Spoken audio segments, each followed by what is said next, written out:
Welcome, good morning, and welcome to all our colleagues around the world, in Catalonia, in Russia, in Spain, and most of all, the many colleagues and students who will turn to today's presentations in years to come. Bienvenidos a todos. And I urge you to look at the screen right now. We'll come back to it in a second, and to be sure that you know how to listen to this program today in Spanish and in English.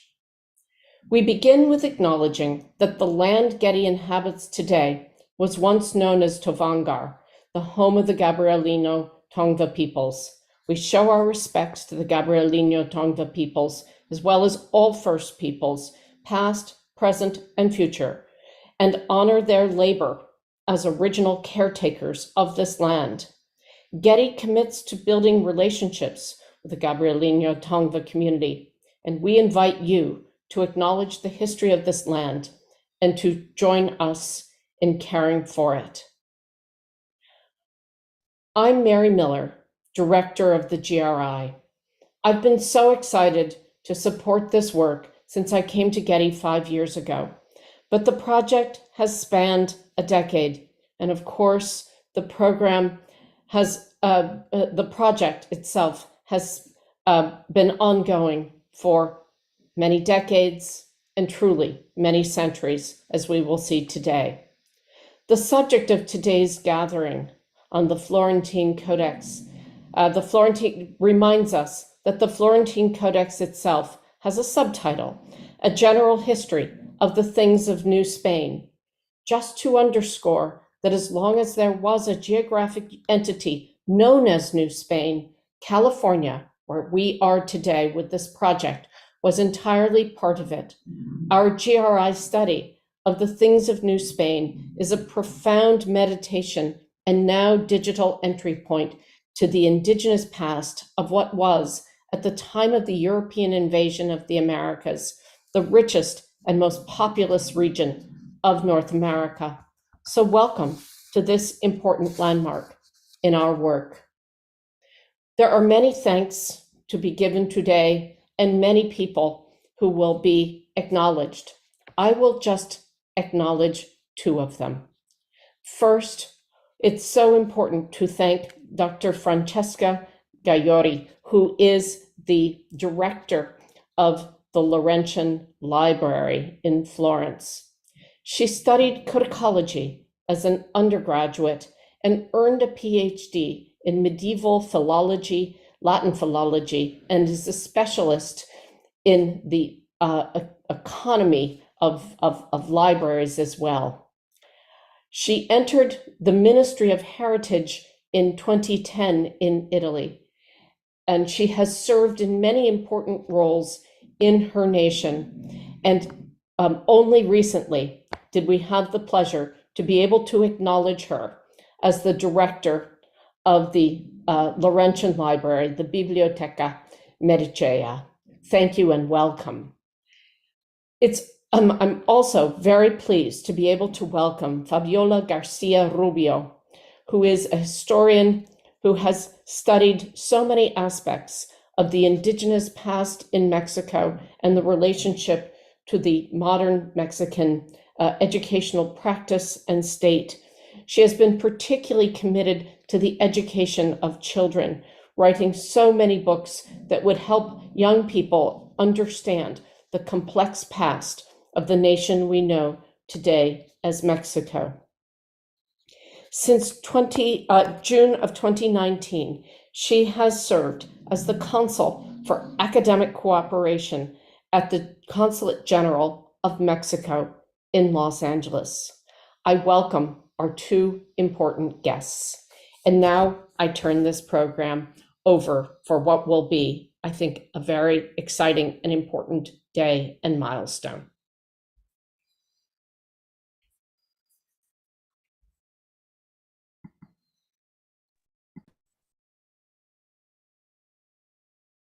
Good morning to everybody.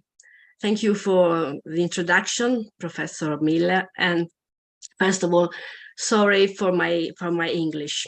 I try to speak it. I'm delighted to welcome you all to this significant event promoted by Getty Research Institute.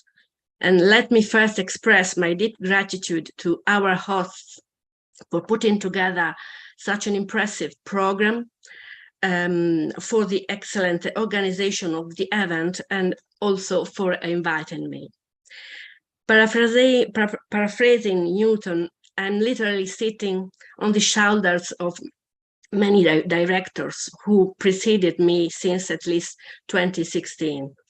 I like to remember Ida Giovanna Rao, who began talking about the Codex Florentinus and its digitization with GRI. She came to Los Angeles to discuss the project, which was already at the beginning a broader and more complex one, aimed at profound and widespread knowledge of this extraordinary book, which is kept in our library. I also like to remember Anna Rita Fantoni, who signed an agreement with GRI in 2019. I think I'm certainly the happiest among them, since I can finally see the results of this wonderful project and reap the fruits of such a long collaboration between Getty Research Institute and Biblioteca Medicea Laurentiana. The conservation and dissemination of documentary heritage is functional to greater understanding and dialogue between peoples, to promote peace, human rights, and dignity. This is the principles that animates UNESCO's Memory of the World program and its register, where since 2015, the so-called Florentine Codex has also been inserted. The library firmly believes in these principles because its mission is rightly to preserve its extraordinary books, which often represent cornerstones of human civilization. According to the principles above mentioned, it is important that the library could give its contribution to maintaining the memory and knowledge of the books it keeps, supporting research projects like this one, hoping that it will be the first of a long series of collaborations. Unfortunately, I will not be able to follow the proceedings entirely here. It's evening, but I wish everyone happy listening to the reports. Thank you for your attention.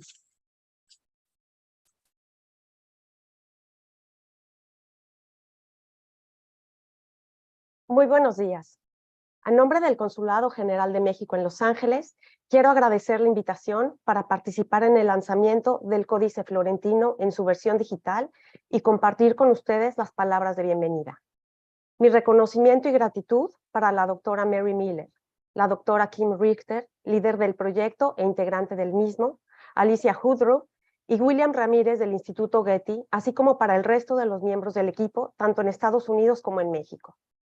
Envío un reconocimiento y felicitación muy especial a mis colegas historiadores, antropólogos y demás científicos sociales que están en ambos lados del río Bravo. Aprovecho para mencionar al doctor Manuel Aguilar, pues hace 4 años, en 2019, tuve el honor de ser invitada al acto inaugural del simposio 1519, The Arrival of the Strangers, cuya principal temática fue el Códice Florentino y su libro 12, lo que me permitió establecer comunicación con varios de los colaboradores de esta original, propositiva y vanguardista iniciativa que hoy se presenta. A cada una de las personas que estamos conectadas desde distintas latitudes para esta presentación mundial, le doy la más cordial y cálida bienvenida. Me gustaría comenzar mencionando que el lanzamiento del Códice Florentino Digital es una muestra de la cooperación académica entre Estados Unidos y México, de los vínculos entre investigadores e instituciones de los dos países y del interés genuino en ambos lados del río Bravo para revisar las fuentes con nuevas miradas que permitan entender y analizar nuestro pasado. Esta nueva versión multilingüe, que incluso contiene archivos de audio, no solo promueve la inclusión, sino que propicia un replanteamiento en la manera de investigar, escribir y explicar el pasado indígena y la conquista española. Celebro que se trate de un proyecto acorde con los tiempos que vivimos y que muestre que este tipo de ambientes digitales no solo son una colección de palabras y descripciones, sino que se trata de la historia de las poblaciones indígenas, de sus percepciones, sus necesidades, sus expectativas y también sus miedos. Con un pasado compartido y una población de ascendencia mexicana que alcanza casi los 4 millones, en Los Ángeles se constata que, irónicamente, con todo y el peso económico y demográfico de la población latina e indígena, hay una tendencia a borrar y a olvidar selectivamente algunos episodios del pasado. Por ejemplo, en los libros escolares de Los Ángeles hay muy pocas referencias al pasado indígena, la conquista española del siglo XVI y al legado del mundo indígena en México y en Estados Unidos, solo por mencionar algunos casos. Este tipo de amnesia ha propiciado que los estudiantes no se vean representados ni identificados con la historia que les enseñan en sus escuelas. Se trata de una historia que les es ajena. En este sentido, el Códice Florentino en su versión digital y el Getty Research Institute contribuyen de una manera ejemplar al resto de los esfuerzos para reconocer y dar visibilidad a las comunidades indígenas. Por ejemplo, en tiempos recientes, Comunidades Indígenas en Liderazgo, Cielo, ha creado mapas que muestran la ubicación de los hogares donde se habla alguna lengua indígena en Los Ángeles. UCLA ha desarrollado un novedoso programa de inmersión en Oaxaca para que los profesores de educación básica aprendan de la cultura de sus estudiantes. Y por último, tras años de gestión ante las autoridades, la comunidad oaxaqueña logró la creación del corredor oaxaqueño en la calle de Pico, en la ciudad de Los Ángeles. En conjunto, este tipo de iniciativas reconocen, por un lado, nuestro pasado indígena, y por el otro, su legado y permanencia, ya sea de manera individual y en las instituciones, tanto en México como en Estados Unidos. Tengo la esperanza, y con esto ya termino, de que la conjunción de este tipo de trabajos y esfuerzos proporcione nuevos bríos al conocimiento del pasado y en consecuencia a nuestro presente, fortalezca el trabajo interdisciplinario, pero sobre todo contribuya a que el conocimiento esté al alcance de todos y eso fomente un mayor compromiso público y social a favor de una historia que sea incluyente, sin discriminación y que sí nos represente. Solo así podremos incorporarla a nuestras vidas y hacerla nuestra. Muchas gracias. Reitero mis felicitaciones a cada uno de los miembros del equipo y ahora sí, sean ustedes bienvenidos a la presentación de Indigenous Voices of Mexico in the Digital Area, Voces Indígenas de México en la era digital. Our next stop is Dr. Kim Richter.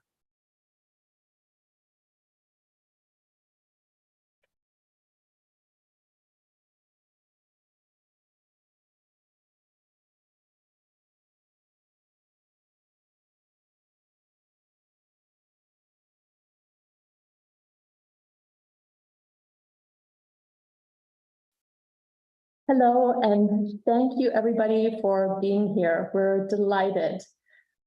Thank you, Mary, Francesca, Fabiola, for your lovely words of welcome.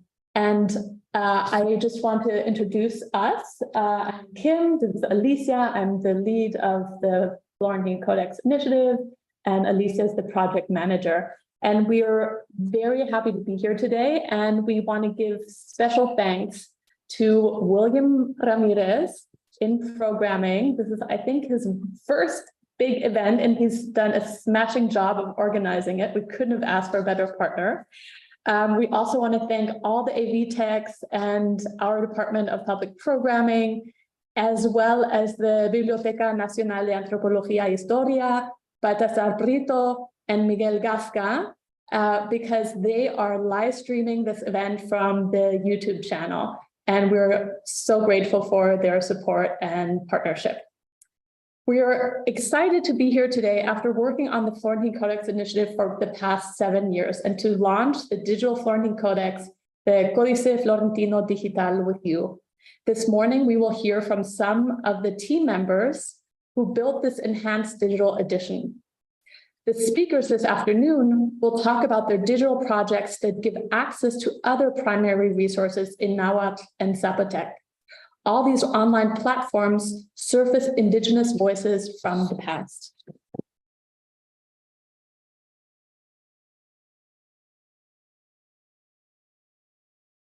Now, the story of the Florentine Codex takes place in Tlatelolco, the sister city of Tenochtitlan, the capital of the Mexica people and the Aztec Empire prior to the invasion of the Spaniards. Both cities are buried today below Mexico City. As seen on this map, circa 1500, they were located on an island in Lake Texcoco. Now picture this, it is 1576. More than 50 years after the surrender of the Mexicas. A Spanish Franciscan friar and a group of Nahua scholars and artists sit in the scriptorium of Mexico's first college, the Colegio de Santa Cruz in Tlatelolco. Outside the college, indigenous people were dying of one of the worst epidemics in recorded history, the Great Pestilence of 1576. The team worked tirelessly in an effort to complete the magnum opus known today as the Florentine Codex, which was ordered by decree to be sent to the King of Spain. The title of the manuscript, The General History of the Things of New Spain, allude to the intent to create an encyclopedia that would record all aspects of indigenous knowledge and customs of central Mexico, which prior to the Spanish invasion was dominated by the Aztec Empire. The motivation was also to help the missionary project of converting the Nahuas to Christianity. To Mesoamerican scholars, the Florentine Codex is perhaps the most important manuscript because of its encyclopedic content about pre-Hispanic and early colonial Mexico. It was created between 1575 and 77, though compiling the information took 3 decades. The product of a large-scale collaboration, it is the product of a large-scale collaboration between Franciscan friar Bernardino de Sahagún and a team of indigenous Nahua grammarians, scribes, and painters. And we know the names of some of these Nahua collaborators, many of whom were trained by Sahagún at the convent. The grammarians are Antonio Valeriano, Alonso Vergano, Martín Jacobita, Pedro de San Buenaventura, and the scribes were Diego de Grado, Bonifacio Maximiliano, and Mateo Severino. And these are only the ones that are named in the Codex. The Codex was sent to Europe shortly after completion and was acquired before 1587 by the Medici family. And today, the manuscript, as you can see here in this picture, continues to be housed in the Biblioteca Medicea Laurentiana in Florence, Italy. The Florentine Codex has 12 illuminated books amounting to almost 2,500 pages. It is a bilingual manuscript with 2 columns of text, Spanish on the left, Nahuatl on the right. It is worth noting that Sahagún's Spanish translation paraphrases the Nahuatl column. So although complementary, the 2 texts are often distinct. The Codex's structure is modeled on Roman and medieval encyclopedias such as Pliny's Natural History, and addresses popular topics like medicine, rhetoric, astronomy, religion, flora and fauna, in addition to Book 12, which is a Tlatelolcan account of the Spanish invasion. So the digital Florentine Codex is an enhanced digital edition that unlocks this encyclopedic content by making the texted images searchable. You might ask, why does this content need to be unlocked? Aren't there scans available all online already? The answer is in this photo. It illustrates the challenge of working with the manuscript. You have to consult numerous publications to access the whole codex. Unless you're comfortable reading early modern Spanish and Nahuatl in 16th century handwriting. With the exception of the costly, though magnificent facsimile you see at the center, all of these publications are partial in one way or another. For example, many don't include the images contained in the manuscript, or if they do, they're decontextualized and extracted in a separate section. The Digital Florentine Codex, or DFC, brings these numerous texts pictured on my desk and the digitized codex together, making all parts accessible to scholars, students, and the public. This is an overview of the transcriptions and translations that are made available in the DFC. The previously published transcriptions and translations are canonical, routinely referenced by scholars in the field. They were path-breaking in their time because they made the text of the Florentine Codex more readily, albeit partially, available. Without these foundational publications, studies on early modern Mexico would be significantly poorer. Arthur Anderson and Charles Dibble worked on their Nahuatl transcription and Nahuatl to English translation for 30 years.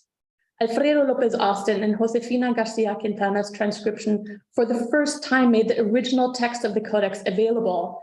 Prior to that, Spanish-speaking scholars had worked with transcriptions of a copy of the Florentine Codex, not the original text. James Lockhart made a major contribution and provides significant model for us because he published the transcription of both texts in Book 12 and their English translations with images embedded into the text. The digital Florentine Codex stands on the shoulders of these great scholars. To complement these already published versions, we invited scholars to provide new translations, specifically for the DFC. Our colleague, Leon Garcia Garagarza, who's actually sitting right next to me over here, has produced an English translation of the Spanish text of the Florentine Codex for books 1 through 11, not needing to replicate Lockhart's translation of Book 12. Additionally, Berenice Alcantara and Federico Navarrete from UNAM translate the Nahuatl text of Book 12 to modern Spanish. And we also included summaries of Book 12 written in a modern variant of Nahuatl and voice recordings made by Eduardo de la Cruz, director of the Instituto de Docencia e Investigación Etnológica de Zacatecas, or EDS. Nahuatl is one of 68 indigenous languages spoken in Mexico today. With 1.5 million speakers, it is considered an endangered language. Therefore, one of EDS's main missions is language revitalization. We hope that including these modern language components in the DFC will help create a bridge to 16th century Nahuatl and facilitate access for today's Nahuatl speakers. To make the codex's images searchable, each image in the digital Florentine Codex was tagged with keywords in classical Nahuatl, English, and Spanish.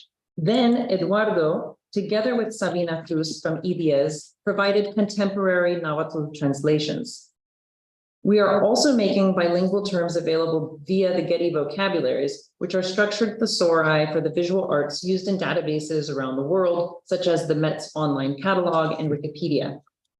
By contributing tagging data to the Getty vocabularies, we seek to give Nahuatl language terms greater global reach, as well as longevity beyond the DFC. Because the images of the Codex provide information that goes beyond the written texts, they can be considered a third narrative. To draw out the content of this third narrative, our team conducted extensive iconographic and stylistic research. In this single image from Book 8, you can see the variety of vocabulary applied, including objects, clothing and hairstyles, and actions performed by the people in the image. And you'll hear about this process in detail when Berenice presents later this morning. Inspired by Diana Magaloni, Marina Garone Gravier's pioneering research, the team identified the stylistic particularities of the Nahuatl Tlaquiloque, who painted the images and penned the texts. Even if we cannot attribute a name to these contributors, users are able to search for images and sections of text by an individual scribe or artist, thus obtaining the complete work of each contributor and gaining a better sense of their agency in creating the codex. As you know, the Florentine Codex is a massive compendium of information, nearly 2,500 handwritten pages with just as many images, compiled into 12 books that are bound in 3 volumes. To make the digital Florentine Codex, The digitized folios of the codex were combined with an impressive quantity of data that was created the old-fashioned way by humans by hand. We want to give you a peek under the hood at the numbers of the DFC, that is to say, the human-generated data that powers the site. The DFC aggregates nearly 200 audio files of Book 12 being read aloud, over 10,000 plain text files of translations and transcriptions, new and old, each which required careful transformation and markup by editors, nearly 2,300 vocabulary entries thoughtfully crafted to describe images, over 15,000 multilingual terms and variant orthographies, each one debated over and translated by team members and consultants and painstakingly captured in our database, and a staggering 25,500 keywords or tags assigned to the images of the codex so that they could be searchable. The Digital Florentine Codex is dedicated to the memory of great scholars who inspire us and upon whose work this digital edition builds. Arthur Anderson, Charles Dibble, Josefina Garcia Quintana, Alfredo Lopez Austin, and James Lockhart. We also dedicate this work to our colleague, Mirtha Baca, who first believed in the vision of the Digital Florentine Codex. Also, this initiative wouldn't have been possible without the support of our institutional partners and collaborators. The Biblioteca Medicea Laurentiana, which gave us permission to digitize the manuscript and to make the images available online. The Seaver Institute, which has been our partner from the very start and provided the necessary seed funding. The University of Utah Press, which gave us the rights to publish Anderson and Dibble. The UCLA Latin American Institute, which granted rights to Lockhart's book and invited us to collaborate on a teacher's workshop in which local teachers developed curricula based on the Florentine Codex and other similar primary sources. On the topic of permissions, we are so deeply grateful to the families of the late Alfredo Lopez Austin and Josefina Garcia Quintana for allowing us to work with their transcriptions. We hope the DFC honors their legacy. And we usually acknowledge the project team at the end of our presentations, but we want to thank everybody involved before we walk through the DFC, because all this work has been accomplished by an exceptional team of colleagues, which includes local and international scholars, Getty staff, and various collaborators. Named here are members of the core team who've been working tirelessly on realizing the DFC, especially this past year. We also want to thank all the members of the project team who are too many to call out individually. Each person listed here made a significant contribution. And on this page, I just want to highlight Mary Miller, our director of the Getty Research Institute, who has been from the very first, before she even started here at the Research Institute, was a huge supporter and has been a champion of all this work. And a big shout out also goes to our previous director, Thomas Getkins, who was excited and encouraged us to pursue this vision. We acknowledge our colleagues at Getty and also at other institutions who brought passion and dedication to this project. Our amazing technical and editorial teams and the interns.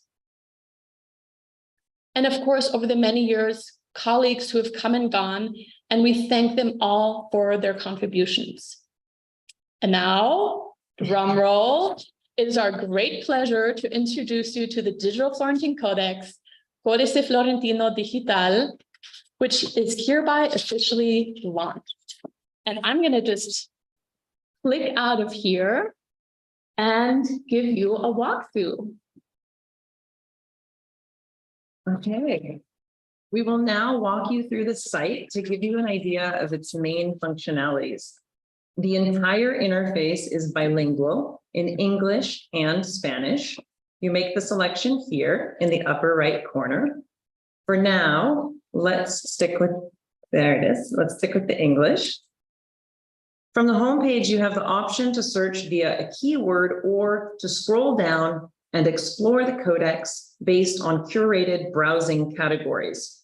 Books of the codex, deities, occupations, everyday Nahuatl, individuals, and animals. Let's explore the category Everyday Nahuatl and the topic Quetzal. When you hover over the image, you see the option to search texts or images. Let's select images. These are the results of all images tagged with the word Quetzal. On the left, you can narrow the search by using filters. And let's filter by book to see all the images tagged with Quetzal in book 9 on the merchants. Now we can select a specific image. And let's scroll down and select one of the feather workers. Excellent. Here, the image is enlarged and basic information is provided. The image title, the book and folio in which the image appears, and the artist identification. Scrolling down to image keywords, you can see the multilingual tags that describe this image. The keywords are sorted by categories and appear in 4 languages: Classical Nahuatl, English, Spanish, and Eastern Huasteca Nahuatl. We originally didn't plan to make these tags visible, but decided to show this rich vocabulary because it provides so many avenues for further exploration. So if I click on any of these keywords, it will generate a new search, such as Tlaquilo Q or Artist Q. So here we see all the images that our team identified as the hand of Artist Q. How cool is that? Also, at any time, you have the option of performing a keyword search here. So now let's say I want to know what is said about Malintzin in the codex. And Malintzin is the young Nahua woman who translated for Cortez. So this time I'm going to search the texts. And I got 34 results. And note that the keyword is highlighted in blue. Again, I can scroll down the page or filter the results, but I'm going to click on Book 12, Folio 26R, because it's arguably the most famous image of Malintzin in the Codex. And this takes me to what we call the 3 narratives view. This is the heart of the DFC, because you can access the 3 narratives together: Nahuatl text, Spanish text, and images. And as we said earlier, each provides complementary and different information. And Book 12 also features additional functionalities not found in the other books, as we mentioned earlier. This is because Book 12 is so special in that it presents a historical narrative about the conquest of Mexico. Therefore, we included Nahuatl to Spanish translation by Berenice Alcántara and Federico Navarrete, and audio recordings of the Nahuatl text read by Eduardo de la Cruz. And let's take a listen. We Malintzin au I onkakak. I Marques I Tlactol I Motecosome. Nima I Ye Kiwal Nahuatia I Malintzi. Kiwal Popolos. Kiwalito I Popolochcopa. I hope you were able to hear that. You also have the option to enjoy the codex in a simpler interface by clicking on the book icon up here. We call this view Zen mode. It's a stripped down book navigator where you can scroll through the digitized codex as thumbnails, as a book opening, or a single folio, and leaf through its pages. By closing this window, I return to the 3 narratives view. And that's the gist. So now we're going to show you the web address, and we hope you enjoy exploring the DFC and digging deeper into this fascinating manuscript. Yeah, so you can see the web address right up here, florentinecodex.getty.edu. And we invite you to check it out. We hope you are able to dig deeper into the manuscript. And please also keep checking the site. Come back and check out the site over the next weeks, because we will be adding features and resources in the near future. And next up is Matt McGrattan, Director of Cultural Heritage Projects at Digerati, who has been our main point person for the development of the Digital Florentine Codex. It feels like we've been through battle together, especially the last weeks. There were many late nights or early mornings for them because they're on the other side of the pond. And we're so grateful for all the dedication and intelligence that Matt has brought to this complicated project. A big virtual applause for Matt. Hi there. Thanks, everyone.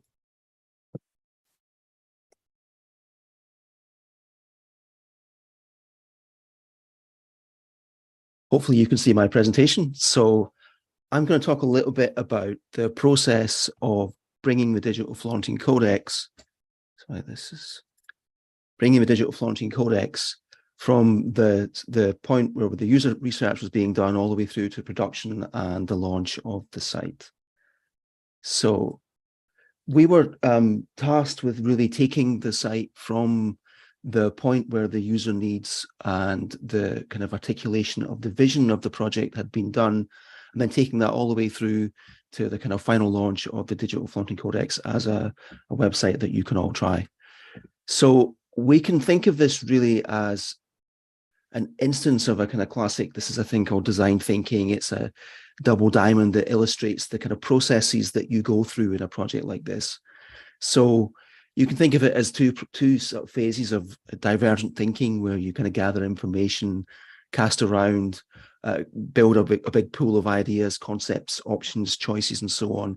And then a process where you kind of converge back towards an articulation of what you need, but also then towards a solution that you're going to build for the project.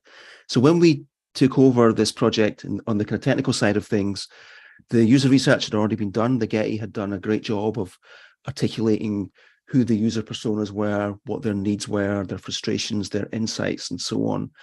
And then at that point, we were interested in understanding that in detail and then coming up with some concepts and designs for what we could build for this project.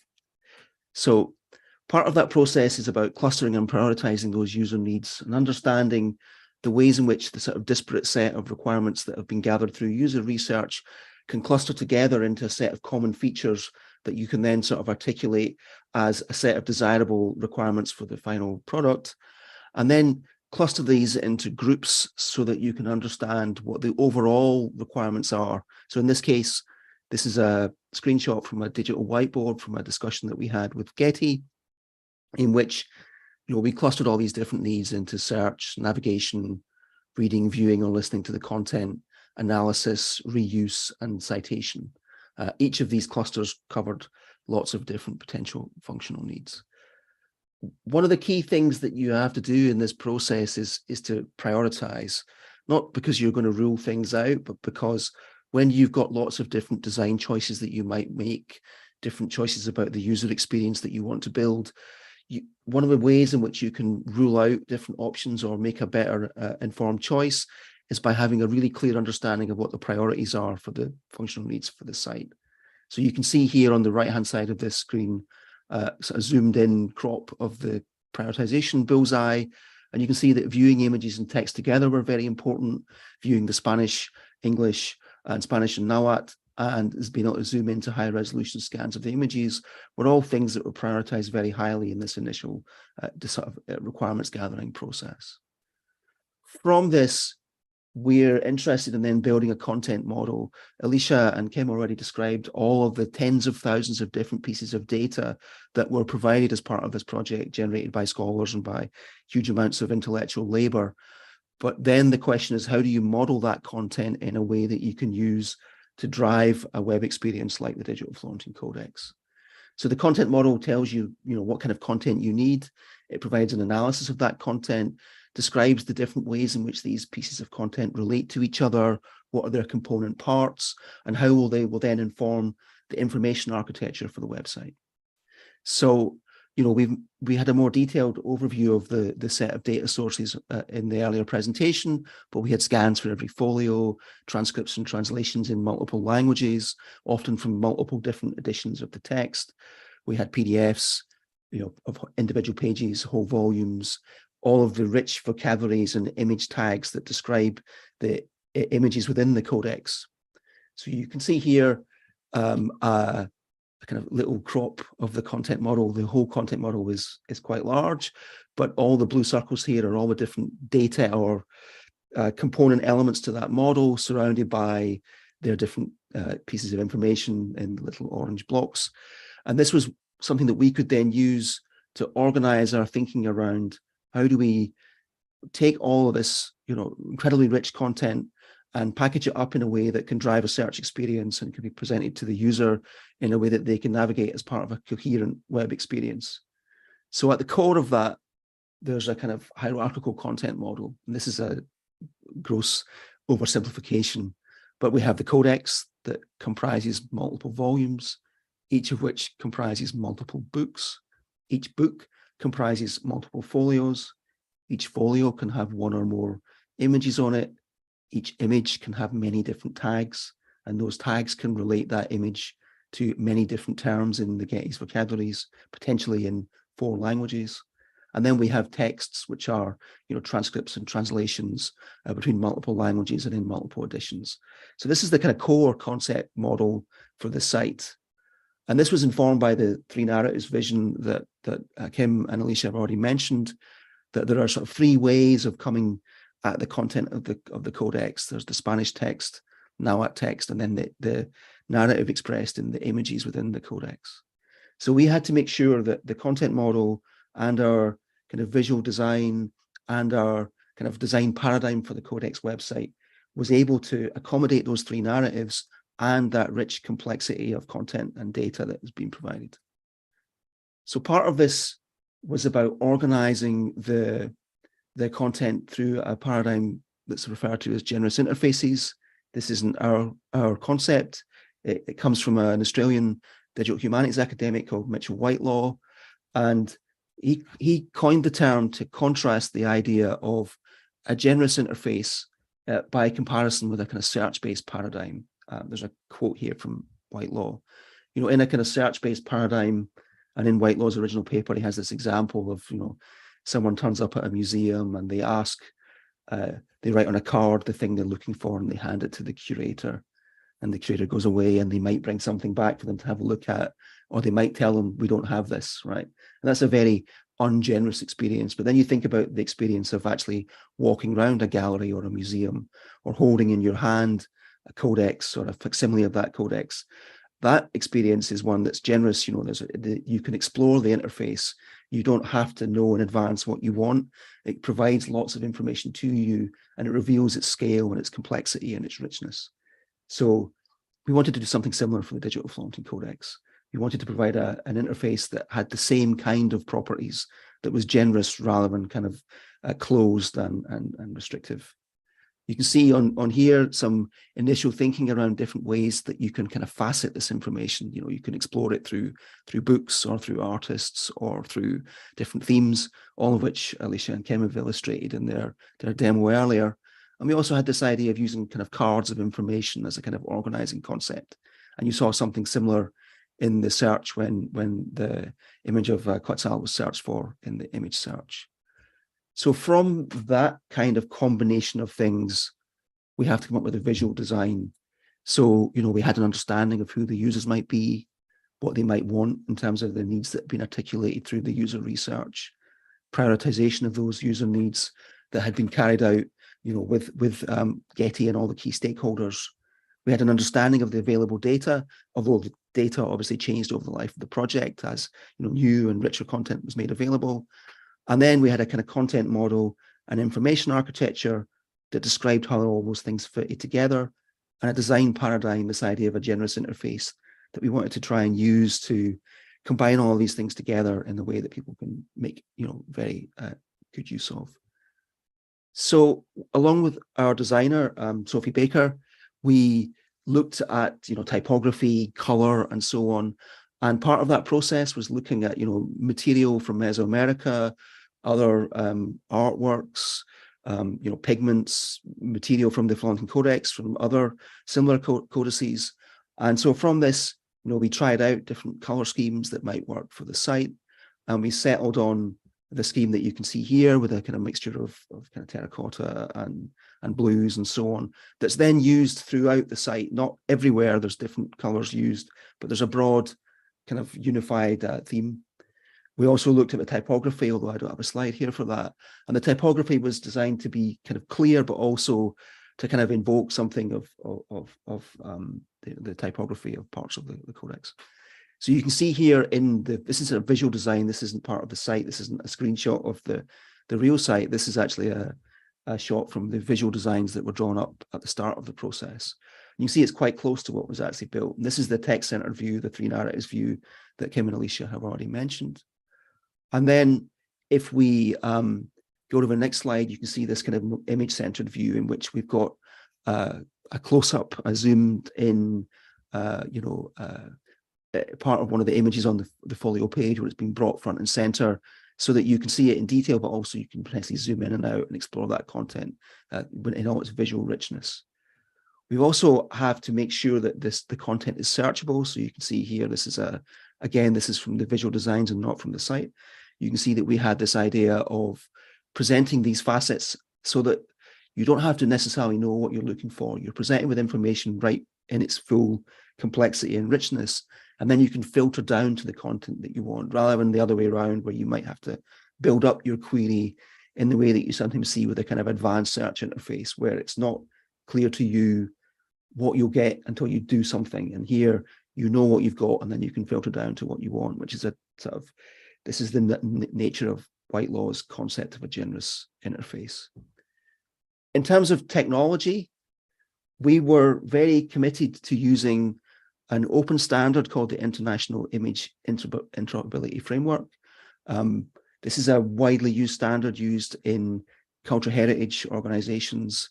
It's a set of standards for working with digital objects on the web. That could be digitized books, manuscripts, artworks, movies, audio, and so on. It's used by galleries, libraries, archives, and museums. And it makes the content interoperable. So what that means is that it's not just available in the kind of walled garden of the site that you're building, but it's also potentially available to other viewers, other annotation tools. It can be remixed and reused in ways that can build digital exhibits and so on. And IIIF emerged about 12 years ago from the needs of various institutions that were involved in manuscript studies.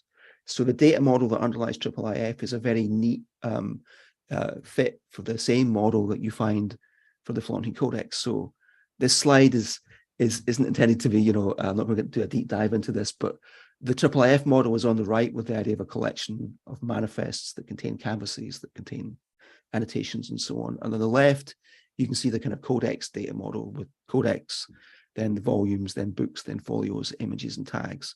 And these align really well.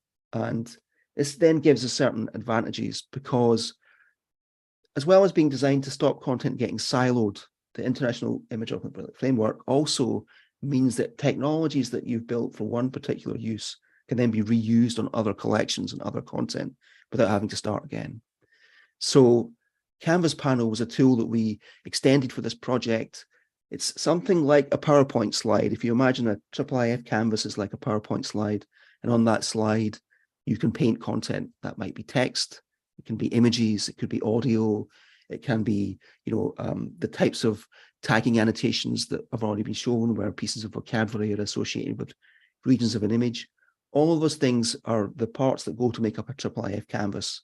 In the case of the Codex, one canvas is one folio. So we have 3 manifests, one for each volume, 1,000 canvases, one for every folio, and each canvas contains multiple kinds of content. So the Codex website uses this Canvas Panel component everywhere. Getty funded that work as part of this project, but the Canvas Panel component is also open source, and it can be used to build web applications anywhere that use IIIF without needing to reinvent the wheel, and even without the need to understand much about IIIF at all. So, for example, on this page of the Codex, the 3 narratives view, on the left, the image that you can see here that you can zoom into, that's a Canvas Panel instance. But similarly, when you see this page where you have your image zoomed in and you're looking at this in a kind of image-centered view, this is also Canvas Panel, but it's not displaying the whole page, it's displaying a region of the page. In a different viewer, it could also overlay the tags the vocabulary, the other elements that have been created for this project. Similarly, when you see the book view, the Zen view, as Alicia and Kim mentioned earlier, and you've popped this open, this is still Canvas panel, it's just being run in a different way. So we've got one piece of content, one data model, and then we have one component, and it can be used in multiple different ways throughout the site to give all kinds of user experiences without having to reinvent the wheel or build something from scratch. You can see it here being used to drive search results. So we've got this kind of multi-use, using IIIF gives us a multi-use and sustainable way of delivering this kind of user experience, and this project funded part of that work. So I think that's everything apart from just a few notes about the data sources. We've already seen from Kim and Alicia how rich those were. We had textual data in the form of markdown files that were then combined to annotate and provide renderings for those IIIF canvases in the content.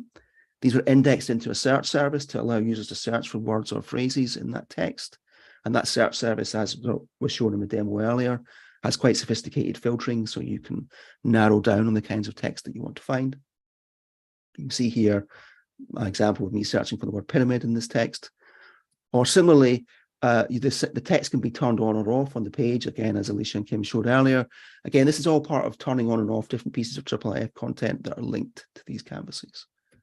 Finally, the images, again, these were created through a crowdsourcing interface, a thing called Madoc, that we created, but this was just to facilitate the drawing of bounding boxes and the creation of all the content by the experts at the Getty. And these bounding boxes and terms that came from the sort of scholarly work and the creation of the Getty vocabularies were then tied together using IIIF to link together regions of images with vocabulary terms in a standard way that we could then index into search, so that then you can see the experience where you can search for Quetzal and then filter by book or by artist and so on.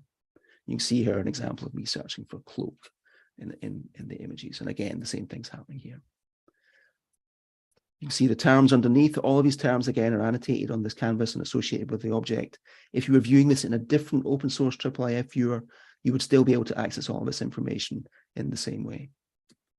The codex brings together a content model and visual design informed by user research, rich scholarship in the form of transcripts, translations, chapter summaries, audio, image tags, articles, and other resources in a single, generous, easy-to-use interface. Thank you very much.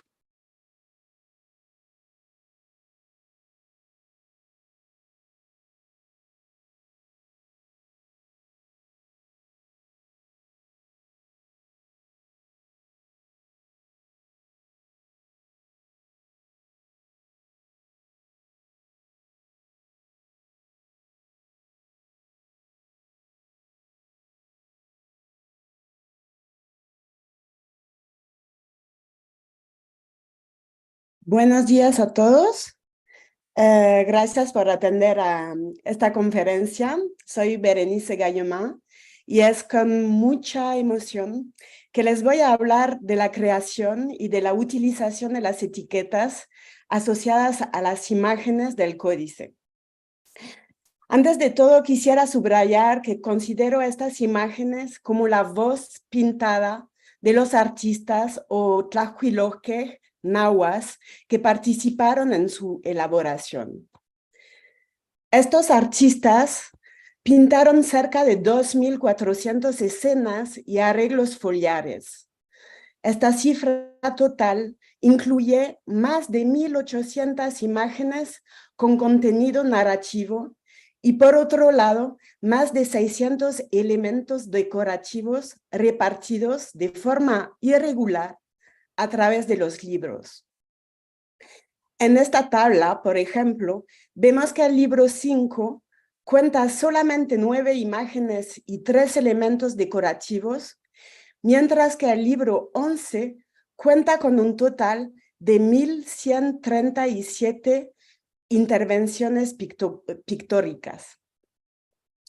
La iconografía y el estilo de estas pinturas se corresponden con tradiciones manuscritas tanto europeas como mesoamericanas.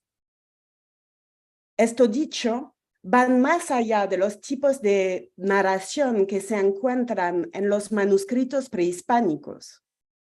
Y al mismo tiempo, si es indiscutible que los artistas se inspiraron en los libros impresos disponibles en las bibliotecas del convento de Tlatelolco, ellos no se limitaron a copiar o imitar, tampoco a ilustrar, sino que inventaron asombrosos y novedosos modos de representación. Crearon lo que se considera hoy una verdadera narrativa. Como lo dijeron ya mis colegas, el propósito del Códice Florentino Digital es también devolver a esta narrativa pictórica el estatus que le corresponde. Como publicación aumentada, se quiso mostrar su papel central, devolviéndole su ubicación real en medio de los dos textos alfabéticos. Y esto es importante subrayar si nos detenemos en las publicaciones precedentes. Por ejemplo, la de Anderson y Dibble sí tuvo el mérito de asociar las imágenes a sus publicaciones. Sin embargo, las agruparon en láminas que se encuentran al final o en el medio de cada libro, y así durante décadas el lector de estos volúmenes las pudo consultar, pero fuera de su contexto, reproducidas las unas tras las otras. Y al final, sin el facsímil a la mano, era imposible saber dónde se ubicaban exactamente y con qué parte de discurso entraban en diálogo. Gracias a las posibilidades informáticas, como ya vieron, es posible ahora hojear las imágenes, mientras siempre se tiene acceso al folio que les corresponde. Otro gran aporte del Códice Florentino Digital, como ya vieron, es hacer posible que estas imágenes sean buscables. Por tanto, la base de este sistema descansa sobre la asociación de cada imagen con palabras claves.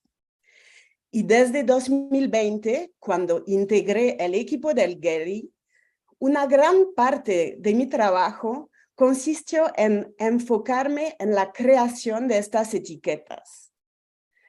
Para llevar a cabo esta monumental tarea, realicé investigaciones no solo a partir del contenido lingüístico del códice, sino también mediante un profundo análisis iconográfico y la creación de colaboraciones ad hoc sobre determinados temas.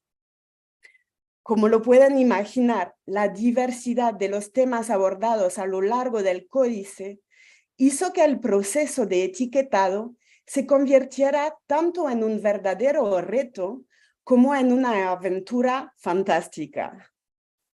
Para hacer un promedio, diré que hay entre 5 y 30 etiquetas asociadas a cada imagen. Este número varía en función del tema abarcado o de la complejidad del contenido iconográfico. Aquí, por ejemplo, para esta imagen que inicia el libro 12 y remite al desembarque de los españoles en México, se crearon 50 etiquetas. Entre ellas, la de Cosamalotl, arcoíris, en español. Y puesto que cada etiqueta es multilingüe, en realidad son 200 términos los que fueron asociados a esta sola imagen. En efecto, las palabras claves las generé en náhuatl clásico, en inglés y español, y fueron luego traducidas en una variante contemporánea de náhuatl de la Huasteca, trabajo del cual hablarán en la siguiente ponencia mis colegas Eduardo de la Cruz y Sabina Cruz de la Cruz. En el sitio web, debajo de cada imagen, como ya vieron también, tras un pequeño desplazamiento hacia abajo, el usuario puede acceder a todas estas palabras arregladas en columnas según su idioma.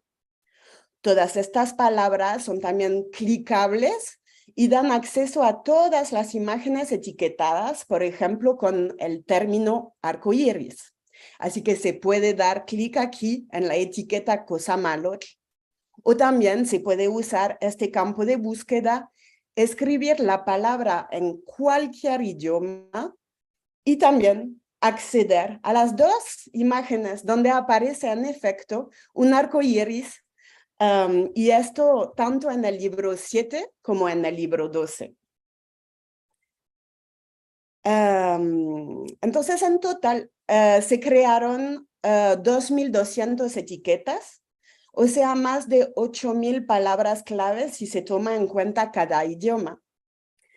Se tratan de topónimos, también de antropónimos y teónimos, de algunas fechas, signos del día y otros temas calendáricos. La mayoría son sustantivos que remiten a artefactos, insignias, trajes, técnicas, objetos cotidianos, también de elementos arquitectónicos y decorativos, elementos naturales, partes del paisaje, títulos de guerreros o de sacerdotes, nombres de artesanos, comerciantes. Y también se agregaron una cierta cantidad de verbos que permiten referirse a algunos gestos o a ciertas acciones rituales. Otra dimensión es el de las variantes ortográficas. Desde el siglo XVI, por ejemplo, aquí sabemos que la palabra ihuitl, por ejemplo, pluma, se escribió de forma muy distinta, tanto dentro del códice como en otras fuentes coloniales.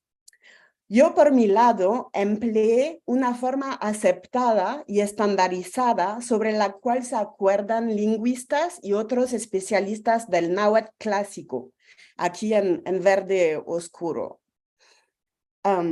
Dicho esto, para que el usuario pueda encontrar fácilmente lo que busca, según su costumbre de escribir, he asociado a cada palabra formulada en náhuatl, la que se ve primero en la etiqueta, todas sus posibles variantes ortográficas.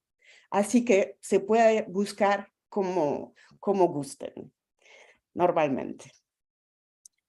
Ahora quisiera hablarles unos minutos del libro 11, dedicado a las cosas terrenales. En sí solo, comprende casi la mitad de las imágenes contenidas en el códice, es decir, más de 1.100 elementos pictóricos, incluyendo más de 900 representaciones de animales, plantas, minerales, materias colorantes, elementos arquitectónicos. Se crearon alrededor de 1.000 etiquetas abarcando nombres de clases, órdenes, familias, géneros y especies, y se usaron varios términos remitiendo a modo de casa, dieta, entorno, cualidades comestibles, medicinales, etc. Rápidamente, como no soy bióloga, me di cuenta de la necesidad de crear colaboraciones con especialistas para complementar las etiquetas. En efecto, a la hora también de asociar estas imágenes con nuevas etiquetas, tuve que enfrentar varios problemas. El primero es la forma misma de las etiquetas, que tienen un formato, podríamos decir, rígido. Contienen 4 palabras fijas, lo que sugiere una equivalencia entre cada uno de estos términos. Algunas traducciones no plantean problemas mayores, ¿no? Así un papalotl es una mariposa o un butterfly. Una xochitl es una flor o flower. El problema surge cuando la especie no se puede identificar precisamente. Así que se tiene la palabra en náhuatl, pero se busca cómo traducir o qué equivalente darle. Con los especialistas del INA, con los cuales trabajé de cerca, el arqueólogo Joaquín Arroyo Cabrales y la bióloga botánica María Susana Sheluansi, optamos por crear etiquetas cuyos equivalentes en inglés y español, y también en náhuatl de la Huasteca a veces, eran más generales, Cuando la identificación no es segura, entonces encontrarán expresiones como tipo de quelite, es decir, un tipo de planta comestible, pero sin traducción, sin identificación precisa. Otro reto que se presentó fue el siguiente. Aunque durante las pasadas décadas científicos dedicaron estudios particulares, por ejemplo, a la identificación de peces y moluscos, a ciertas aves o plantas, los conocimientos acerca de tal o tal especie evolucionan. La taxonomía occidental no es fija y no siempre los especialistas se acuerdan entre ellos para asociar tal descripción con tal especie o tal nombre en náhuatl con tal imagen. A esto se añade el hecho de que algunas especies son míticas o que simplemente no las conocían directamente los pintores, lo que pudo dar lugar a ciertos errores iconográficos a la hora de representarles. Para resumir, hay varios casos de discrepancia y puede ser desafiante elegir entre lo que dice el texto en náhuatl, lo que resume o traduce el texto en español, lo que revela la imagen y lo que identifican hoy en día los especialistas. Para ilustrar uno de los múltiples intercambios que tuvimos sobre la fauna, un ejemplo proviene de la serie de mariposas. Como se puede apreciar en el texto, aquí viene en náhuatl traducido al inglés, pero también traducido al español, pues en este pequeño pasaje, aquí se nota que el texto describe la xicalpapalotl como una mariposa cuyo nombre proviene de la palabra xicali, jícara, un tazón, es amarilla y también pintada de negro. De hecho, el pintor asoció una jícara a la mariposa, indicando por este medio su nombre. No hay discrepancia en este momento. Pero ¿cuál fue mi sorpresa cuando los especialistas trabajando con Joaquín Cabrales me comunicaron su identificación? Según ellos, la mariposa que hoy en día se llama xicalpapalotl es esta, mientras la de la imagen correspondería a la que se designa hoy como Xochitl, un nombre también en náhuatl, pero muy distinto. Entonces, si comparamos, no hay lugar a duda. Lo que representaron los pintores y lo que se describe en el texto es la segunda, la amarilla, pero su nombre, Xochitl y xicalpapalotl, es totalmente distinto en el códice y hoy en día. Entonces, pueden haber varias explicaciones para esta discrepancia, ¿no? Puede haber sido primero un error de parte de los informantes durante las encuestas llevadas a cabo por Sahagún y sus colaboradores. Puede también haber sucedido cuando se realizaron copias de los borradores por parte de los escribas, provocando en rebote un error de los pintores. También es posible que el nombre haya evolucionado a través del tiempo. O puede ser que esta mariposa haya tenido dos nombres desde la época prehispánica, pero no reportados en las fuentes coloniales. Entonces hay varias hipótesis y esto es otro tema de investigación. Pero si menciono este ejemplo aquí es para ilustrar el tipo de conversaciones que tuvimos y las decisiones que se tomaron. Y esto para casi las 400 especies de fauna encontradas, ilustradas o pintadas más bien en el códice. Entonces, en este caso, tomé la decisión de tomar en cuenta lo que dice el texto en náhuatl pero también de asociarlo, de combinar para la traducción en español a la designación contemporánea. Entonces,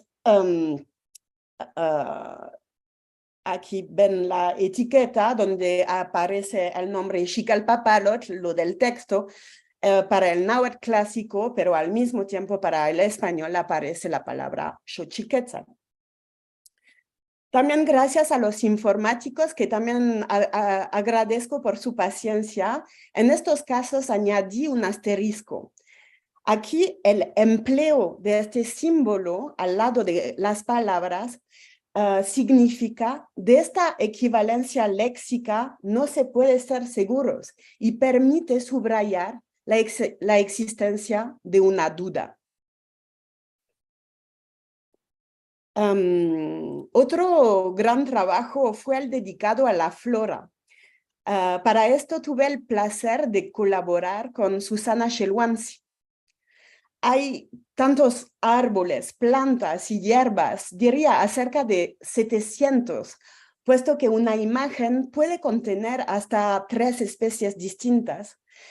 Que cuando preparé esta ponencia le pregunté a Susana de cuál quisiera ella que les hablara hoy.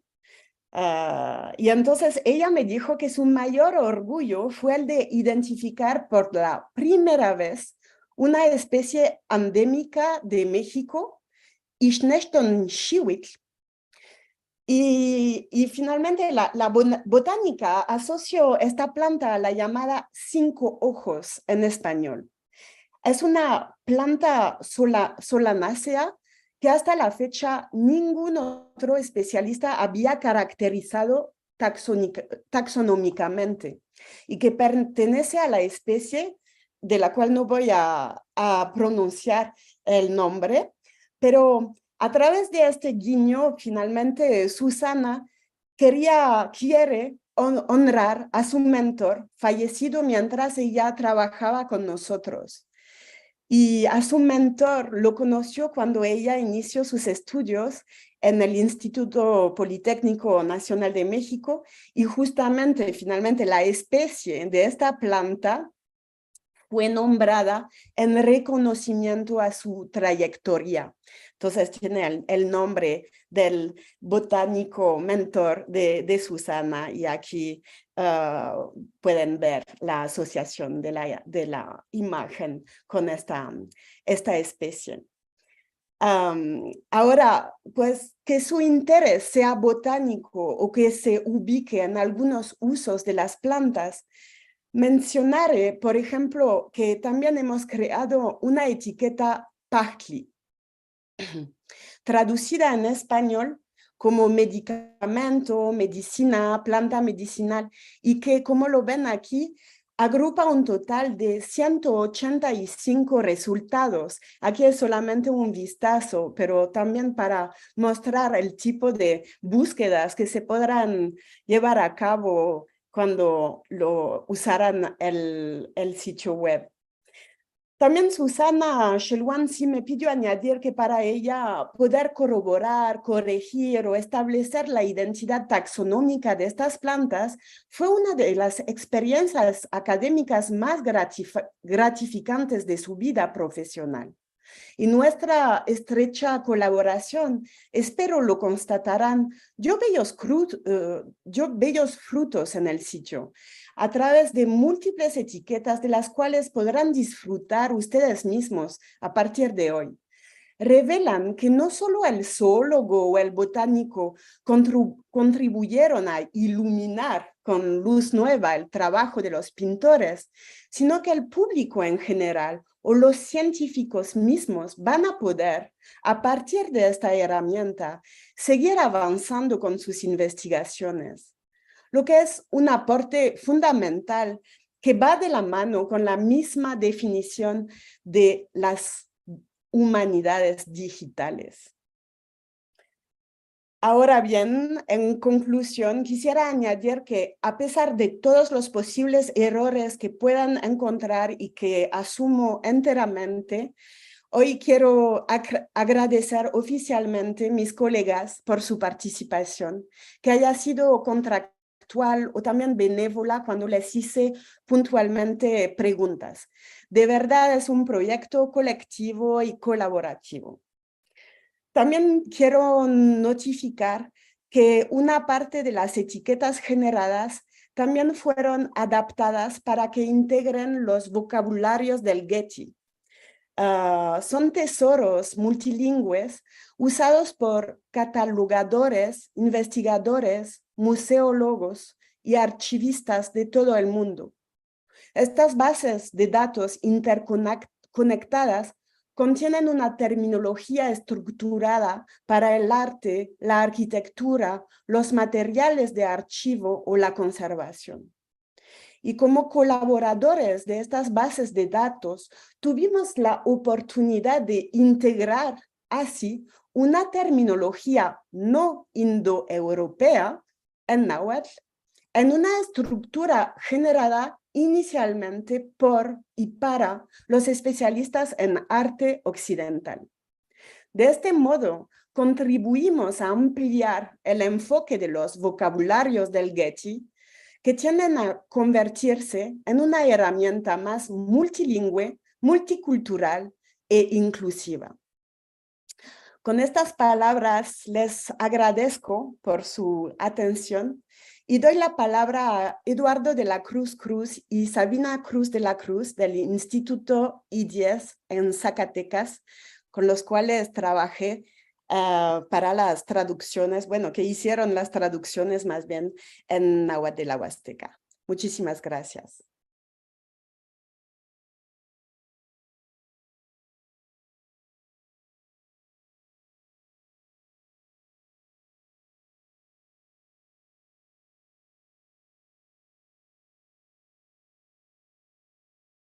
Muy buenas tardes. Es un placer compartir un poco sobre el trabajo que realicé en el Códice Florentino, en el cual ahora pues hay un resultado y la estamos presentando. Para mí es un gran privilegio compartir esta experiencia.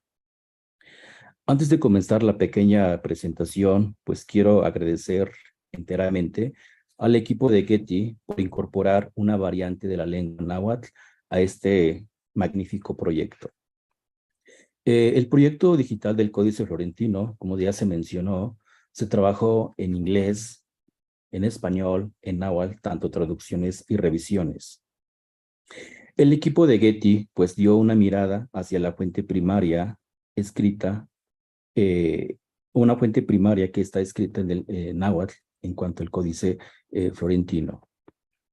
Dentro del equipo pues se decide incluir la traducción del Códice Florentino a una variante, y esta variante pues es la Huasteca, la variante de la Huasteca veracruzana. Quiero pues mencionar que la variante, estudiar una variante o trabajar en una variante, no hay implicaciones para entenderse con otras variantes. En México entendemos que hay entre 27 y 30 variantes. Entonces, para mí este es un primer paso que se está tomando a comunidades indígenas dentro de las investigaciones, como la magnitud que lo ha hecho pues el Instituto Getty. El trabajar el Códice Florentino en una variante contemporánea del náhuatl es un gran acercamiento hacia los pueblos nahuas, independientemente en qué variante se haya contribuido al proyecto. De las 27 o 30 variantes del náhuatl que existe en México, se puede entenderse entre sí cuando hay una conversación entre nativohablantes. Gracias a la visión del equipo de Getty, enriquecemos el idioma náhuatl al contar con recursos digitales del Códice Florentino en una variante del náhuatl contemporáneo, abriendo más espacios donde nativos hablantes tengan acceso a la información del códice en su lengua materna. Para mí, este es el inicio de futuros proyectos en donde se dé lugar a las lenguas indígenas, no solo el náhuatl, sino también a otras lenguas indígenas. Es un gran ejemplo donde se toma en cuenta las voces indígenas pues, de México. La razón por la cual estamos aquí, mi colega Sabina, una gran instructora de la lengua náhuatl y un servidor que trabaja con la cultura y lengua directamente con las comunidades. El primer trabajo que realicé fue resúmenes de todos los capítulos del libro 12 del Códice Florentino en la variante de la Huasteca veracruzana. El segundo trabajo realizado fue la grabación en audios de los folios que corresponden al libro 12 del Códice Florentino. Para esto se le dio lectura al libro 12.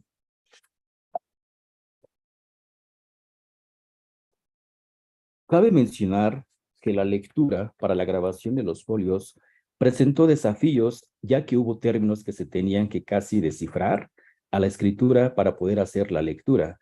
Por ejemplo, la palabra que podemos observar aquí. Ejemplo, Aui on mi coac. Entonces, yo como nativo hablante, me costaba entender esta palabra. Entonces, habría dos formas de leer. Opción 1, on mi coac, o opción 2, o mi coac. Entonces, este tipo de lectura era muy necesario realizar, verificar, para que vaya para que tenga sentido el audio y la lectura cuando uno va escuchando y revisando la lectura. Entonces, realmente fue un proceso muy pues, difícil, siendo nativo hablante, aunque somos hablantes por nacimiento, pero estamos influenciados ya la mayoría por la lengua vecina, el español. Entonces, aunque es una continuidad de la lengua, hay ciertas diferencias en la fonética, y es lo que nos cuesta a veces en la lectura. Entonces, en mi experiencia tuve que practicar la lectura para hacer los audios. Incluso algunos audios se volvieron a grabar, por lo tanto, se tuvo que transcribir a la ortografía contemporánea con el propósito de hacer una buena pronunciación de las palabras escritas en el náhuatl clásico.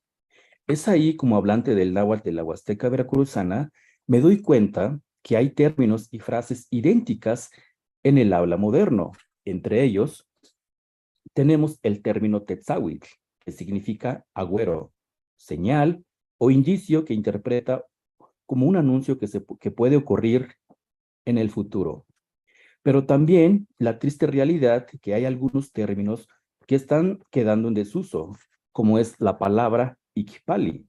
Si bien nuestros bisabuelos usaban este término, y posteriormente pasó al término huapalcuasilla, que significa silla de madera.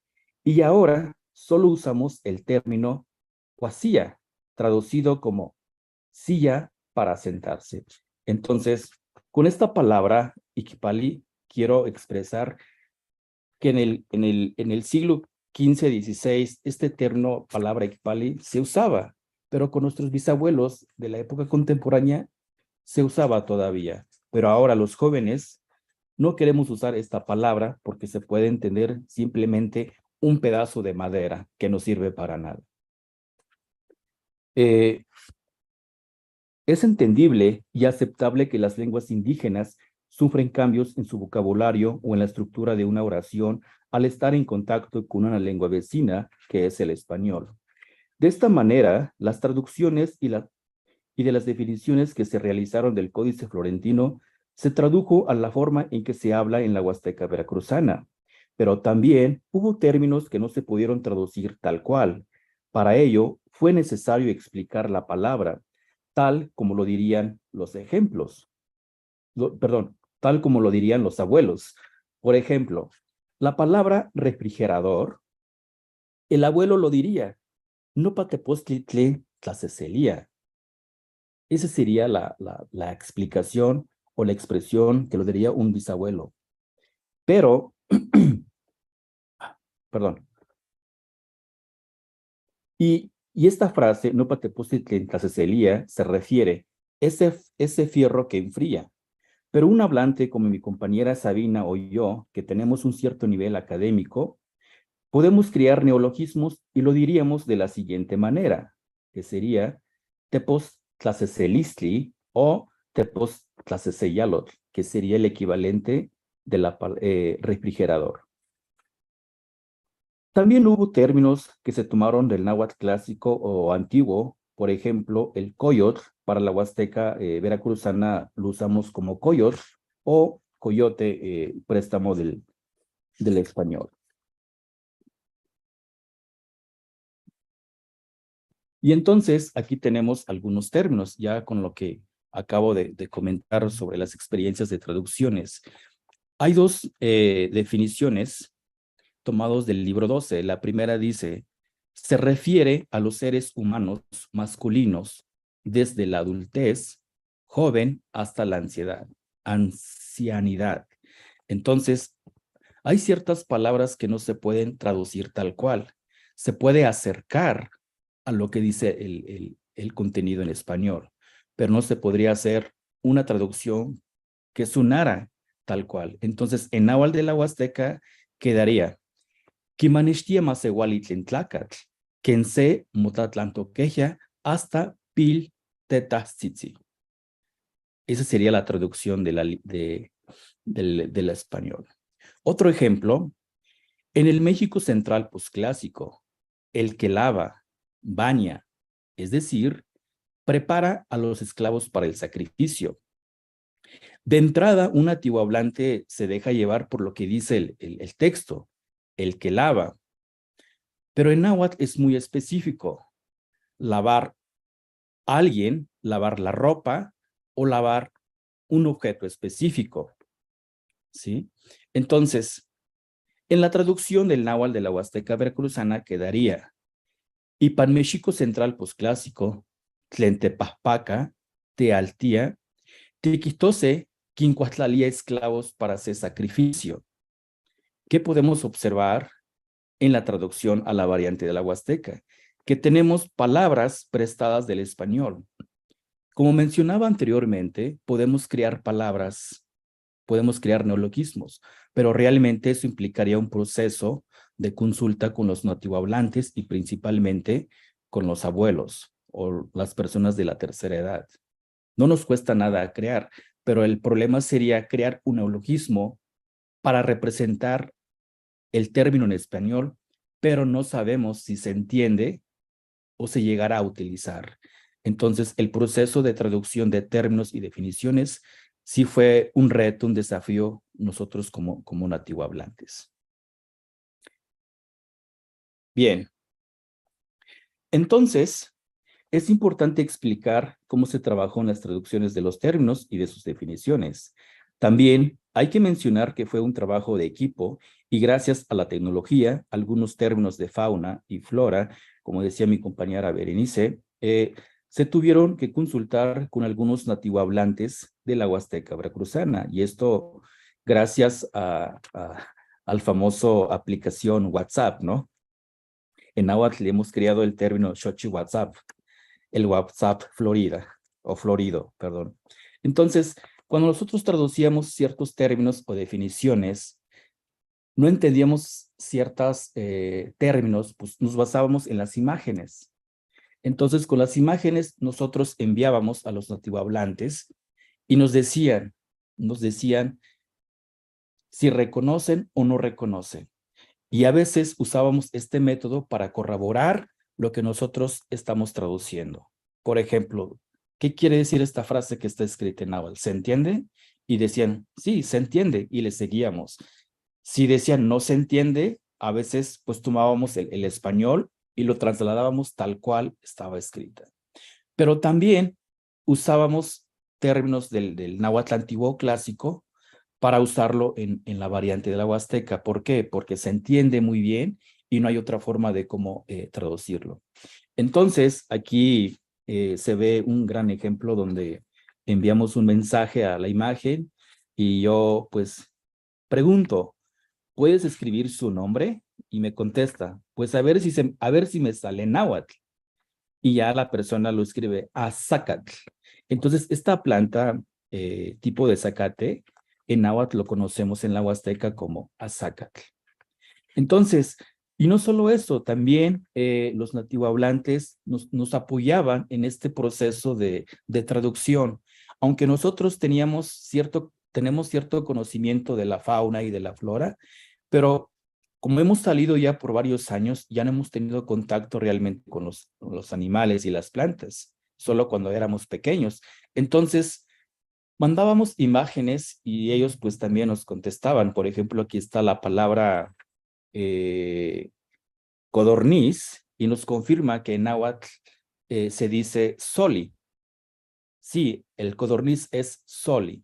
Entonces, este tipo de proceso realmente apoyó, contribuyó también a este gran proyecto del Códice Florentino, pues digital.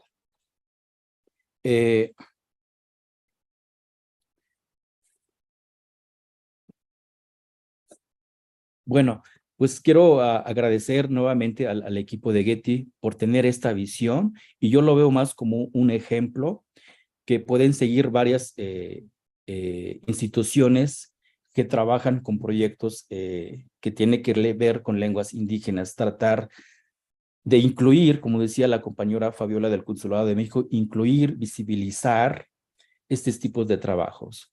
Muchas gracias.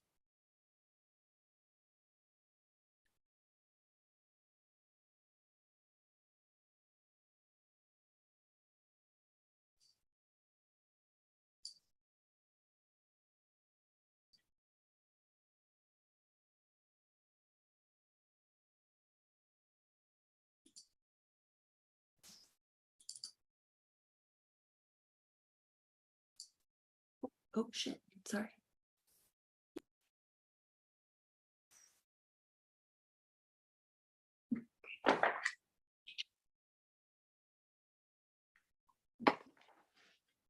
Buenas tardes, mi nombre es Sabina Cruz de la Cruz. Primero que nada, pues agradecerles de estar aquí, escucharnos en este lanzamiento del Códice Florentino en su versión digital. Gracias principalmente al Instituto de Investigación Getty, a la doctora Kim Richter, por invitarme a este proyecto, al igual que mi compañero Eduardo de la Cruz. Bueno, entonces en esta presentación yo les voy a narrar sobre mi experiencia en el lanzamiento de que trabajé en el códice, ya que es una de las fuentes de información más importantes sobre la cultura, historia y costumbres de los pueblos indígenas de México antes de la colonización española. También en esta invitación, pues agradezco de que se pudo agregar o pensaron agregar la variante de la Huasteca. En este códice es un compendio de información recopilada por Sabón y fue escrita en español y náhuatl. Creo que también esto nos sirve, nos ayuda a conservar y preservar el conocimiento de las civilizaciones indígenas, principalmente los mexicas o aztecas, así como también trata sobre la historia, religión, cosmovisión, medicina, la flora, la botánica, entre otros aspectos de la vida indígena en el pueblo precolombino.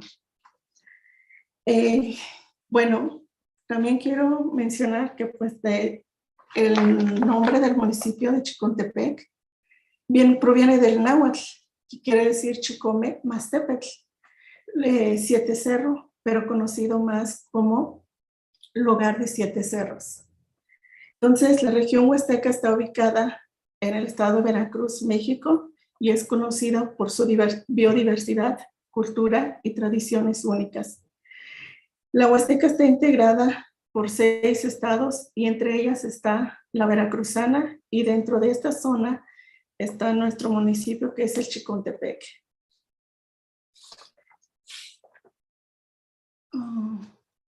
También para esto, miré que era importante de ver sobre el nombre de mi comunidad. Mi comunidad se llama, o la comunidad de mi compañero Eduardo de la Cruz, venimos de esa región, de esa comunidad, que se llama Tecomate.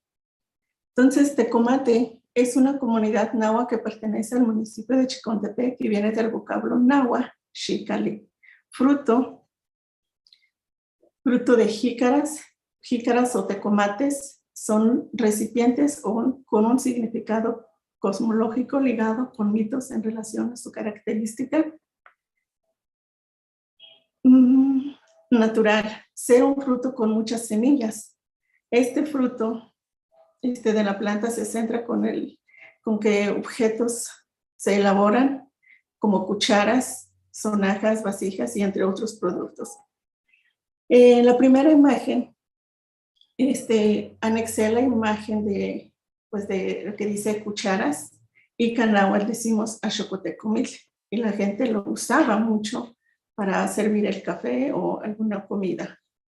La siguiente, en náhuatl, es xumomo, pero estos objetos se usaban mucho antes, ahorita pues ya se está perdiendo. Entonces xumomo lo usaban para guardar las tortillas. Dentro, esto es para que no se enfriaran pronto. La siguiente es el tecomitl o jícara, que usaban las personas para lavarse las manos, para lavar. Y en el último es el tzicatl, también es un recipiente para guardar agua, principalmente para los hombres que llevaban agua en la milpa. Bueno, aquí quiero mencionar también que la lengua náhuatl es parte de nuestra identidad mexicana y nos permite conocer la lengua y su cultura de nuestros antepasados. También nos conecta con nuestros orígenes, nos concientiza a decir quiénes somos y cómo somos. Cuando enseñamos como instructores o los que trabajamos en la lengua náhuatl, nuestro objetivo es que se conozca la riqueza, la belleza y las costumbres de nuestros antepasados para mantenerla viva. Bueno, de aquí. En mi participación, como lo que miré que también, que es importante tener en cuenta que hay muchos neologismos que crearon a través de la adaptación de palabras del español al sistema fonético y gramatical del náhuatl, lo cual podemos decir que son un testimonio de la influencia de la cultura española en la lengua y la cultura de los nahuas de la conquista. El náhuatl ha continuado evolucionando y adaptándose a lo largo de la historia y ha incorporado una variedad de neologismos para seguir describiendo elementos de la vida moderna como tecnología, ciencia y política. Estos reflejan la capacidad de las lenguas indígenas para adaptarse y seguir siendo relevantes en un mundo de constante cambio. Y como ejemplo, mire aquí.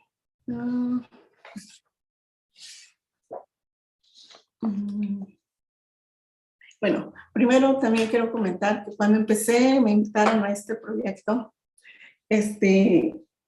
Principalmente trabajé con vocabulario como traducción directa, o también una invitación de que viene la definición describiendo el objeto.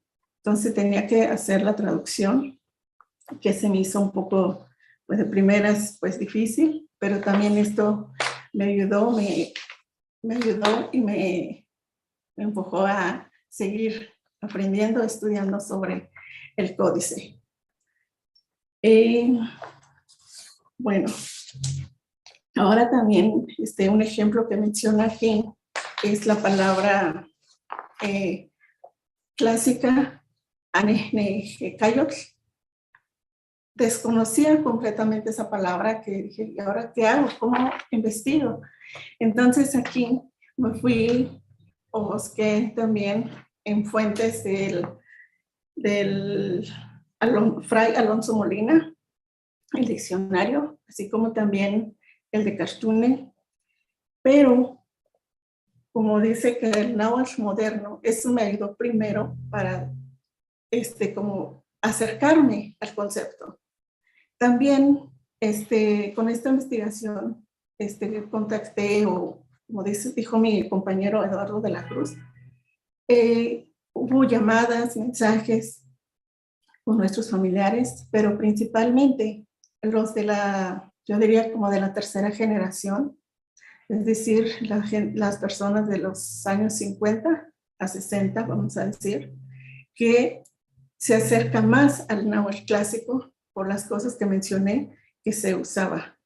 Ahora ya no, pero de todos modos, con estas palabras, la gente a veces no sabía lo que uno se le estaba preguntando.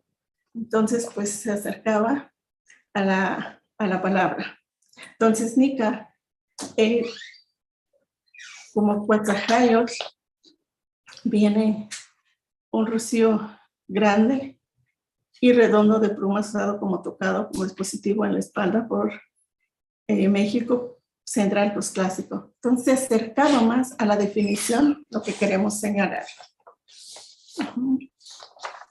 Y otro ejemplo es el náhuatl clásico Coscatl, Costli moderno y Cosme se puede decir como plural. Lo mismo tenemos el español y el náhuatl.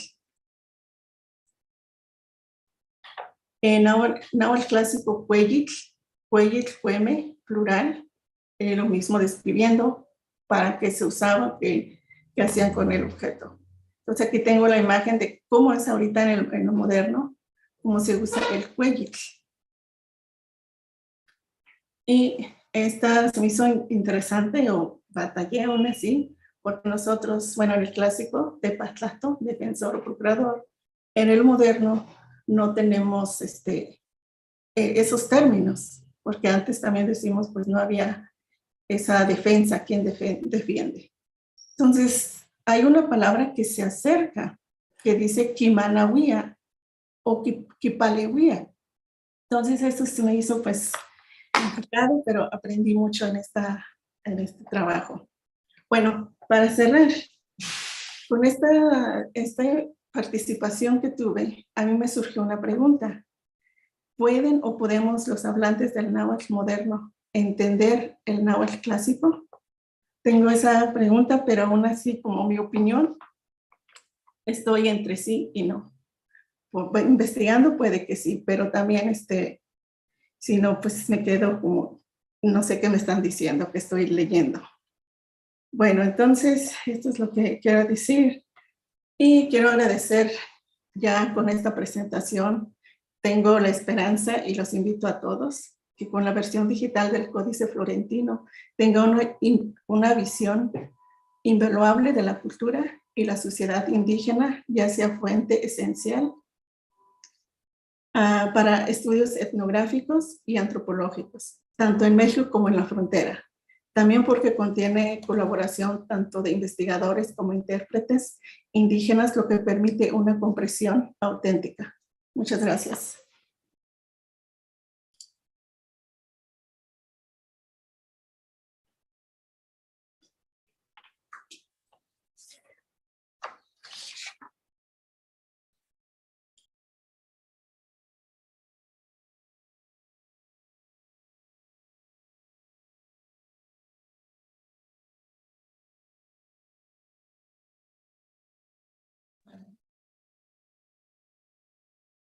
The notion of authorship is an interesting one. Fray Bernardino de Sahagún, for instance, is widely cited as the exclusive author of the Florentine Codex.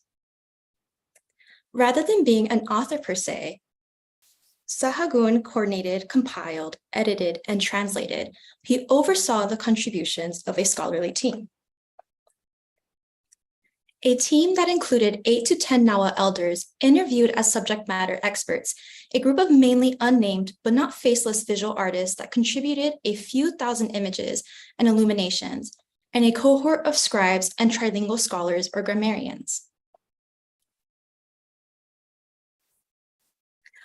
Among who include Diego de Grado, Bonifacio Maximiliano, and Martín Jacobita from Tlatelolco, Mateo Severino from Xochimilco, Antonio Valeriano from Azcapotzalco, and Alonso Bejarano and Pedro de San Buenaventura from Cuautitla.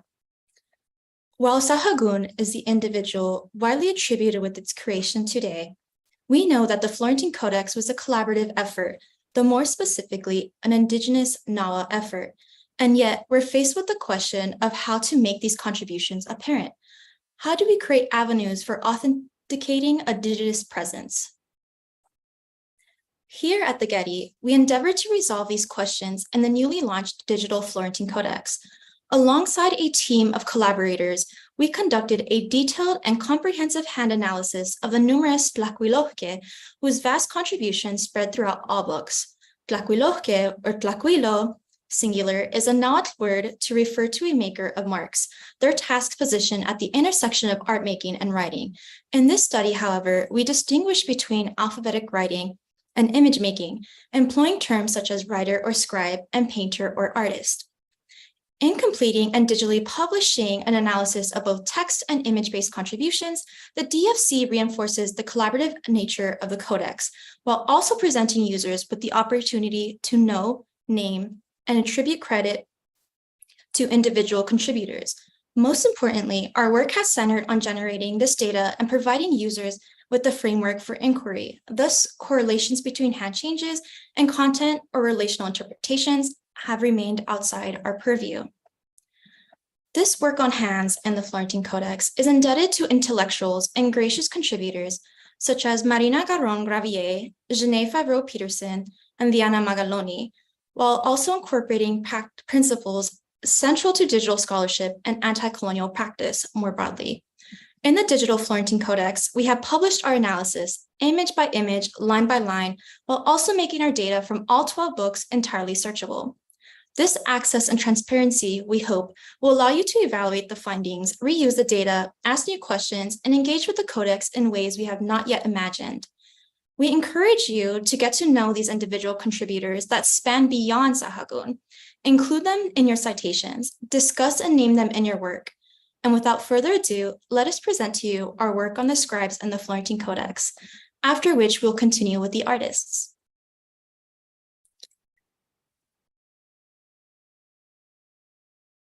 Our analysis of scribal hands first began with a folio by folio study of hand changes, noting where contributions began and ended, as well as any distinct characteristics within the script.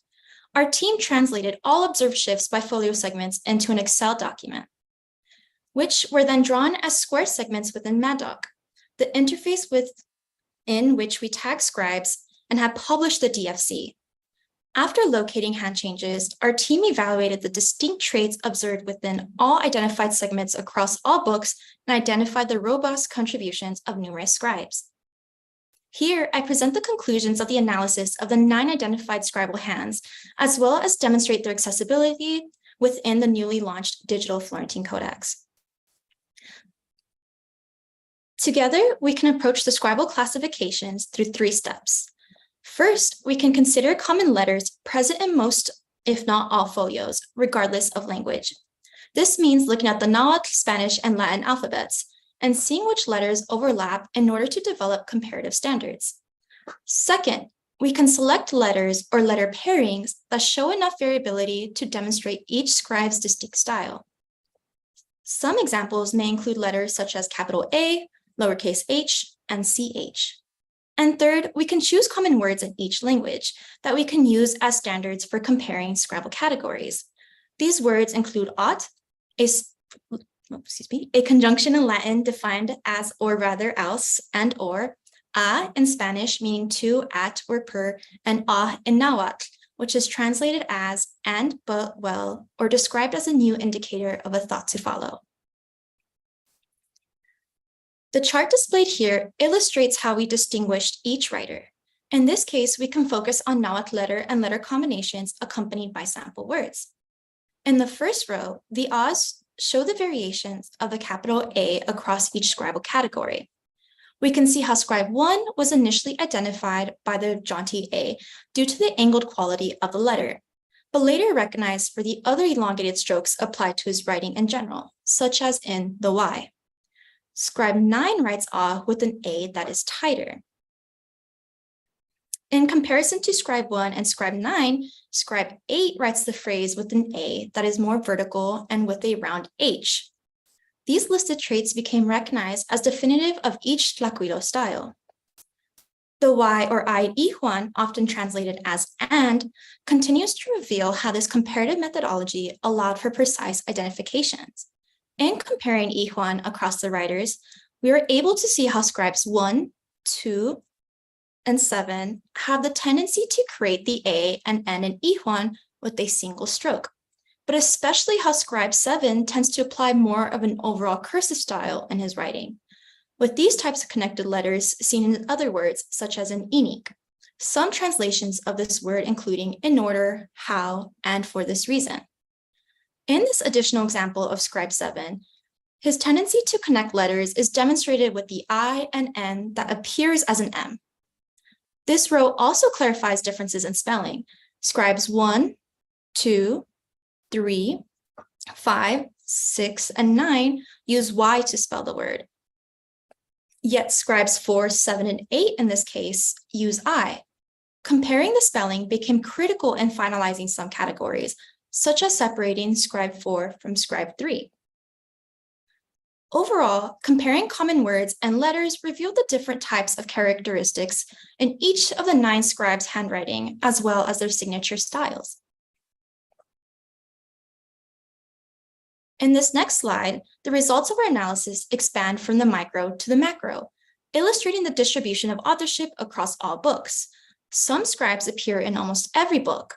Scribe 2, for example, contributed to all but 2 of the 12 books, including 10 appearances as a Spanish author and 5 as a Nahuatl author. Scribe 4, however, was a primary Nahuatl author in books 5 and 6, but curiously appears nowhere else in the Florentine Codex. This table shows us how scribes collaborated in the production of the alphabetical text.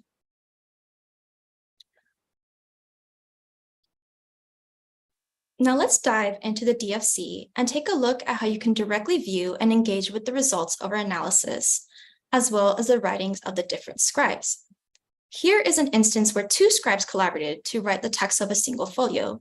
The top passage, which starts with the word comienza, is written by scribe 1, who also wrote the Nahuatl for some time until the last few lines of the paragraph. While the switch seems subtle, the writer identified as scribe 3 seemingly completed the rest of the Nahuatl while performing the prologo en romance and adding mexicana for the title of the prologue written in Nahuatl. This is but one example of a folio showing 2 writers and subtle switches. This next slide, showing a folio from Book 11, presents one of our favorite instances of collaborative work achieved by the Nahuatl scribes. Here we've identified 3 writers in total. Scribe 7, the writer who tends to use connective strokes, completed the Nahuatl. Scribe 6, the writer of irregular letters, performed the corresponding Spanish. However, there were also glosses and corrections present on this page. The Spanish glosses above the Nahuatl were done by scribe 6. But the correction for the paragraph description seen in the smaller writing at the bottom was written by scribe 1. In the Florentine Codex, instances of editing where information has been added by a different scribe, one who did not author the body text, are uncommon. However, they offer insights regarding manuscript production and individual roles of select scribes, either briefly as writers or editors or as exclusive authors of certain sections. As these examples illustrate, users of DFC can not only engage with the digitized codex to assess their scribal classifications, but also to reuse the data and incorporate the published findings into future studies that would advance the identification of the Nahuatl scribes.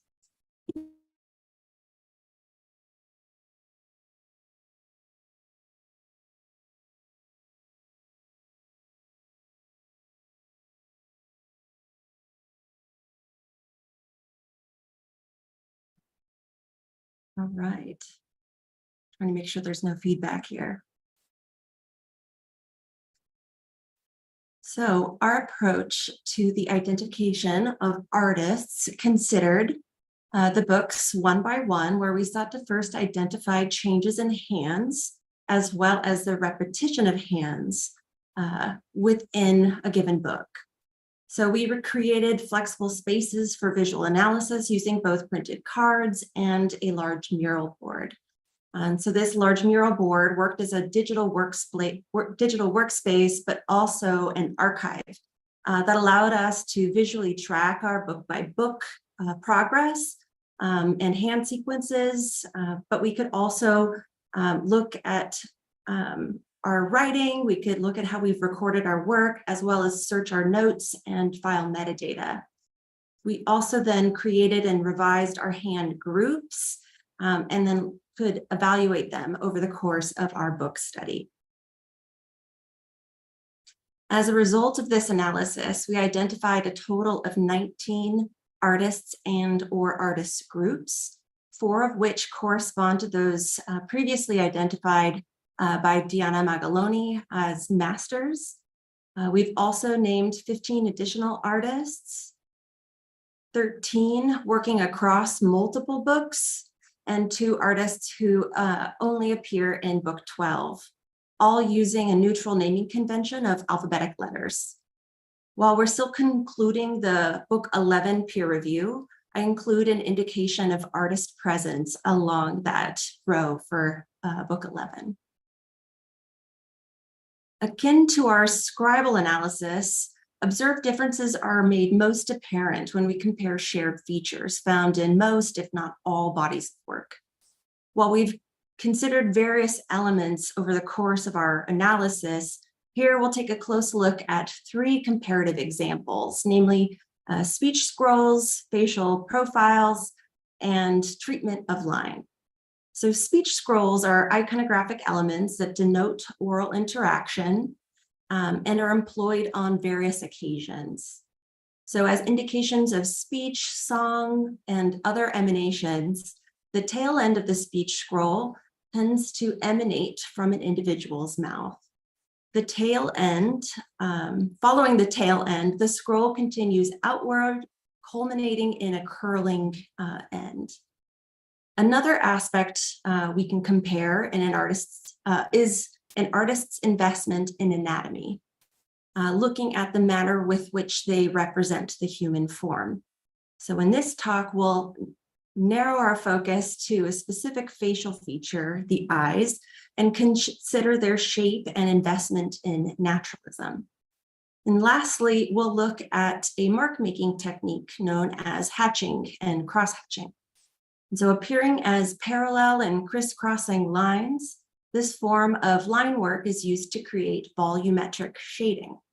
And so within this comparison, we'll organize ourselves by focusing on line density, so how many of these lines appear within a given space, and then also line regularity, where regularity indicates the consistency in line length and then the spacing between lines. So starting first with the speech scroll, we'll narrow our focus to the tail element alone and compare its size in proportion to the face and also the characterization of the line. So to the degree that it's straight or curved. So in this image, for example, we see 4 speech scrolls by different artists that convey also difference. Those by artists E and G, for example, are both short relative to the faces of their issuers, but their lines differ in the amount of curvature. Similarly, when looking at the other 2 examples by artists K and P, we can see that these scrolls are much longer, but similarly differ in their treatment of lines. One is straight, whereas the other is showing much more curvature. And so from here, we can plot results from all identified hand groups, illuminating even greater variability in the expression of a common iconographic element. One notable observation is that those straight, distinct styles from artist E's speech scrolls are very isolated, and this highlights his interest in creating an individualistic mode of visual communication. Conversely, artist P's long curving style is shared with artist F, suggesting there may be a relationship between the 2. Next, let's examine facial features and compare relationships in eyes. In the examples shown here, both artists G and F create a curved shape at the top of their eyes, whereas artists L and C employ a straight line to communicate the same facial feature. Considering anatomy, artists G and L utilize varying line weights or subtle delineations, sometimes hatching or cross-hatching, which we'll get to in the next slides, to convey the figure's eyelid crease, lower lid, and even the bridge of the nose. Artists F and C, in contrast, convey the figure's eyes more succinctly, investing in overall depiction as opposed to the particulars of individual features. When these patterns are broadly considered, interesting notions emerge. Notably, very few artists are consistent in their naturalistic portrayals.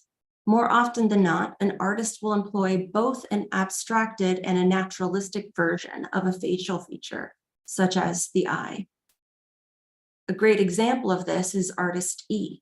Their work in books 2 and 6, for example, show a beautiful command of facial anatomy, while their work in book 12 and others, such as book 11, illustrate their versatility in visual communication.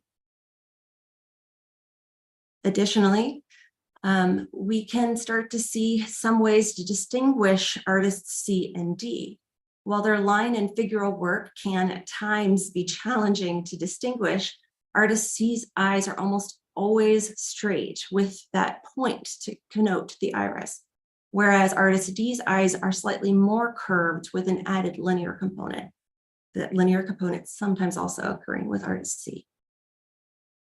So now let's consider line work, though we'll specifically focus on hatching and cross-hatching. For example, artists F and Q frequently use this method and do so at high densities. However, the regularity of their lines differ considerably. And as I mentioned earlier, that regularity is the overall consistency in the patterning of the lines and the space between those lines. A similar observation is noted among artists I and L. Both opt not to use this mode of mark making frequently, preferring instead to shade their figures to communicate volume with washes. However, when they do, it is sparse, and then they differ in their degrees of line regularity. So then when these results are plotted for all artists, you'll note that very few exhibit irregular hatch and cross-hatching, especially at high density. We can therefore call this a distinct characteristic of artist Q. Conversely, many artists exhibit regular mark making, most at medium to high densities. This pattern could indicate mutual training or perhaps a level of collaboration within the image making or production process. Regardless, a closer look at those with as well as without commonalities offer incredible opportunities to glean insights into their individual identities, not to mention image making at such a dynamic point in history. And this is exactly what we have made available through the DFC. For example, if you want to conduct your own broad sweeping comparison, one that takes a deep look at landscapes, for example, you can enter landscape in the search bar, select your image results, and then customize your space. I like to make the image large size. I also like to have more images on one single page, so I scroll down to the bottom and make sure that it displays 100 instead of 50. And then once all of this is done, you go and you select your artist. I am personally quite fond of artist R. It's probably because he depicts quarries and he is a little cheeky in terms of how he uses window portrayals. And then you could start to look at how landscape is conveyed. And there's where that mouse is one of those depictions of landscape. And then when you're wanting to kind of go back and get a sense of, perhaps other artists and how they have attempted to do these similar types of portrayals, you'll just scroll back up and unclick Artist R instead of going into your back bar. And then you'll see all of your other options. You'll select another artist and begin your comparison. So the Florentine Codex is an incredible body of work. However, it is misleading to attribute its creation to Sahagún alone. He coordinated, edited, compiled, and translated the contributions of others. These others were crucial to the success of the Codex. They were highly esteemed intellectuals. They were named scholars and writers. They were incredible artists and visual communicators. And without all of them, we wouldn't be here right now. And with the launch of the DFC as of today, these contributors are not only apparent, but also the breadth of their contributions are freely available for study, creating an opportunity to authenticate the Indigenous presence in the creation of the Florentine Codex. We encourage you to get to know these individual contributors that span beyond Sahagún include them in your citations, discuss and name them in your work. Thanks to the support of Getty, the work of our research collaborators, and the incredible innovation of our colleagues at Digerati, this work has turned the tides in attributing authorship. With that, it has been a pleasure to share our contributions with you. We encourage you all to dive right into the DFC, and we look forward to answering any and all of your questions. And now it is with great pleasure that we introduce our friend and colleague, Leon Garcia, Garagarza. Thank you.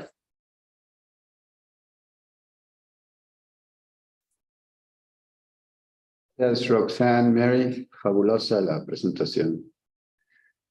Soy León García Garagarza. Aunque voy a dar mi conferencia en inglés, quiero saludar y agradecer en mi idioma materno aquí a todos mis queridos colegas en el Getty, en el I10, Biblioteca, en la UNAM, en UCLA, a todos los que nos acompañan en esta presentación. Mi conferencia se intitula Some Observations on Translating the Spanish Text of the Florentine Codex into English. La historia general de las cosas de la Nueva España, for such is the title of the work that is contained in the Florentine Codex, is universally recognized as the most comprehensive and extensive primary source about the indigenous culture and history of 16th century Central Mexico. Since my colleagues have already done so, I will not speak here about the eventful history of this unparalleled work, but will only mention that Sahagún and his brilliant team of noble Nahua collaborators had to overcome many obstacles before they were able to see their encyclopedic project take final form in 1577 in the shape of the gorgeous manuscript known today as the Florentine Codex. We actually went through a pandemic as they did too. So we also had some events to face in this year's doing this project. Okay. Scholars specialized in colonial Mexico have long recognized that the 12 books of the Florentine Codex are comprised of three interdependent parts: the Nahuatl source text, which appears on the right side column of each folio, the Spanish text, and the pictorial account, both of which appear in the left side column. Though intimately interrelated, each one of these three texts has a relative autonomy, and the differences between the Nahuatl source text and Sahagún's Spanish translation of this text are so significant that one can legitimately consider the Spanish and the Nahuatl texts as two distinct works. In the prologue that he wrote for the second book of the Historia General, Sahagún himself documented the process in which the Nahuatl source text was translated into Spanish. Although the friar was the principal translator of this text, it is very likely that the Nahua scholars at the Colegio de Santa Cruz de Tlatelolco, under his supervision, and who were assisting him, they also had considerable input in the translation of the text. The resulting Spanish text is not a simple translation of the Nahuatl source material, but it is a much more complex work. Guided by considerations both practical and ideological, and always attentive to his intended metropolitan audience, Sahagún constantly comments, summarizes, and paraphrases the source text. His writing also includes plenty of extraneous material that is not found in the Nahuatl column, such as the prologues that he wrote for each of the 12 books of the Historia General. Moreover, Sahagún also substitutes entire chapters with doctrinal and historical observations or with extensive notices about the circumstances regarding the composition of their project. The resulting 12 books of the Spanish language Historia General de las Cosas de la Nueva España therefore form an original work that supplements the Nahuatl text and reveals much of the nature of colonial society in the latter part of the 16th century. Up until today, only the Nahuatl text of the Florentine Codex had been rendered into English in the justly renowned translation of Arthur Anderson and Charles Dibble. Otherwise, only a few portions of the Spanish text had been translated into English, notably the pioneering translation of books 1 to 4 made by Fanny Bandelier in the early 20th century. Her work was followed decades later by James Lockhart's translation of book 12. Of these two, Bandelier's and Lockhart's, only Lockhart's translation is fully reliable, for notwithstanding her beautiful literary style, Bandelier unfortunately only had available a copy of Bustamante's defective transcription of another manuscript of the Historia General, the Tolosa manuscript. In 2018, I was invited to join the Getty Research Institute's collaborative Florentine Codex initiative with the task of translating the Spanish text of the first 11 books of the Florentine Codex into English. Since our team at the Getty had already secured the rights to reproduce James Lockhart's English translation of Book 12, there was no urgent need to translate this book anew. The consensus was that we would follow in our translation Lockhart's colloquial contemporary English style to distinguish it from Anderson and Dibbles' imitation of 17th century English that they did in their translation of the Nahuatl text. My translation would include the prologues, introductions, and other sundry texts that Sahagún had originally written in Spanish and that have no Nahuatl language equivalent. This had already been translated and published by Anderson and Dibble, but they were translated in their proto-17th century style. So for the sake of consistency, I would translate them again with our modern vocabulary and include them in the digital Florentine Codex. We adhere that my translation implements modern English standards of punctuation, going against the notorious haphazardness of the Spanish original text. Other times, however, a conscious decision was made to retain some of the characteristic quirks and idiosyncrasies of Sahagún's literary style. The general history of the things of New Spain appears in a crucial moment in the evolution of the Spanish language. Functioning both as spiritual and practical preceptors, Sahagún and his fellow Franciscan friars in New Spain consciously adopted in their educational and lexical endeavors the grammatical principles that Antonio de Nebrija had established in 1492 in his revolutionary Gramática de la Lengua Castellana. The friars did follow his method to codify the plethora of indigenous languages that the imperial expansion of the Spanish crown had put at their disposition.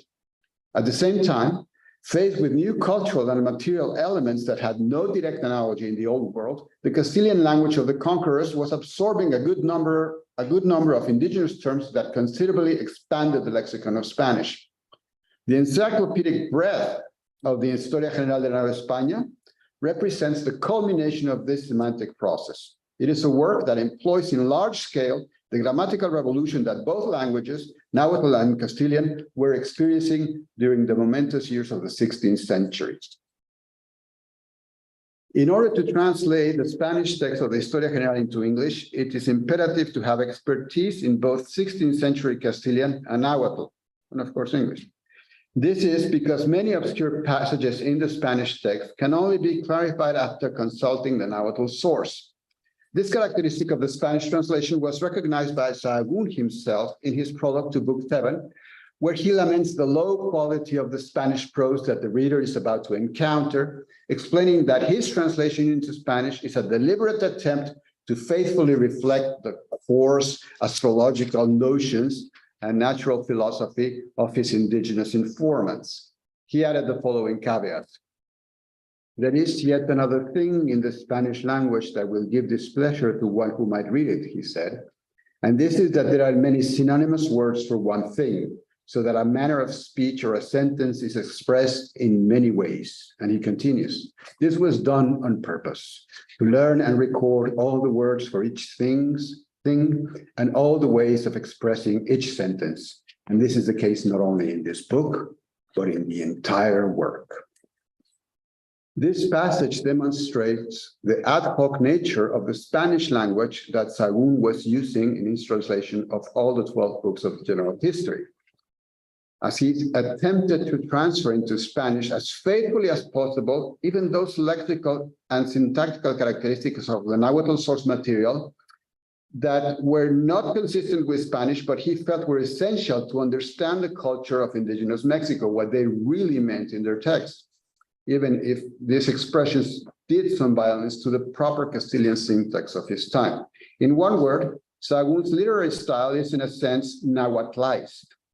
For that very reason, we often chose to recreate in our translation some of the meandering phrases, constant repetitions, obscure metaphors, and convoluted sentences that are found in many passages of the Spanish section of the Historia General. To give one example, just one example. Throughout the work, the Spanish text often switches singular and plural pronouns in the same paragraph, and this confuses the reader.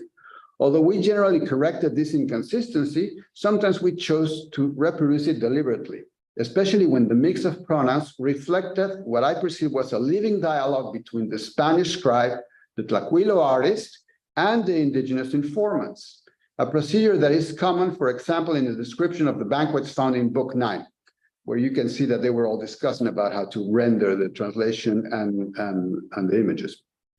Let's see one sentence found in chapter 7 of Book 9.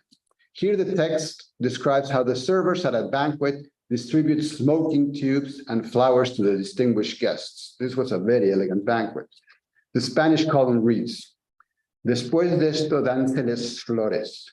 Lleva la flor en la mano derecha, que se llama Chimalxóchitl, y en la izquierda otra, que se llama Cuauhxóchitl, which we translate as, after this, flowers are given to them. In his right hand, he is carrying the flower called Chimalxóchitl, and in his left hand, another flower called Cuauhxóchitl, and he is carrying that one, the Chimalxóchitl, in his right hand, because the one who is about to take it has his left hand extended, and he is grabbing it with his left hand as if it were a shield. And the other one, the Cuauhxóchitl, that he is carrying in his left hand, comes in front of the right hand, and the other one is grabbing it like someone who is grabbing a sword. Here, the Spanish scribe is punctually following the inconsistencies of the Nahuatl text, the abrupt transition of pronouns from plural to singular, and the equally sudden change from past to present tense. These syntactic slips occur because the Nahua informants are in fact describing the picture that the Tlacuilo artist has made to illustrate the narration. In that picture, which actually appears two folios before the paragraph that we cited, we see one man holding the aromatic flowers that the host is offering to his guests before the meal, while another man reaches out with his hand to receive a complimentary smoking tube. This example reveals what I call the performative trialogue between the Nahua informants, the Tlacuiloque artists, and the Spanish translator. This trialogic process was a constant feature throughout the composition of the Florentine Codex at Santa Cruz de Tlatelolco, and it is one that would have been lost had we corrected the syntax in pursuit of a clinical grammatical consistency in our translation. Beyond the patent influence of Nahuatl syntax and vocabulary, the Historia General is characterized by its extraordinary profusion of Nahuatl loanwords. This was to be accepted. These are called Mexicanismos. Furthermore, like other contemporary colonial authors, Sahagún in his prose also employs numerous loanwords of Caribbean origin. This was very common in chronicles and literature from the era. Words that were being incorporated into Spanish from the Caribbean islands and from Central America and from the Maya land in Central America. These words such as maíz, nequén, canoa, naguas, cu, etc.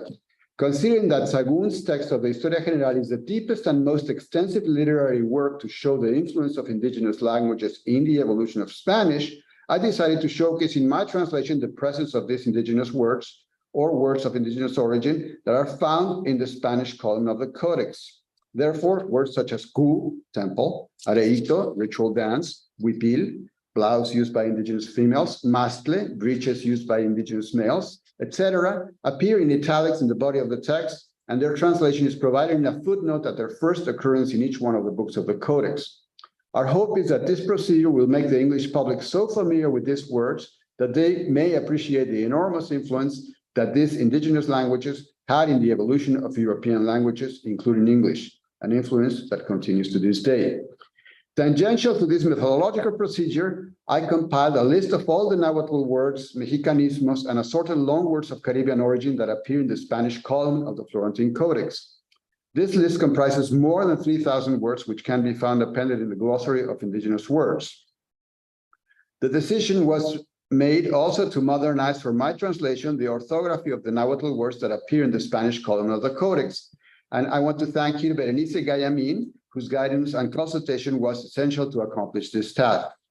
The reader will find both the original spellings and our modernized variants in the appended glossary of indigenous terms.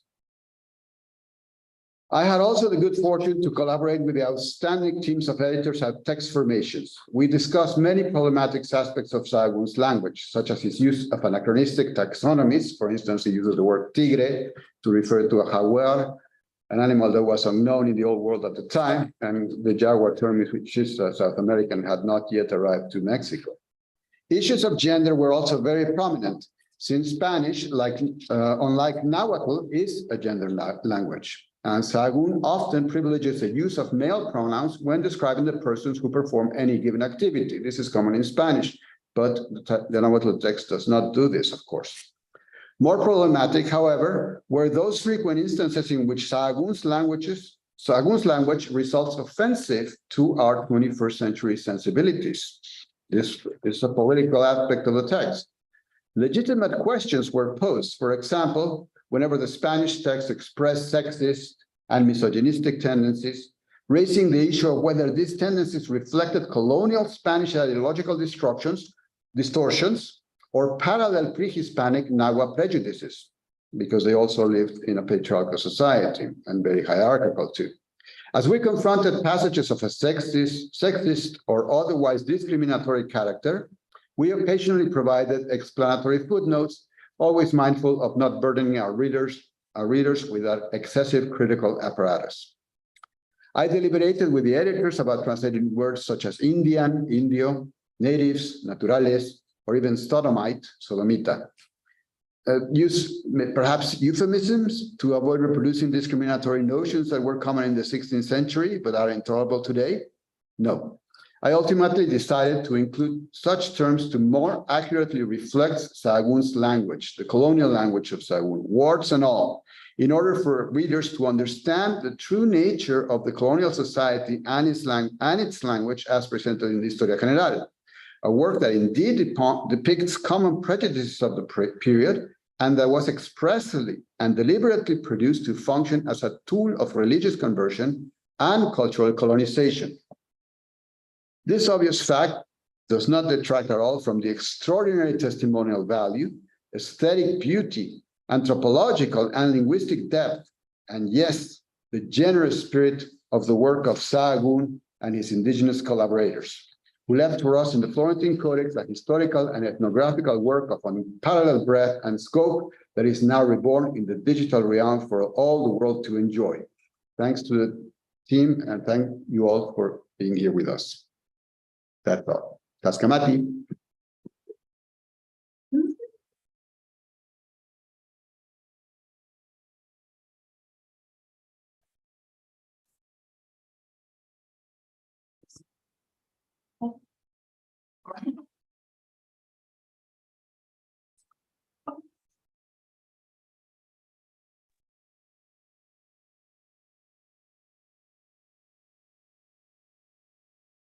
Now we have the Q&A. Kevin Terraciano and myself, Diana Magaloni, will be making some questions to our panelists. First of all, I want to congratulate each of you. It's an amazing, amazing work. And I let Kevin Terraciano have the first question. Okay, thank you, Diana. We want to pose one question to each of the 9 presenters in 15 minutes, so we will need to be brief. If we don't have time for questions from the audience, we'll have a transcript of those questions and we'll try to follow up after this brief session, okay? First, a brief comment and then a question for Kim and Alicia. Kim, nobody has contributed more to this project than you. Back in 2015, you had the grand vision. You worked with GRI leadership, former director Tomas Getkins, and now current director Mary Miller, the Seaver Foundation, the Getty Trust, to help secure the support and funding for such an ambitious project. You recruited talented people to work on the project. You've worked with many colleagues and institutions, and you played a leading role in organizing this conference today. None of this would have happened without you, Kim. And your GRI colleague, Alicia, has contributed so much as well. You two are an amazing team. I sincerely thank you both. My question for both of you, what were some of the most challenging, difficult aspects of the project now in retrospect? Well, there were so many, and your introduction just might have given a glimpse. I think one of the, and we were just discussing this yesterday evening, Alicia and I, we think it was the pandemic. We had just gotten our, secured the funding. We just hired our team. We were about to turn everything up. Alana had been here a couple of months, and Berenice had just arrived on the Monday in March of 2020. And on Friday, we went into lockdown. And luckily, we were all set up to do a collaborative project that was digital, and we took our laptops and went home, and then didn't leave our dining room tables for a year and a half. And there were different challenges, childcare, being isolated, not knowing people in the city. And yet I think we all kept saying, as we were traumatized by what was going on around us, the Florentine Codex is keeping us going. This work on the Florentine Codex is keeping us going.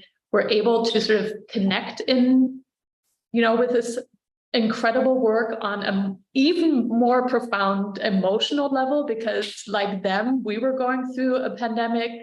So I think we even though this was a challenge, the love for the Codex carried us through. Mm-hmm. Alicia, you had. Yeah, no, I agree entirely. I'm also kind of inclined to say everything was challenging. This was new to us, and I think it's fair to say that probably a project quite like this was new to all of us. We'd never done something like this before, so there was a lot of learning along the way. And in the beginning, there was this vision. And then as a project manager, I was working with Kim to figure out how to realize that vision. And so there was just a lot to learn. And then also the scale of this project. There was orchestration of people and content, right? And so the human scale was large, constant communication and organization, and then also the content side. So managing, editing, organizing, keeping all of that in line. So yeah, there were so many challenges. And of course, we keep emphasizing the gratitude, but again, our amazing partners in crime in Digerati were doing such an amazing job, Matt. Continues. And we will continue, but he just kept, the team there just kept helping us along, because we are not technological people, and yet they made it understandable for us to do our part, and hopefully we can convey our desires. So it was a really great working relationship. Excellent. So I have a question for in taking into account what just was said by Kim and Alicia about the pandemic. I think now that we have the experience of living through a pandemic, maybe we can think differently the way the Florentine Codex was produced.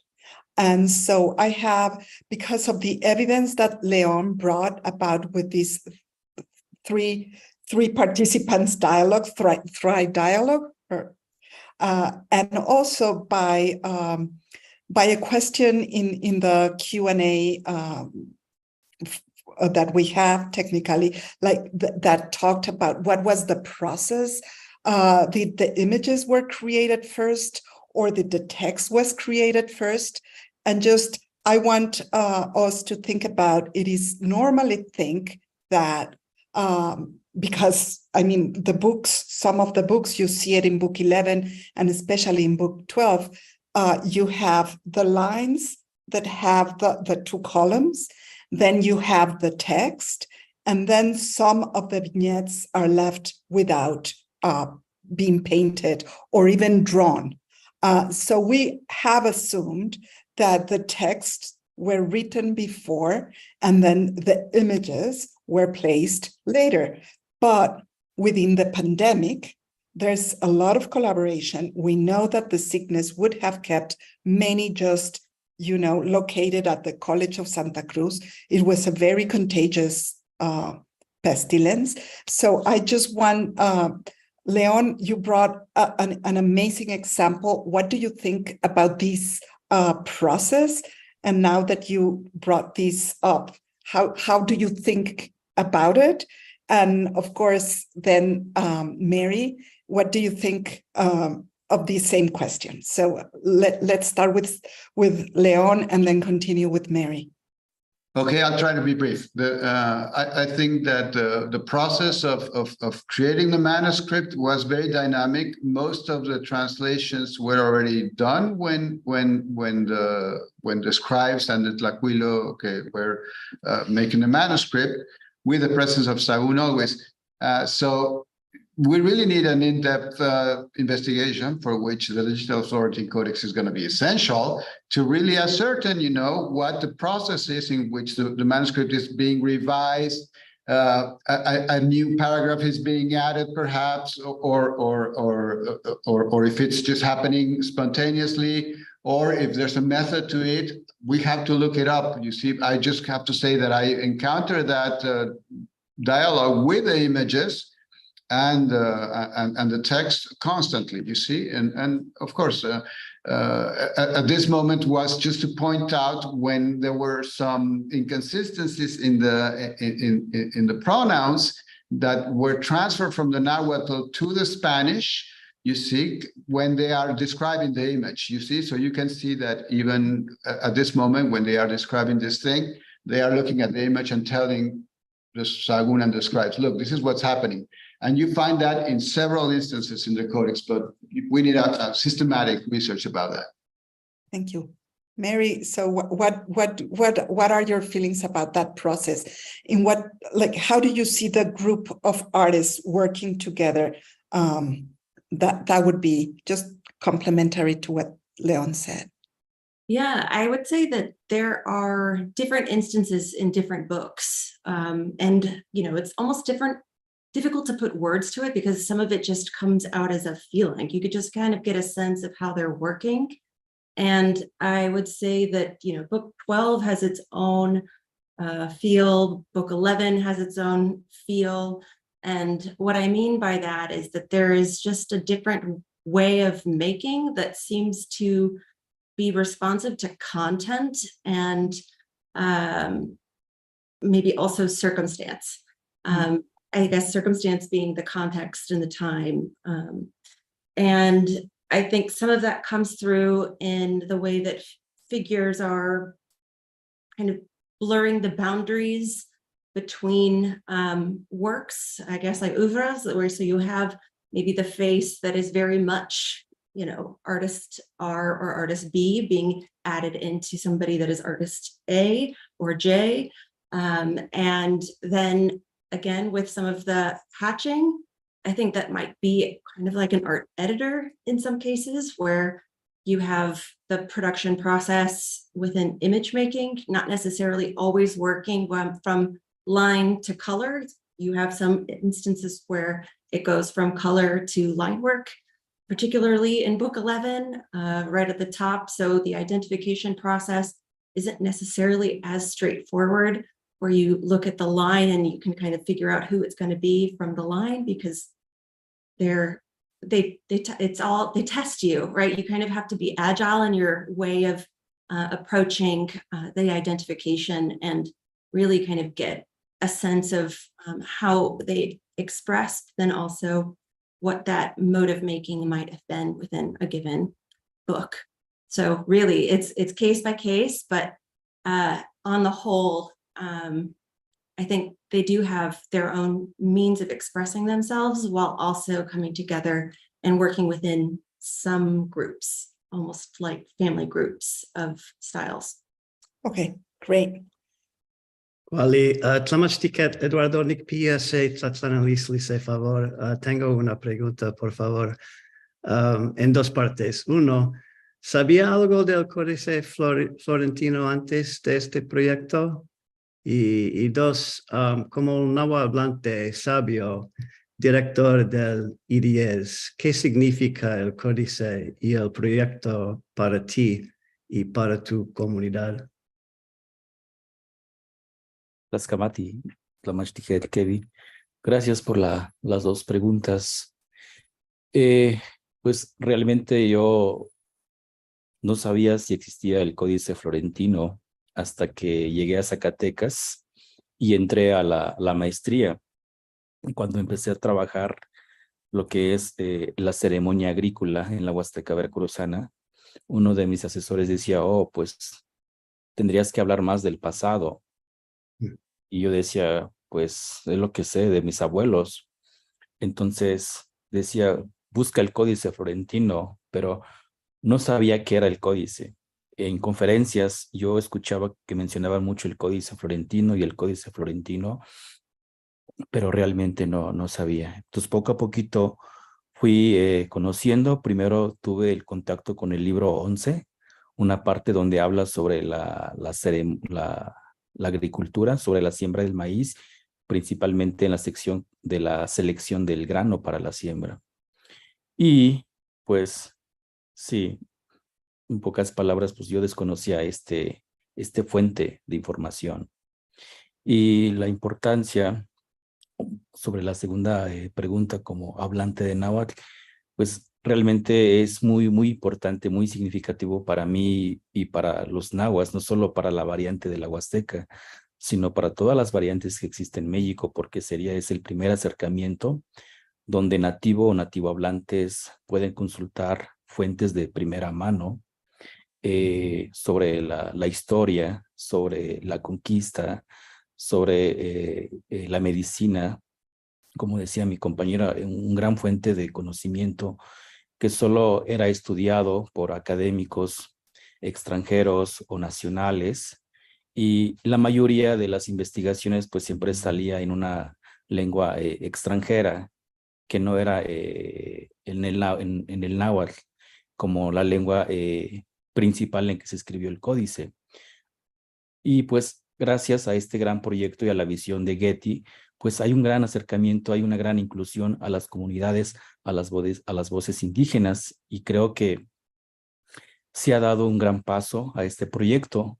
Uno de los proyectos también que ha tenido gran acercamiento a las comunidades y que se le ha tomado también a las comunidades indígenas es el proyecto que llevó a cabo, que desarrolló la compañera Stephanie Wood sobre el diccionario que contempló también audios y definiciones de la Huasteca Veracruzana. Hasta el momento he conocido estos dos proyectos donde realmente han participado comunidad indígena hablante. Entonces, yo estoy muy agradecido y reconozco el gran trabajo. Realmente no fue un trabajo fácil, hubo varios desafíos, pero realmente mucha gente le va a gustar leer el Códice Florentino o mínimos términos en su lengua materna. Gracias. Tlaxcamati. Bueno, yo quisiera preguntarle a Sabina, porque fue muy interesante tu última intervención, tu pregunta. Entonces, tú dijiste que el lenguaje es un comunicador no solamente de palabras, sino de la cultura y de la tradición. Y que la presencia de la traducción del náhuatl contemporáneo de tu comunidad en el Digital Florentine Codex es fundamental. Mi pregunta es que ¿tú crees que pueda esto, cómo crees que esto pueda afectar a las comunidades de hablantes de náhuatl actual? ¿Cómo crees que pueda esto tener un impacto en las comunidades, en la tuya y con eso en otras? No, primero que nada, gracias por la pregunta. También, pues, para mí ha sido una experiencia muy bonita, como mencioné. Y en cuanto a la pregunta, pues, no sé si decir cómo va a afectar en las comunidades con la gente principalmente que habla náhuatl, porque también la comunidad ya no habla mucho el náhuatl moderno. Como la nueva generación ya no está hablando el náhuatl. Y pues pienso que también ahí con el náhuatl clásico, que es más relacionado al códice o a los códices, entonces pienso que ahí está más difícil, porque también, como dice mi compañero Eduardo, yo tampoco conocía el códice. Cuando empecé a escuchar fue cuando entré a trabajar en el instituto, cuando dije, pues hay libros, hay códices, hay libros del náhuatl clásico, entonces dije, pues qué interesante que antes hubo esto, la historia, donde entra la cultura, y principalmente pues también mi rama es mi rama de investigaciones sobre las plantas medicinales, entonces ahí me sorprendí de todos modos porque venía conceptos, venía imágenes que yo no, o sea, a lo mejor lo conocía, lo conozco, pero no sé cómo se dice en español. Y entonces, pues no sé, ahí como vivir con la gente con la nueva generación, pues más que afectar, sería pues una tristeza, así lo veo, de que la gente pues ya no lo hable. Entonces va a ir dependiendo el estudio con la nueva generación que vaya haciendo para como pues tener una idea o conocer más sobre los códices a lo mejor. Gracias. Sí.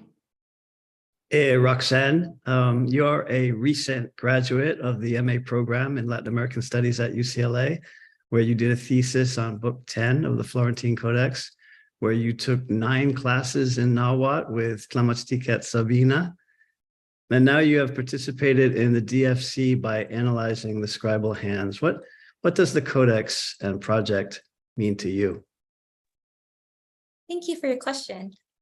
So I first learned about the digital Florentine Codex in 2019 in one of Professor Lisa Souza's courses at Oxnard College. There, Kim presented about the DFC, and the class collaborated with Occidental College's special collections and the GRI to learn how to create metadata and use digital tools to research the Florentine Codex, both in individual projects and group projects. And for myself, as a first-generation student, it exposed me to entirely new ways of learning, research, and even careers. I had no idea about firsthand historical research, and this type of scholarship could be done using original historical writings, unique digital methods, and through collaborative efforts. To have been able to then participate as a peer reviewer 4 years later, and as someone who recently completed an MA thesis on the Florentine Codex, which was inspired by the work I did in Professor Souza's class, the DFC and the Florentine Codex continues to teach me similar lessons of education, history, and collaboration. And honestly, more importantly to myself, teaching me lessons of education, history, and community, how to center people and learning in my work, and how to extend these experiences to people I know, many who are also people of color and children of parents who came to the US years ago, like my parents, and whether or not they had the privilege to attend college or not. Thank you so much, Roxanne.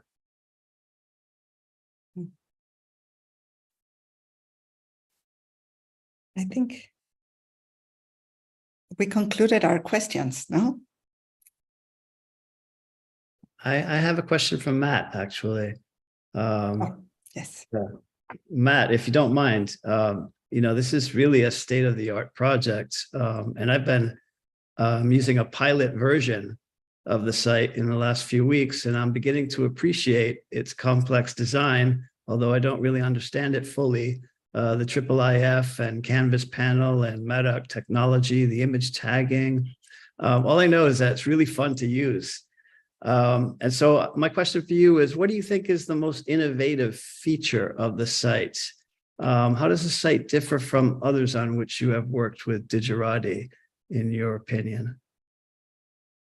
I think it really comes back to some of the things that other panelists like Alicia and Kim mentioned earlier. And a big part of it is like the complexity of the underlying source data and the scale of that data.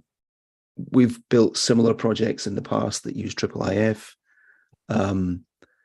You know, Tom Crane at Digerati and myself were involved with IIIF really right from the start. So in that sense, it's not different, but in other senses, trying to bring together so many different kinds of information in multiple languages and make it be coherent and easy to use, and also to be fast. I mean, the development site, if you're using that a few weeks ago, wasn't fast because it was all kind of dynamic data. And now it should be fast. And that's a challenge with that level of complexity while still keeping the kind of interactivity that the site has. So I think it's really about combining scale and the kind of richness of the source data while maintaining that usability, or attempting to maintain that usability. Hopefully people find it easy to use and exciting or fun to use. So I think it's really about combining complexity with scale in a way that doesn't feel like it's like that to this person using it. I think that's where, so it's not it's as much a matter of degree as it is, a complete change of approach. It's just using an existing approach in a much more kind of involved way. I think that's the primary thing I would say. Thank you, Matt. Thank you so much. We have a question for Berenice as well. I don't know if she... I'm sorry. Is Berenice with us? Did we ask Berenice a question? No, we haven't. I'm so sorry. I have written out, like, Berenice, I really admire your work and your presentation, and something that I really wanted to congratulate you and to speak about is just that the tagging of each image actually helps to it is kind of like a Pandora box, or like these matrushkas. You see the image and then you tag one thing and it opens a layer and a concept. And then by going deeper and deeper into the language, you see how image and language are really one single unit. And I just wanted for you to talk a little bit more about that connection, because we always talk about the connection between images and text, but I think that in your work, it is actually where you see language and visual language aligning the most. Thank you, Diana. Yeah, indeed. It's an amazing task I had to accomplish, and I hope, well, I did my best, but there were these questions at the center of the work. Is this a translation or just an help in order to understand the image? So it's not a translation. I was speaking about the voice of the painter, but I didn't mean writing like that, no. But it's the tags are only there in order to help understanding what is on the image. I tried to make them descriptive and not too much analytics, no, because I was finding also some ways of picturing some concepts. But when I started to invent also, like to create some tags, very conceptual or abstracts, in the end, I removed them because, as you say, when you open the box, it can go much further. So it was, I tried to stay descriptive, but it's true that there is all semantic clouds.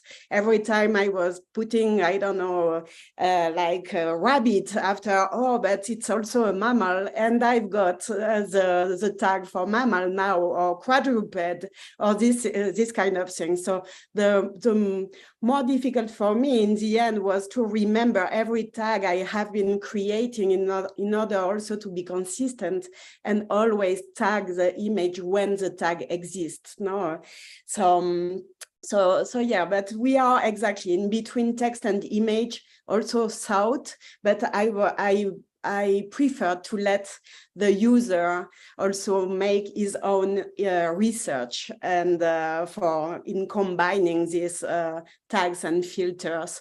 So yeah, but thank you very much for your comment. This is good.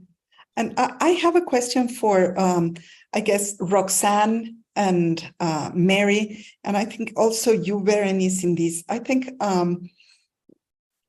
book 11, it's a very particular book. It is very difficult to identify artist hands in book 11 because, of course, the features, the human features in animals and in plants are very different. And so do you think that there's some special treatment and some special participants that are creating that book? In a sense, book 12 is also created by specific writers and scribes. So could you talk about those two books a little bit more?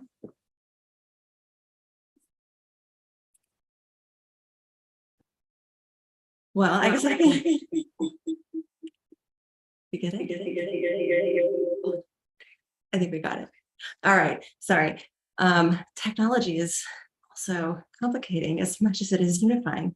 All right. So I think within book 11, there were ways in which I found it, in some ways, I found it actually to be an easier book to identify artist hands than some of the other books. And then there were certain areas of book 11 that I found more complicated. So I would say in some cases, book 11 felt less challenging because there's less changing from image to image for the most part. Whereas within some of the other books, you get really quick turnovers. And the collaboration, such as in book 12, you'll have like 2 or 3 hands within a group of 10 images. I think in book 11, you have these long runs sometimes of the same artists, and those I find to be very clear to identify. But then there are segments that are not very clear to identify simply because it's challenging to make a clear identification of some of the painted portions simply without doing the chemical, the material analyses, which you've done, Diana. Whereas the line work, you can make those IDs, but that's not necessarily all that's needed for that attribution. So you could make a partial attribution, but you can't make the full attribution. And it's possible that they're doing both, but again, the hand would change within those groups, whereas the paint wouldn't. So you see a little bit more of the process of production. Similarly, we have another grouping within it where it's clear that there is like an editorial addition of cross-hatching, where that doesn't seem to be maybe the initial part of the image production. So you see kind of it's not revision so much, but somebody coming back in and doing a second pass. So yes, you see a little bit of that collaborative process and making those one and done clear attributions. It makes it a little bit more difficult. But overall, I think within book 11, artists were working within larger segments, whereas I think in some of the other books, they were working in smaller portions. So I did find that one just to be a little bit easier to go with, though, And Roxanne, do you have the same feeling with the scribes? Do you want to do that one? I'm speaking about the scribes. Actually, we have to break. I'm so sorry. Okay. I would have loved to continue this discussion, but our AV techs have to get a lunch break before we start up again in barely half an hour. So, and I see there are a lot of questions in the Q&A, and we will sit here and answer them by text. And I hope you all get a nice little break. We will be back at 1:30, and we'll continue with our afternoon panel and hear from our wonderful colleagues and their digital projects. Thank you so much, Diana and Kevin, for your questions, and good job, everybody, on your presentations. Woohoo!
Hasta que yo te diga, te hago así.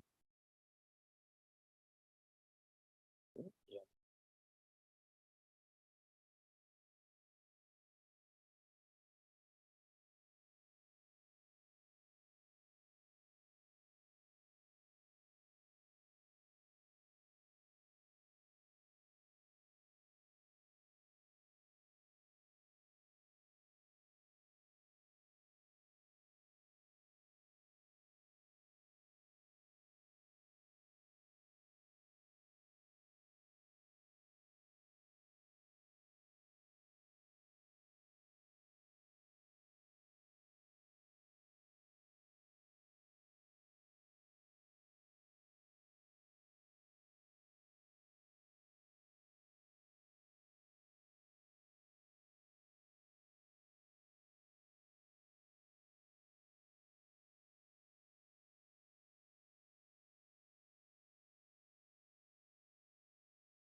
Hola amigos, muy buenas tardes. Soy Baltazar Brito y estoy muy contento por la invitación que me hizo el Getty Institute para participar en esta presentación del Códice Florentino, digital, por cierto. En esta ocasión voy a presentar la ponencia titulada Códice Mendoza, Tradición y Tecnología. Actualmente existen en la Ciudad de México 3 repositorios bibliográficos y documentales que cuentan con una historia que, al menos, puede remontarse hasta el siglo XIX. Sus nombres son el Archivo General de la Nación, la Biblioteca Nacional de México y la Biblioteca Nacional de Antropología e Historia. A pesar de su antigüedad, las 3 se mantienen vigentes y funcionales, pues, en la medida de sus posibilidades, siempre han intentado estar a tono con los tiempos que corren. En el caso de la Biblioteca Nacional de Antropología e Historia, cuyo origen puede rastrearse hasta 1825, con la fundación del Museo Nacional por Guadalupe Victoria, primer presidente de México, al formar parte del INA, se encuentra inmersa dentro de un programa que incentiva la aplicación de nuevas tecnologías en el trabajo cotidiano de sus especialistas. Así, en la última década, los investigadores y demás trabajadores del INA han echado mano de la química, la robótica y la informática con la finalidad de facilitar su experiencia laboral. Como ejemplos de lo anterior destacan la aplicación de la nanotecnología en la restauración de documentos en diferentes archivos del INA, o bien el uso de vitrinas anóxicas cuyos gases especiales evitan la oxidación de documentos antiguos empleados en alguna exposición. En la arqueología se hicieron famosos los casos de Vitachi I y Tlaloque I. El primero es el nombre de uno de los drones utilizados para sobrevolar las zonas arqueológicas en Las Labradas y Cerro de la Máscara, ambas ubicadas en Sinaloa. Mientras que el segundo es un pequeño robot motorizado que ha sido utilizado en el interior del Templo de la Serpiente Emplumada y en las cuevas que subyacen en la base de la Pirámide del Sol de Teotihuacán. Ambas herramientas tecnológicas, aunadas a los sistemas de posicionamiento georreferenciales y el barrido láser que existen en la actualidad, posibilitan la obtención de imágenes de lugares que anteriormente eran inaccesibles y proporcionan valiosa información a los arqueólogos e investigadores de nuestra historia prehispánica. La Biblioteca Nacional de Antropología no es ajena a esta política institucional. Al comienzo de mi administración y en conjunto con la Secretaría Técnica del INA, se desarrolló un proyecto que intentó dotar de nuevas herramientas al estudio de los documentos de tradición indígena de nuestro país. Me refiero a la edición digital del Códice Mendoza, el primer recurso informático especializado en el estudio, preservación y difusión de un manuscrito pictográfico mexicano. Al encontrarse en el extranjero, específicamente en la Biblioteca Bodleiana de Oxford, en Reino Unido, también podríamos decir que el proyecto fungió a su vez como una repatriación digital para todos nuestros connacionales. El Códice Mendoza es una de las principales fuentes para el estudio de la cultura náhuatl desarrollada en la región central de nuestro país. En él se asentaron mediante pictografías indígenas y texto en castellano varios aspectos históricos, políticos y culturales concernientes al señorío mexica de la época anterior a la conquista de los españoles.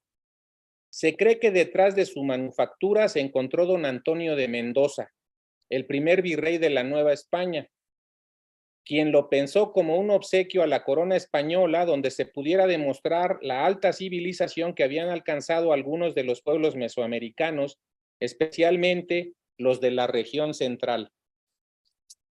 Desafortunadamente, al cruzar el mar Océano, el documento en cuestión fue interceptado por corsarios franceses para, posteriormente, caer en manos de distintos coleccionistas europeos, siendo el último de ellos John Selden, a cuya muerte el códice pasó a los acervos de la Bodleiana, repositorio que actualmente tiene a bien conservarlo para toda la humanidad. Las características físicas y de contenido de este códice son un fiel reflejo de su época de manufactura a pocos años de la conquista. En él puede apreciarse la idiosincrasia de sus creadores y también armoniosas conjunciones entre la cultura europea y la mesoamericana, el castellano y el náhuatl, así como los códigos de comunicación utilizados por los tlacuilos y escribanos al representar sus ideas por medio de pictografías y caracteres latinos. Todo lo anterior confería un reto extraordinario para la realización de un nuevo proyecto: trasladar la información de un manuscrito antiguo a uno digital, pues corríamos el riesgo de no mantener su complejidad y significado propios. Con lo anterior en cuenta, el equipo de edición del Códice Mendoza se planteó los siguientes objetivos. A corto plazo, 1. Permitir el acercamiento al códice desde cualquier parte del mundo. 2. Crear una edición gratuita, bilingüe y de fácil acceso para investigadores. 3. Integrar diferentes niveles de comprensión sobre su contexto, materialidad y contenido. Y a largo plazo, crear un módulo de investigación dentro del recurso digital donde los usuarios pudieran agregar, extraer y compartir información, además de aplicar el contenido generado por esta experiencia para elaborar ediciones digitales de otros códices. Crear también un antecedente para una política de repatriación virtual de documentos relevantes para la nación mexicana. Para hacer realidad los puntos aquí enumerados, el equipo editorial planeó el diseño de la aplicación, misma que tenía que contar con las siguientes características: recursos multimedia que nos permitieran integrar e interconectar en un mismo sitio texto, monografías, estudios, artículos y bibliografía, e imágenes y videos. Diseño y navegación icónica que sintetizara la información visualizada y al mismo tiempo nos remitiera a la naturaleza del documento representado digitalmente, así como una interfaz de diseño sencilla y de ágil navegación para todo público.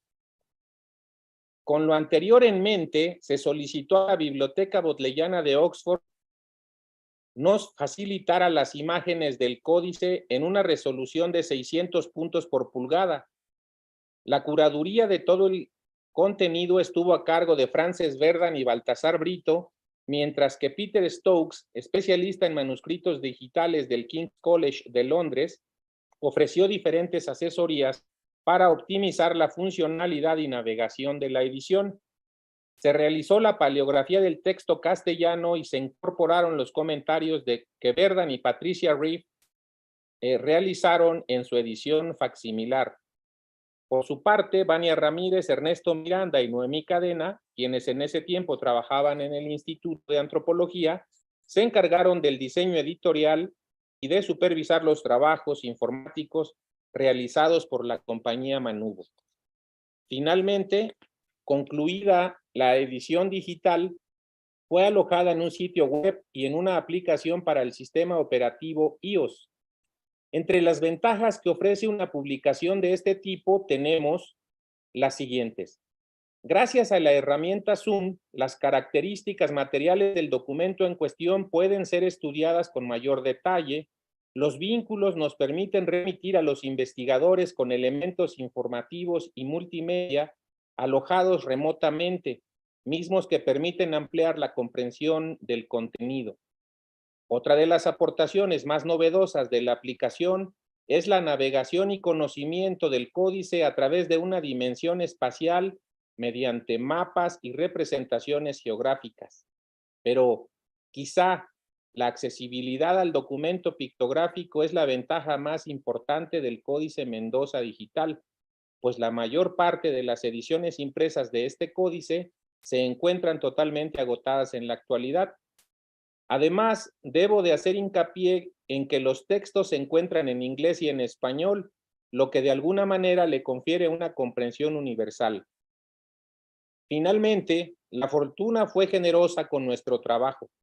De la experiencia obtenida en este proyecto dimanaron nuevas ediciones digitales, el Códice Boturini y el Códice de Dresde, los cuales, además de tener su propia aplicación con realidad aumentada, estuvieron acompañados de un ejemplar facsimilar en amate, manufacturado artesanalmente por pobladores de San Pablito Pahuatlán, Puebla. Esta es la forma en que la Biblioteca Nacional de Antropología ha tenido a bien conjuntar tradición y modernidad. Los proyectos han sido bien recibidos por investigadores y público en general. Las visitas registradas en los sitios web así lo atestiguan. Lamentablemente, al ser el INAH una dependencia gubernamental, carecemos en ocasiones de los recursos necesarios para actualizar la tecnología utilizada. Esto nos ha acarreado algunos problemas para mantener vigentes nuestras aplicaciones. Sin embargo, hasta la fecha, mediante convenios y el empeño de nuestros compañeros del área de informática de la biblioteca y del instituto, hemos logrado mantener a flote nuestros proyectos. Somos conscientes de que la tecnología del 2014 ha sido totalmente rebasada por los tiempos que corren, donde la inteligencia artificial puede redactar, diseñar, componer e incluso interpretar música con la voz y estilo de tu artista favorito. Estamos trabajando para no quedarnos atrás en esta carrera informática. Mientras tanto, me da gusto pensar que nuestro esfuerzo ha inspirado nuevos proyectos tecnológicos, entre ellos el que el Instituto Getty tiene a bien presentar el día de hoy, la primera edición digital crítica del Códice Florentino.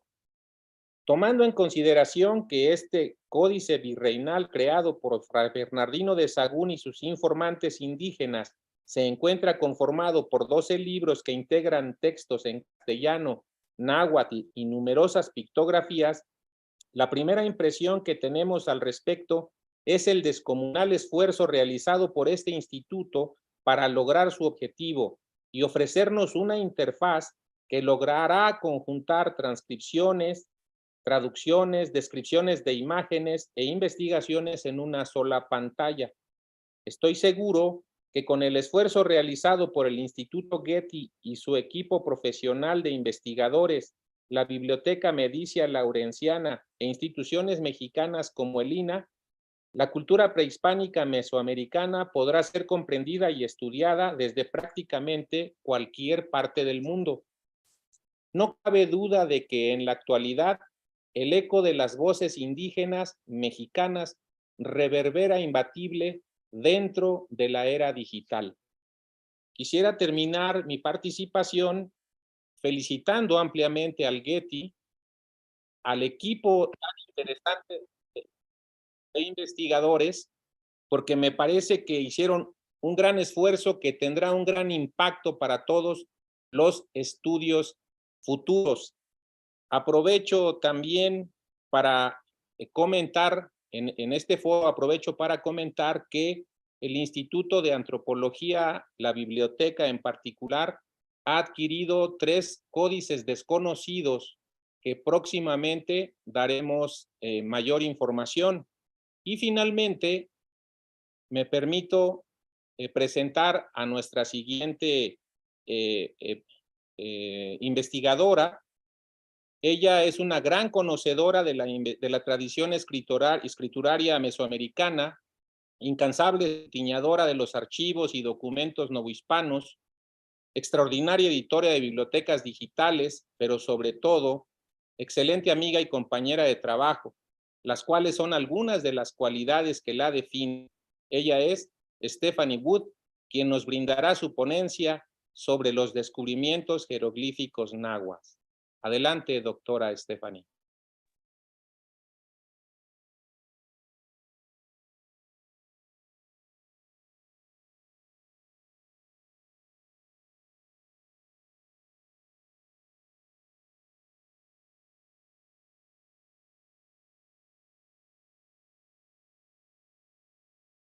Thank you so much.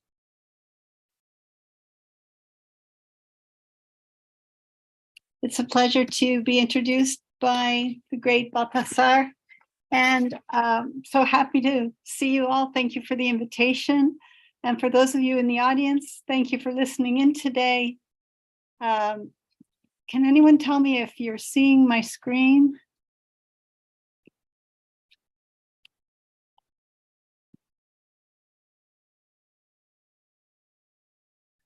I think I am not hearing anyone.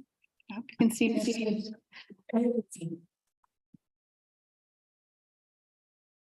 We can see your screen now. Ahora sí es. We can see it now. Okay, great. Okay. So again, thank you for the invitation. Thank you to those who are listening, and a huge congratulations to the Digital Florentine Codex team at the Getty for creating such a fabulous resource. I'm here today to share a little bit about my own digital collections. I got my start in the creation of digital resources for understanding Nahua voices and perspectives by collaborating in the creation of an online dictionary. This project enjoyed the support of the National Endowment for the Humanities and the National Science Foundation, which was very nice. It was created with the huge contributions that came from John Sullivan and the native speakers at EDS in Zacatecas, including Eduardo de la Cruz and Sabina Cruz and many more. They contributed their monolingual dictionary of contemporary Eastern Huasteca Nahuatl and digital versions of the dictionary of Fran Cartnan and the 16th century vocabulary, the 1571 side of Alonso de Molina. My contribution, besides serving as grant writer and editor, was to add passages from published alphabetic manuscripts dating from the 16th through the 18th centuries, with their translations to English and Spanish, to flesh out the vocabularies with time depth, regional variations, and multiple meanings. The aggregation or amassing of attestations helps us see polyvalence and nuance of meaning. Content continues to flow into this dictionary database that is behind this web interface, and the publication of the Florentine Codex in digital form by the Getty Research Institute will be a huge boon to this popular reference work. I'm proud to report that we now have 150,000 plus users per year. Because pictorial manuscripts from indigenous communities of early Mexico also have short texts, my next digital collection, the Mapas Project, which was also created with NEH support, involved digitally atomizing pictorial manuscripts and adding metadata to each component. The collection includes text and image with translations and descriptions, all made searchable and comparable. But I quickly came to see that a fuller and separate study that singles out hieroglyphs could be very useful. Research into Nahua hieroglyphs has increased in pace in the past couple of decades, but glyph analysis tends to appear mainly in print in books about a given codex, so almost siloed information. The good news is that more and more manuscripts are being published with high resolution images online, and they're being made available with fewer copyright restrictions than they used to have. So this has allowed for the quality capture or harvesting of good-sized hieroglyphs with a good resolution for close study.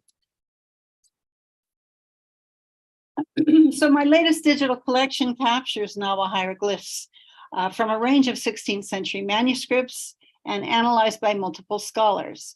The aims are to understand the graphic communication system better, look for relationships between hieroglyphs, alphabetic writings, and oral traditions, and how hieroglyphs evolve, generally seeing what we can learn about the culture, society, economy, and governance of indigenous communities from pre-contact times and while under Spanish rule. The idea is for this collection to be crowdsourced and have a broad audience of students, teachers, researchers in ethnohistory, art history, language, linguistics, and more. This project enjoyed 9 months of financial support from the Library of Congress, where I was given the Kislak Chair in the early Americas. As a result, I've been able to have a small team of data entry specialists, image editors, and the valuable guidance of native speaker Ofelia Cruz Morales. Right now, we have about 2,000 glyphs from the Codex Mendoza, dating from about 1541, and roughly 2,500 glyphs from the Matricula de Huexotzinco, dated 1560. This matricula has something like 11,000 glyphs in all, so bringing in this material is taking some time. But between these two manuscripts alone, we have already a notable quantity of both place names and personal names, and the hieroglyphic compounds included in this database contain examples of nouns, verbs, adjectives, adverbs, particles, possessives, plurals, sometimes even whole sentences. So the variety is great. And the hieroglyphic, and the glyphs from additional manuscripts are coming in gradually. So we have some from the Florentine Codex, and we hope to have a lot more now that this project is digital and available online. We're awaiting a considerable number of hieroglyphs from the Codex Xolotl, a project of Ben Johnson, Gordon Whitaker, Kasia Mikulska, and Agnieszka Brilak. Baltazar Brito has also been immensely supportive and collaborative in this project. Meanwhile, the visual lexicon is already online and accessible as we compile more and more content.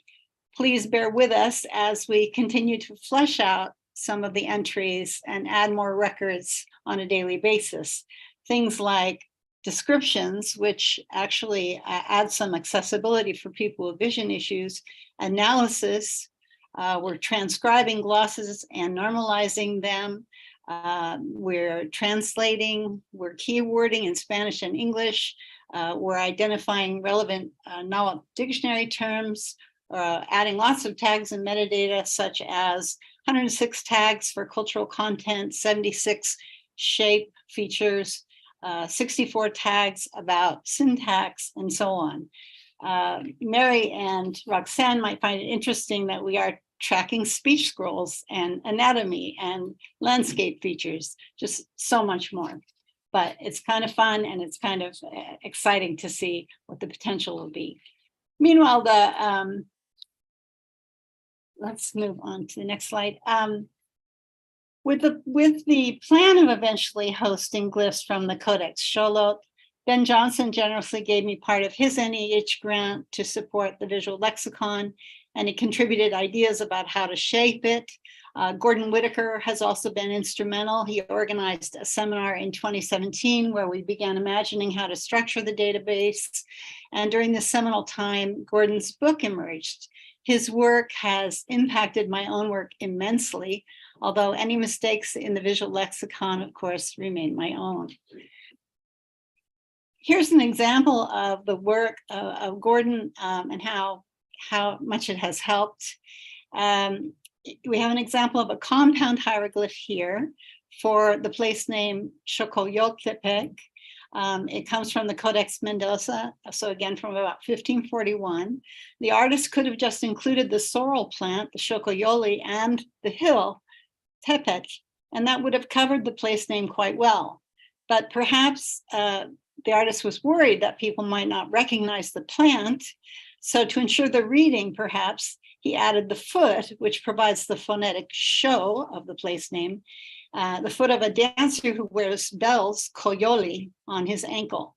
So while the Xocoyoli sorrel plant glyph might be read in any language, this show plus coyoli, the phonetic complements here, require a knowledge of Nahuatl, tied specifically to that language. On the lower left side of this slide, you can see another example of Xocoyol, in this case as a personal name, and it has just the foot and the bell with no need for the Xocoyoli plant. Here, the elements are logographic, and I suspect the person's name refers to directly to the dancer's anklet bell. Thanks to the groundbreaking work of Gordon, along with the work of Maria del Carmen Herrera, for example, we are tracking this syllable show relating to foot or meanings such as the ped and pedestrian, accumulating multiple attestations and watching for variations and evolution.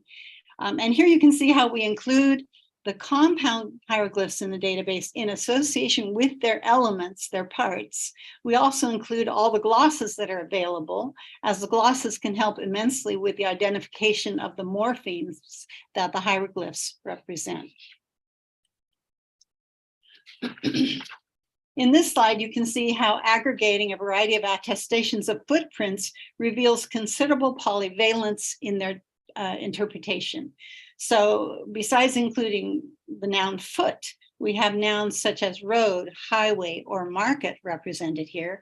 And we have verbs such as go, come, arrive, flee, run fast, cross over, stand, and descend, all things that feet do, so they're all logical. Some are phonetic and some are logographic as they're used in the hieroglyphs. Because there are more than these few examples, there are many, we've decided to create an advanced search option in the online interface where the user can ask to see hieroglyphs that include footprints, because there could easily be a study of this fascinating feature. We also have lots of other options to choose in the advanced search interface, but I'll talk about more about that in a minute. Here we see logographic and phonetic syllables are something that various scholars of Nahuatl hieroglyphs have been researching. This one in particular, the wa syllable, is one that we began to track for the database. It relates to possession. And here we see three already identified wa syllables in the form of leaves, the grasping hand, and stripes or face paint. There are different interpretations, whether those stripes are wawana, to draw stripes, or face paint, shawali. But either way, it is agreed this is a wa syllable. And face paint and making stripes, of course, overlap semantically. So these leaves, hands, and stripes do not play a semantic role in the hieroglyphs, only a phonetic role. And readers must know Nahuatl, or they could be confused as to why these additional visuals are there in the hieroglyphs. So Alfonso Lacadena's double stroke wa, here standing for the second syllable in the Nahuatl word for woman, siwat, as seen on the left from the Codex Mendoza, is somewhat redundant because the hairstyle is already a dead giveaway for woman. But the link between the double stroke wa and the word for woman shows some very interesting expressions in the Matricula de Huexotzinco. In the second example from the left, the artist uses the double stroke for the wa in Tetzawa to make solid, and the head of the woman provides the other part of the full name, which is Tetzautziwa, solid woman, perhaps. Interestingly, this is a man's name. In the third example from the left, we find a man's head with a double stroke on his cheek to suggest woman, because his name, as the gloss tells us, is woman-like. Incidentally, there's a whole raft of men's names that include Siwat in some form, woman. So I'm just waiting for a full gender analysis to emerge from a study of these personal names. Finally, in the fourth example, the double stroke by itself stands for Siwat in the ethnic label Cuetlaxteca woman. And this time the glyph and the gloss do in fact refer directly to a specific woman and not to a man in this case. In these two personal names, we have more examples of signs that provide a phonetic wa syllable in the form of speech scrolls, nawat, and a gourd bowl, wakali. Again, the role of these signs is primarily phonetic, but a gourd bowl could also be seen as possessing something by way of containing it. But it's not, Taiwan doesn't have anything to do with bowls, but it does, there's in a sense possession in the company of others. This person is sort of possessed or held in this group of people.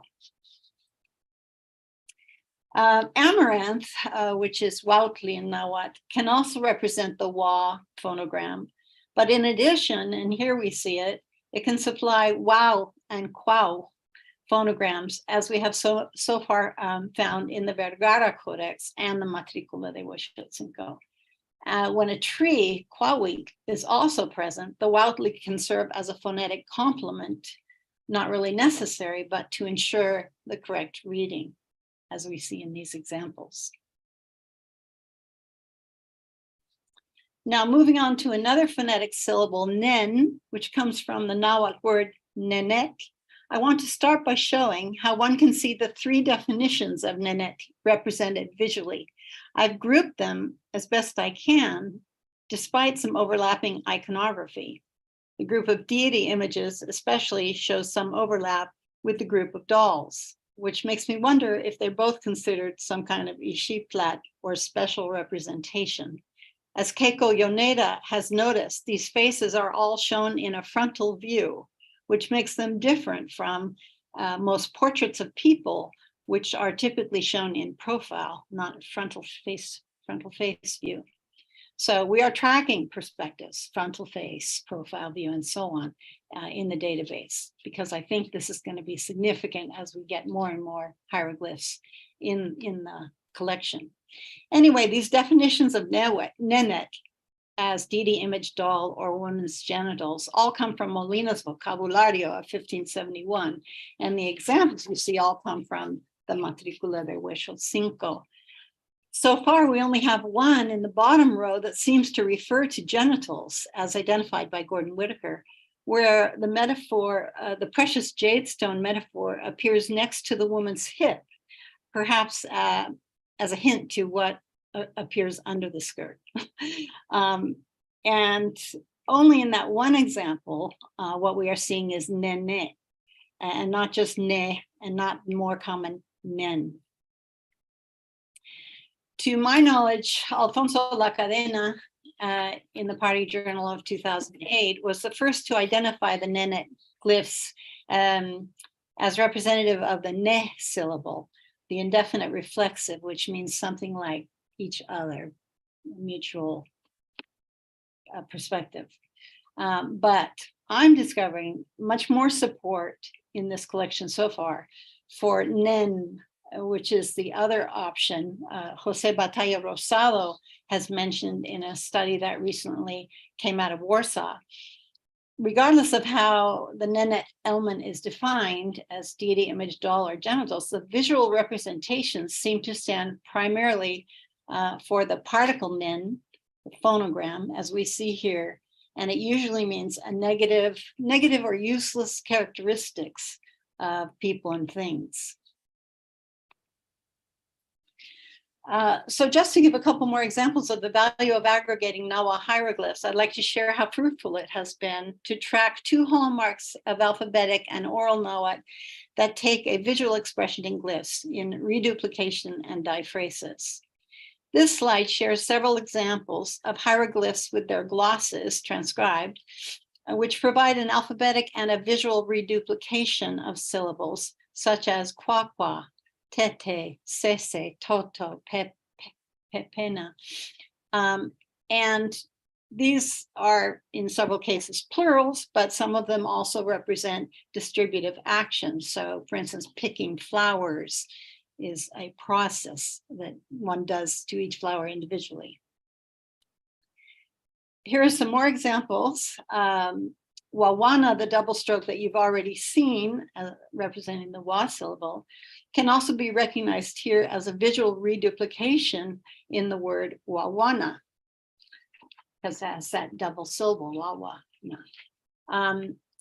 While I'm certain that visual reduplication is a phenomenon in Nahuatl hieroglyphs, I must admit that we do not always find this kind of reduplication that is both visual and alphabetic or oral. So at some point, we hope to be able to quantify how often this happens. Here are some intriguing examples where artists or writers have used short or squiggly lines to suggest repeated action in the visuals to correspond with repeated syllables in the glosses. So here I think of the great work of James Matthey on movement, which finds expression in a number of ways in hieroglyphs. So what we're seeing, these little dashes of lines around the flowers or the hand or the hammers, suggest repeated and distributed movement in my view. So research into the concept of tonali, which Alison Kaplan aptly calls a solar-derived animating force, has also led me to amass examples of glyphs which feature tonali. Here are a few that also use short lines or rays to suggest shine or vibrance, it would seem. The two examples on the right involve reduplication of the first syllable too, the tona. And so they tie in with that last group. I like to think of visual tonali as vibrance, which is a shine that includes movement, because I think we're seeing movement in some of this shine. Finally, one more feature of alphabetic Nahuatl that I'm tracking in the visual lexicon database is this expression of metaphorical couplets as a kind of visual diphrasis. Because these metonymic series are often two, but sometimes more, as Daniel Deuve has pointed out, Angel Maria Garibay came up with the term diphrasis, two phrases, two couplet is another adequate term. Elizabeth Boone and Kasia Mikulska, Mercedes Montes de Oca, Vega, and probably others have identified examples of diphrasis in hieroglyphs. And so I've been on the lookout for more to see just how common it might be that this alphabetic phenomenon coincides with the hieroglyphic. So here we see examples of, the arrow and the shield for war. In this visual diaphrase, a few examples of the one Inat, Intlatinoli, about flooding and conflagration or scorched earth, meaning war or apocalypse.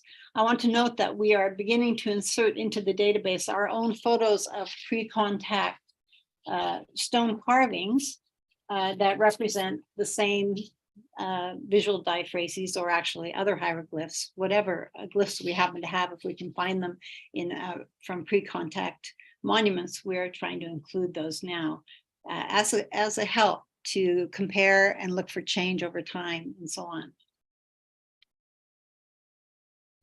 I would like to wrap this up by reasserting that databases enable us to amass copious examples, what I think of as aggregation, in the general sense of clustering, but also in the modern sense of providing links, given that we provide thousands of links between glyphs and between glyphs and their definitions online, and to other examples of such glyphs in related digital collections, to links in their manuscripts of origin as well.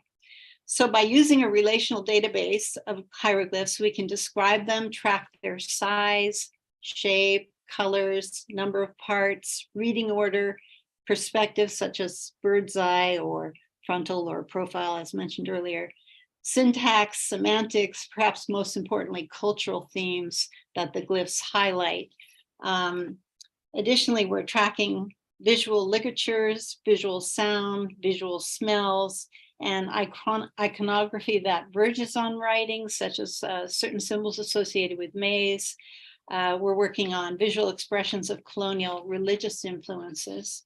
And our so-called discoveries that we're sharing here, which are really fairly modest.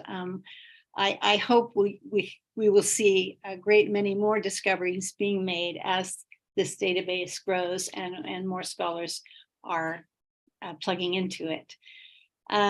We hope the result will be a great boon to better understanding regional, ethnic, and artistic differences in the writing system. By tracking manuscripts across the 16th century and across regions, we can look for changes that came with colonization, but also some significant cultural survivals against the odds. Thank you very much. Just want to add that crowdsourcing is welcomed and encouraged with full attribution. So those of you who work with hieroglyphs would be very welcome to contact me and get involved. Now, next up, I want to welcome Berenice Alcántara, who will speak to you. Muchas gracias. Voy a compartir mi pantalla.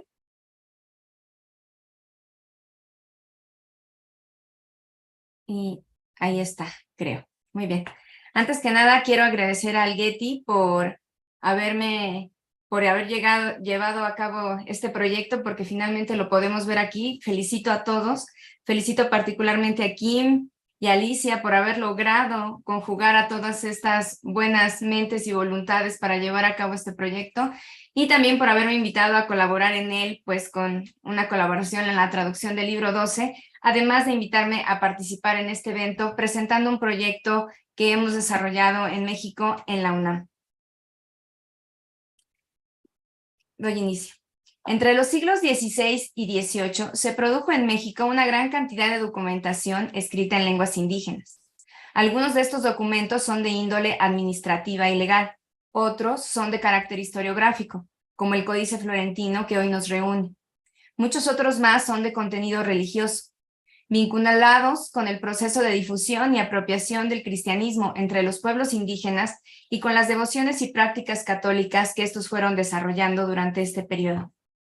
Hoy día han llegado a nosotros escritos en lengua náhuatl, vocabularios, gramáticas y doctrinas, traducciones de pasajes bíblicos, sermones, pláticas, manuales de confesión, tratados devotos, ejercicios espirituales, vidas de santos, cantos, colecciones de ejemplos y muchas piezas teatrales, obras que recuperan modelos y géneros textuales de origen europeo.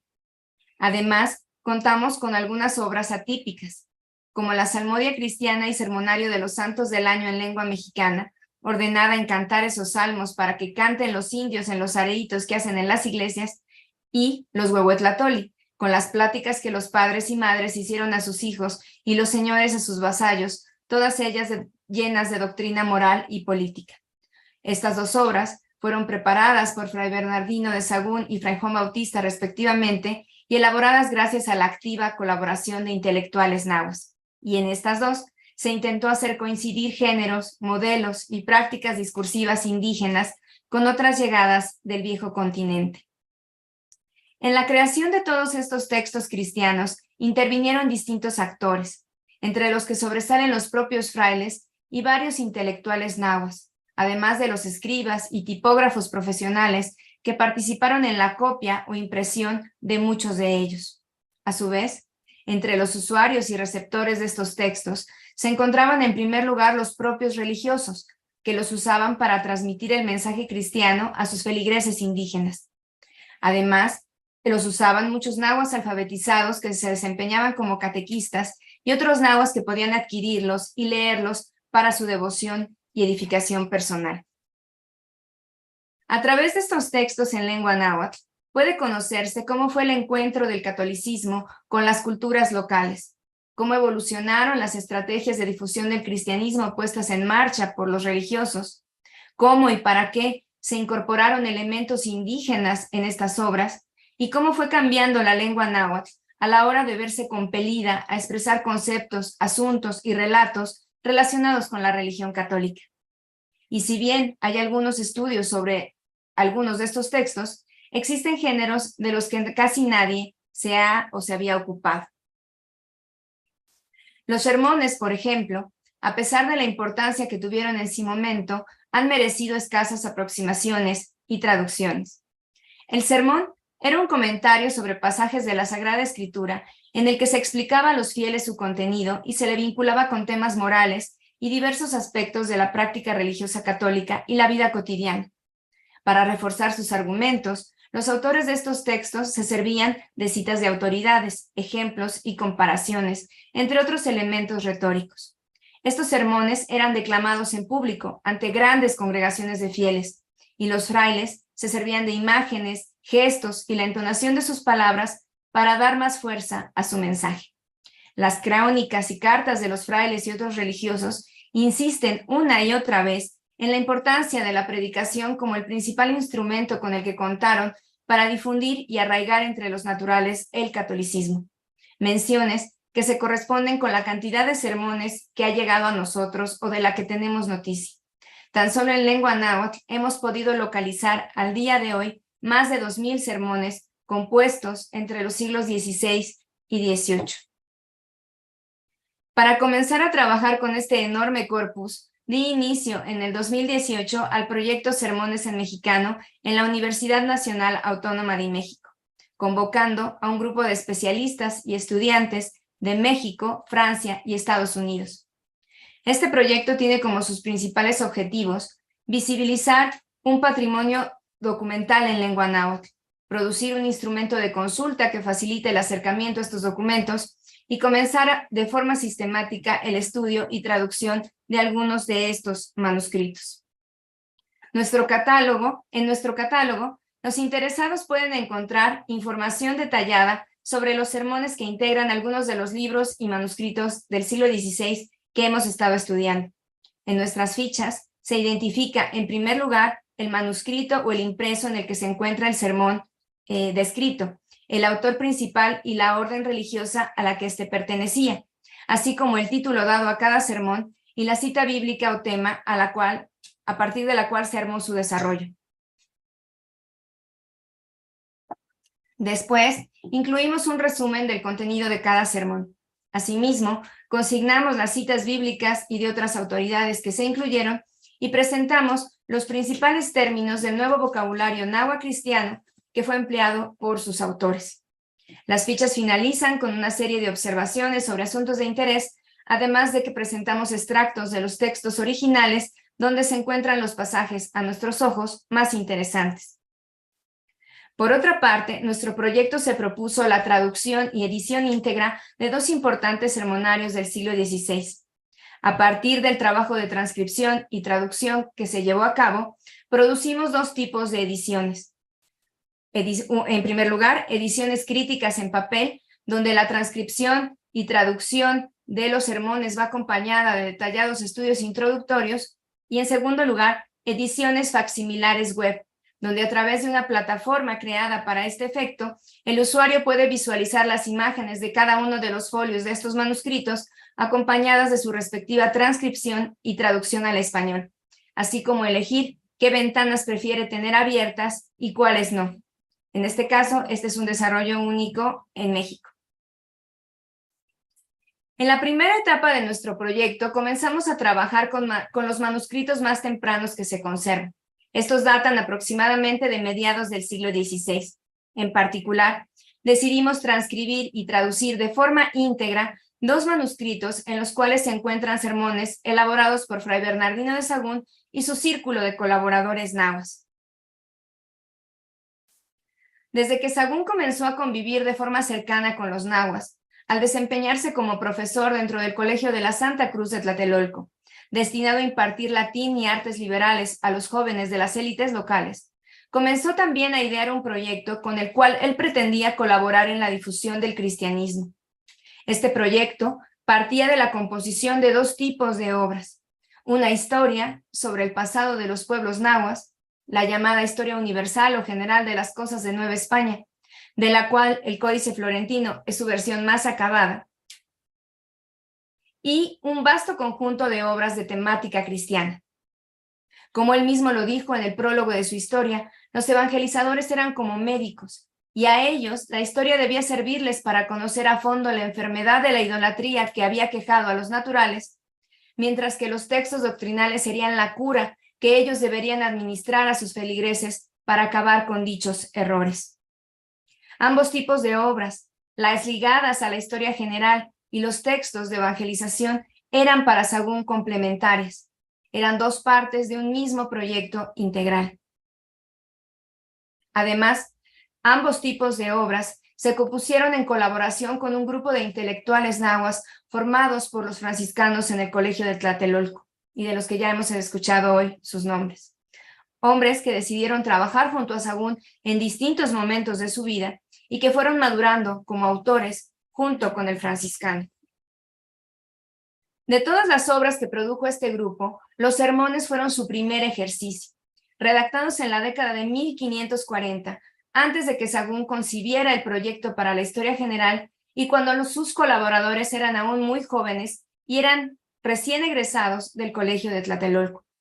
Y de acuerdo con las palabras del propio Sahagún, estos sermones no fueron traducidos de ningún otro sermonario, sino compuestos pensando en las capacidades de esos nahuas que comenzaban a acercarse al cristianismo en aquella época.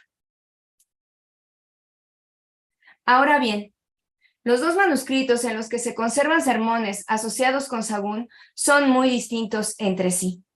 El manuscrito 1482 de la Biblioteca Nacional de México es un manuscrito elaborado a mediados del siglo XVI, de acuerdo con el estudio codicológico que llevamos a cabo dentro del proyecto.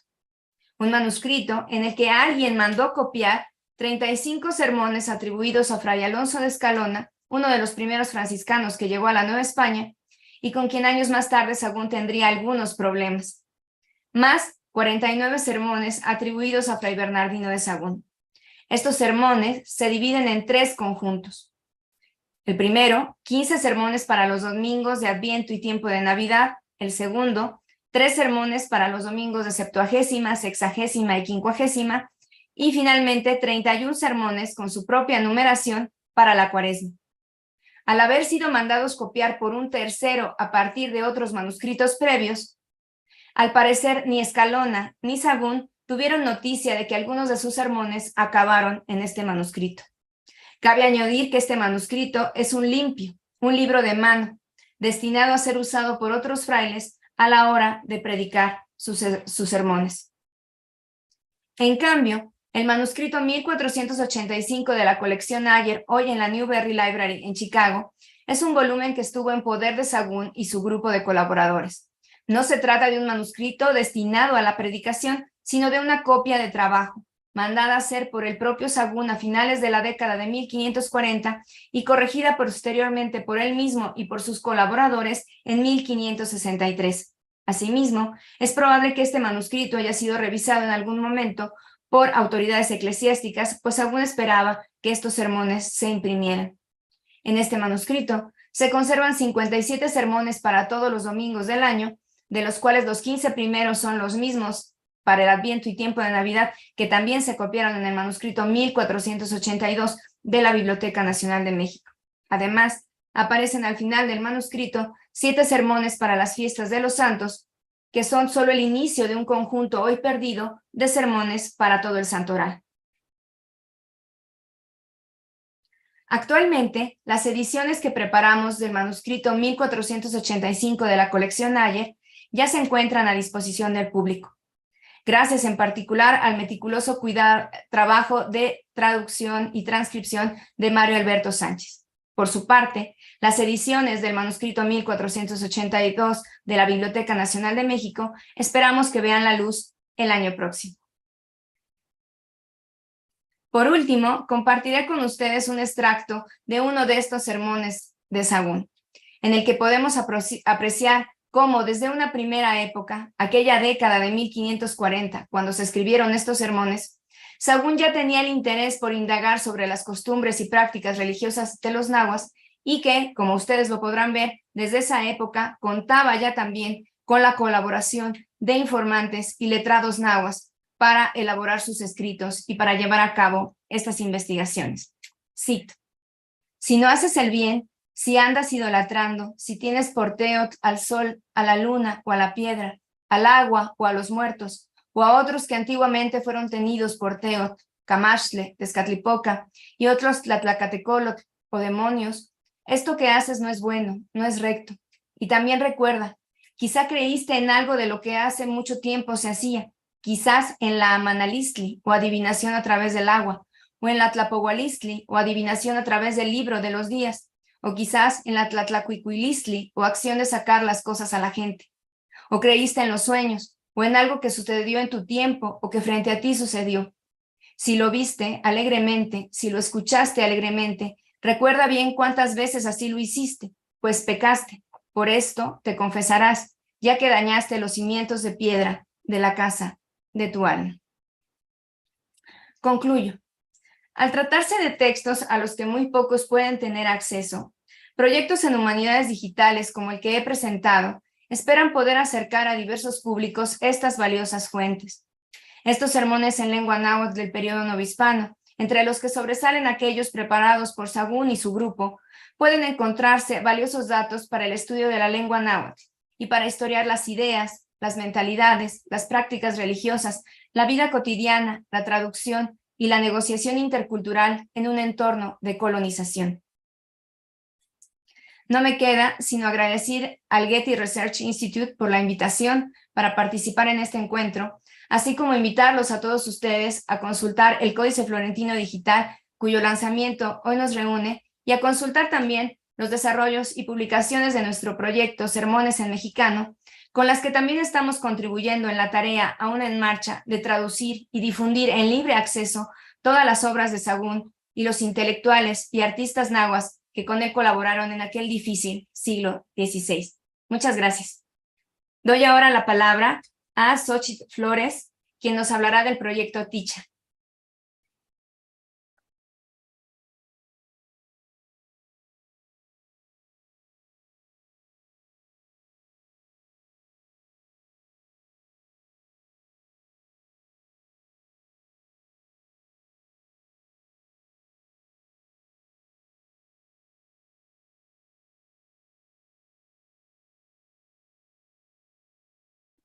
Buenas tardes a todos.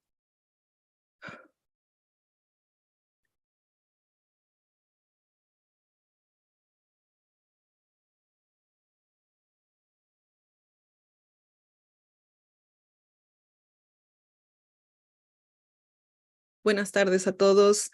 Estoy a punto de compartir mis diapositivas.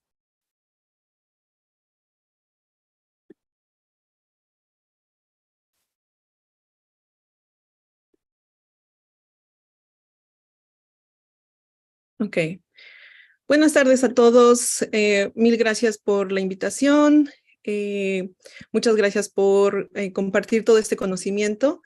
Y hoy me da un gran placer compartir el trabajo que estamos llevando a cabo, el proyecto de Ticha.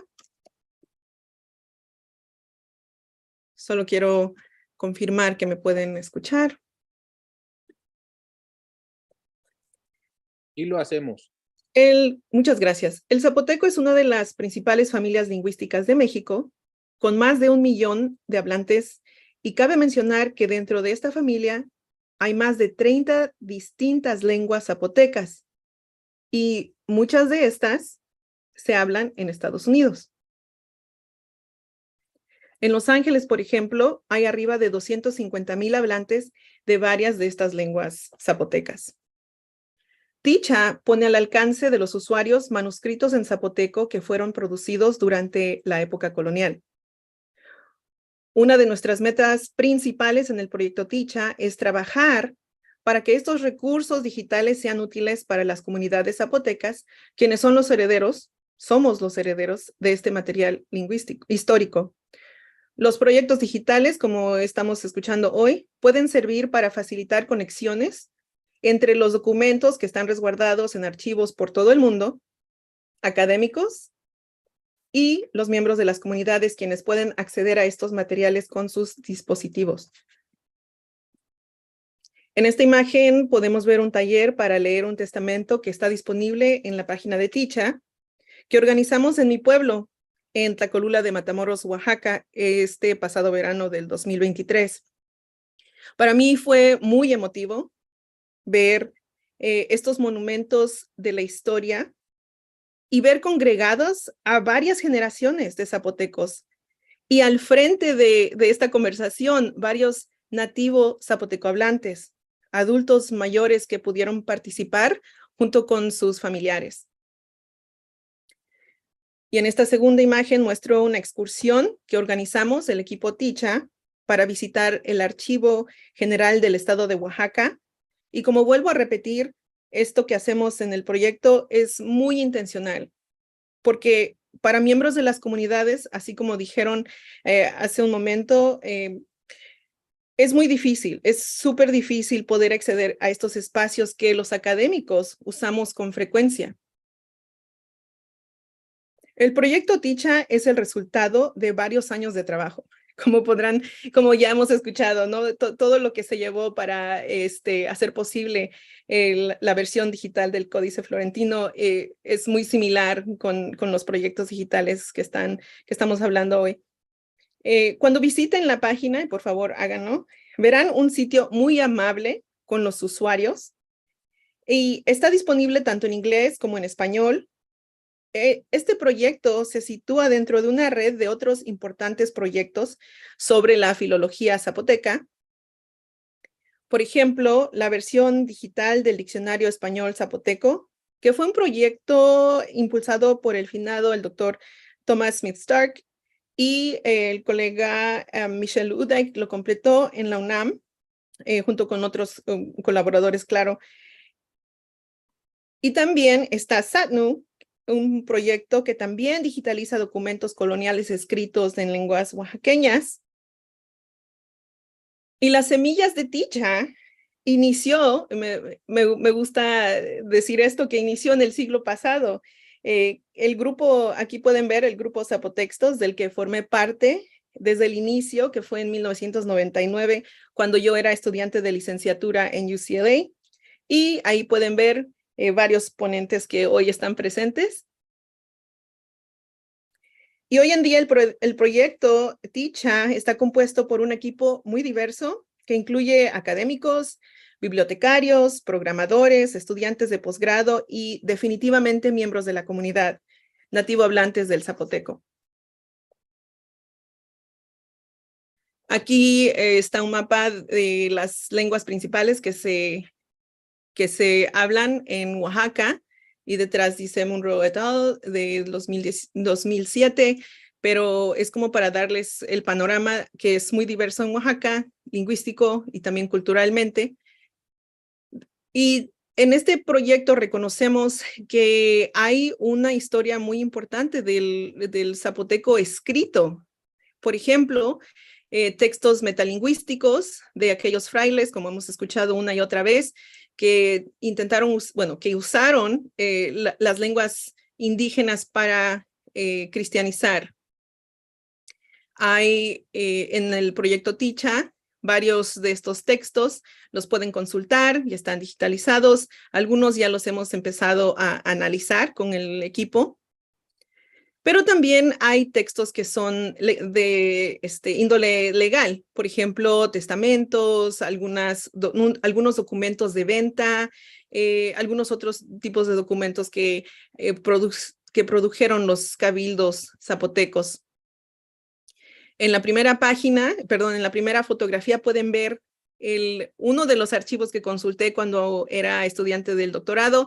Así es exactamente como se veía el archivo cuando llegué a mi pueblo, Tlacolula de Matamoros, Oaxaca, que pues por falta de recursos, por falta de muchas cosas, así es como se veía en la primera página, pero junto con la ayuda de jóvenes que estaban haciendo su servicio militar, me ayudaron a acomodar los documentos que estaban más frágiles, que eran los documentos coloniales, y pudimos reorganizar, y digo reorganizar porque otras personas ya habían intentado hacer esto, incluyendo colegas Waterbury.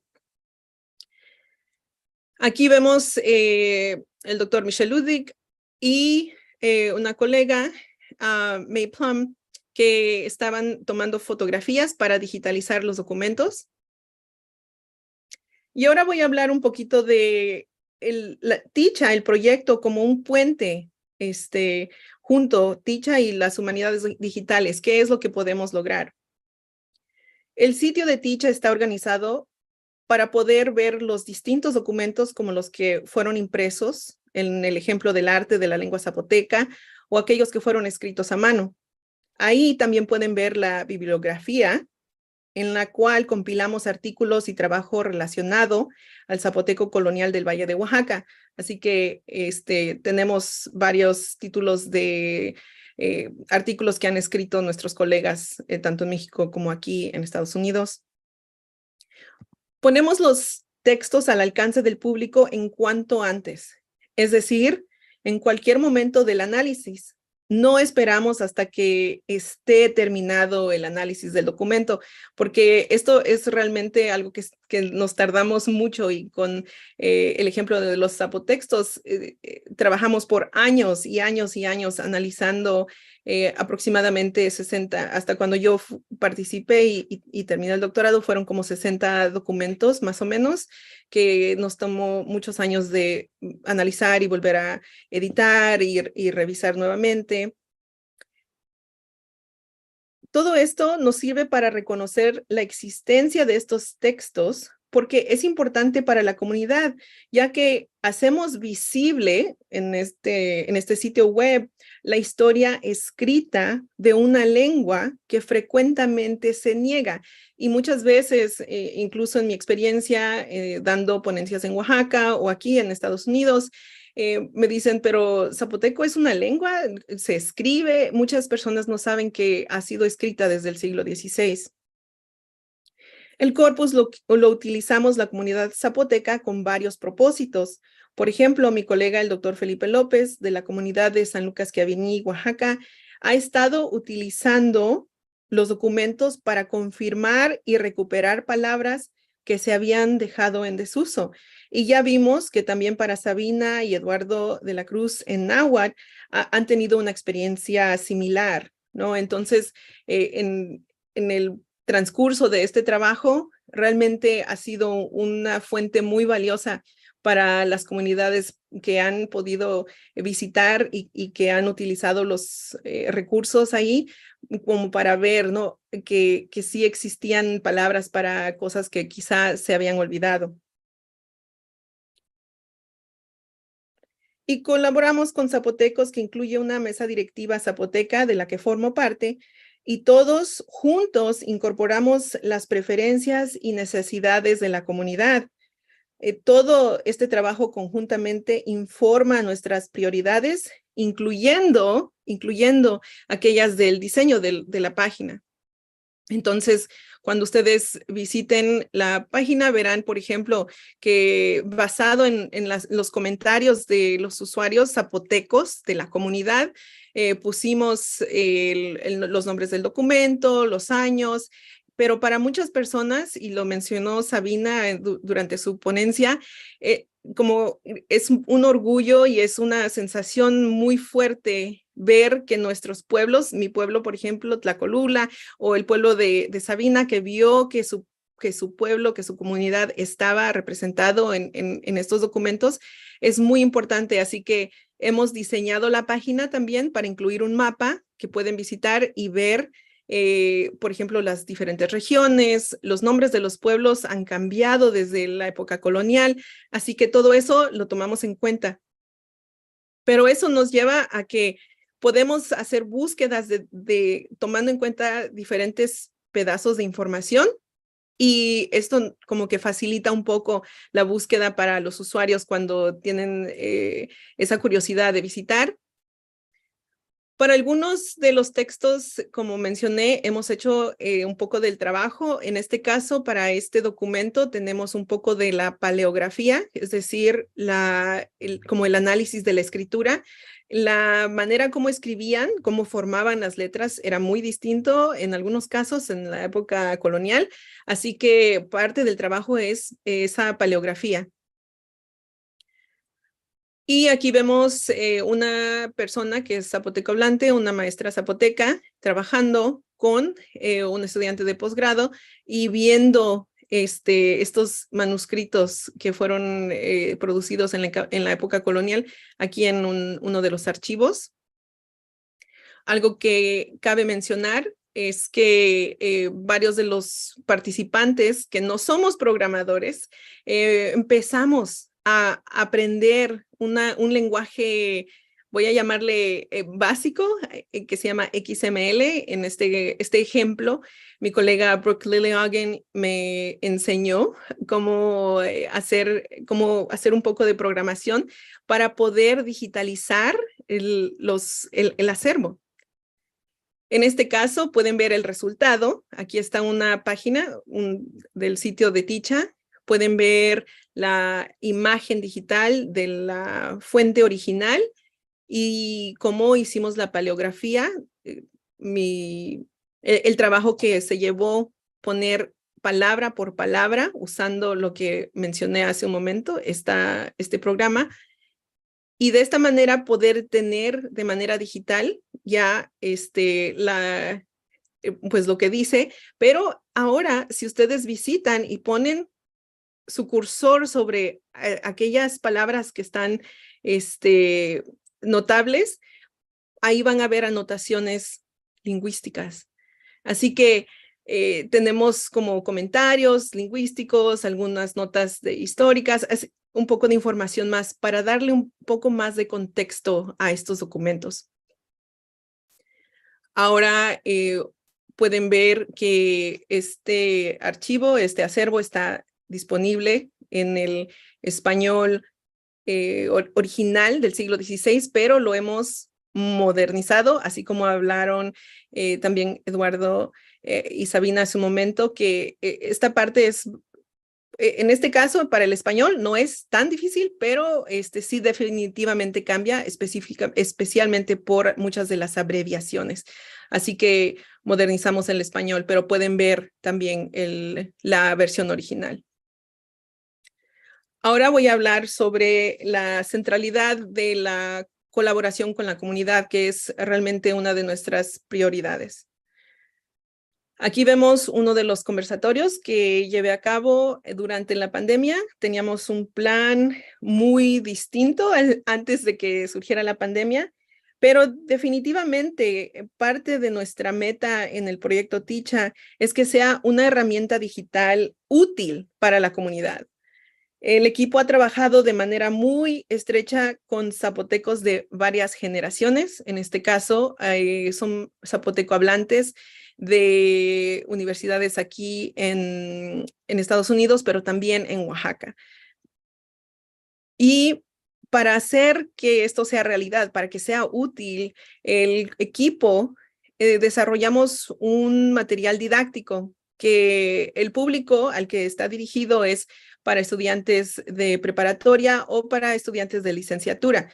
Y aquí pueden ver, por ejemplo, que como parte de este desarrollo hicimos una serie de talleres y ahora tenemos 8 capítulos que están disponibles. Y eso es para darle contexto a lo que está ya visible, a lo que ya está disponible en la página de Ticha.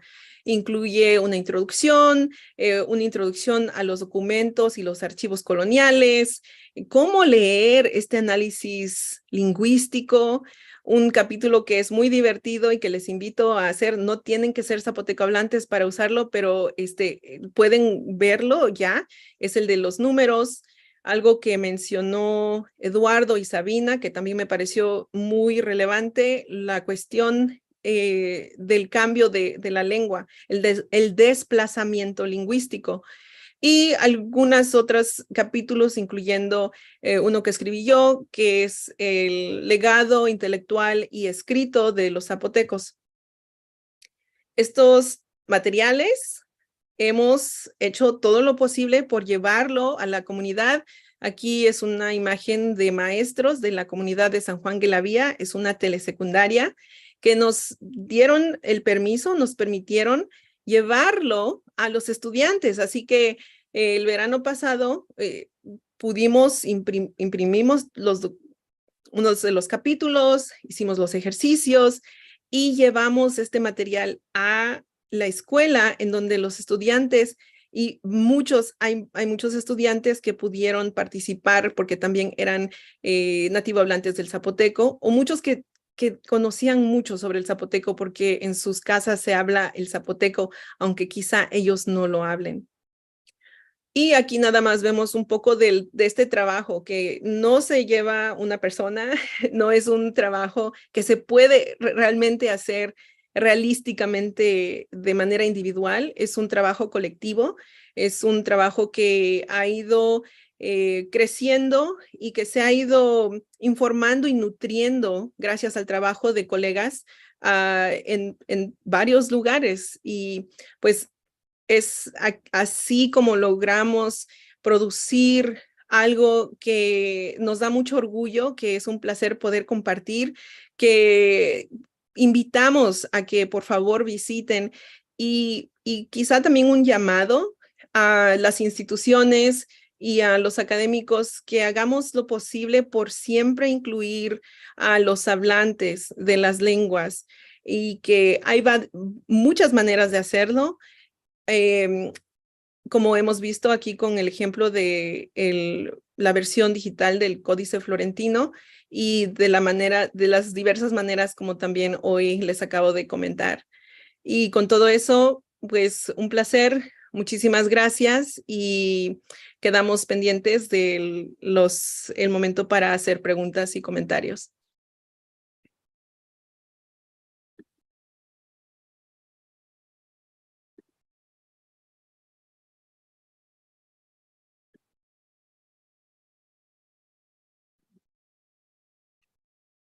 I think we're there.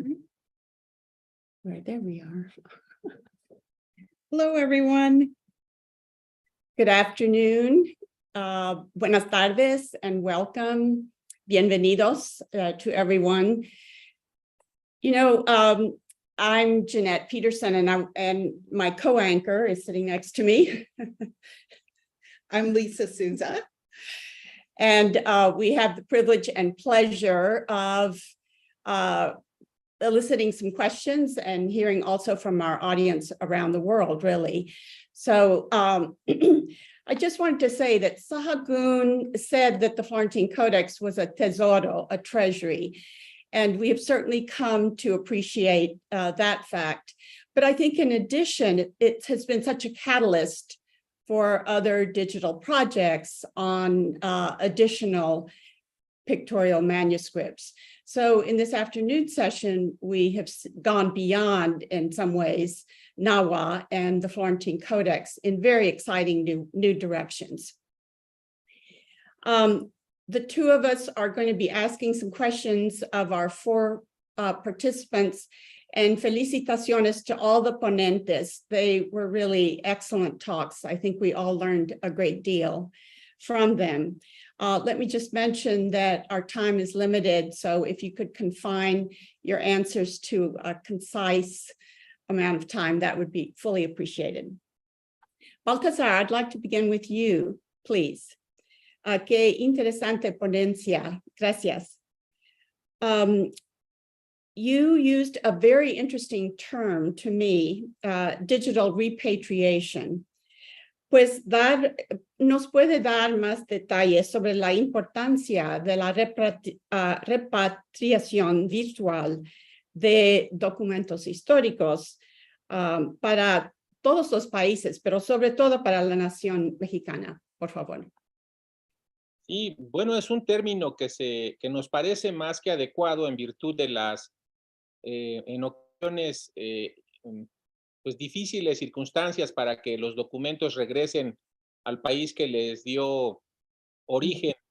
Entonces creímos que el traerlo por lo menos de manera virtual de alguna manera conformaba una repatriación. Es un documento que se puede tener ahora en México con la simple circunstancia de ponerlo en una pantalla de computadora ante la gran imposibilidad que existe para muchas personas, estudiantes, especialistas, de asistir personalmente a ver el documento, a donde en muchas ocasiones pues también es muy difícil de verlo. Entonces nos pareció un adecuado término en virtud de que por primera vez además el acuerdo que se hizo con la biblioteca que lo resguarda, la Bodleiana, nos pareció más que adecuado llamarle así, una repatriación virtual. Y creo que afortunadamente eso continúa haciéndose de alguna manera. Este códice florentino, también al ponerlo a la disposición de toda la gente, pues sin duda alguna será una herramienta muy útil para el estudio de la cultura náhuatl.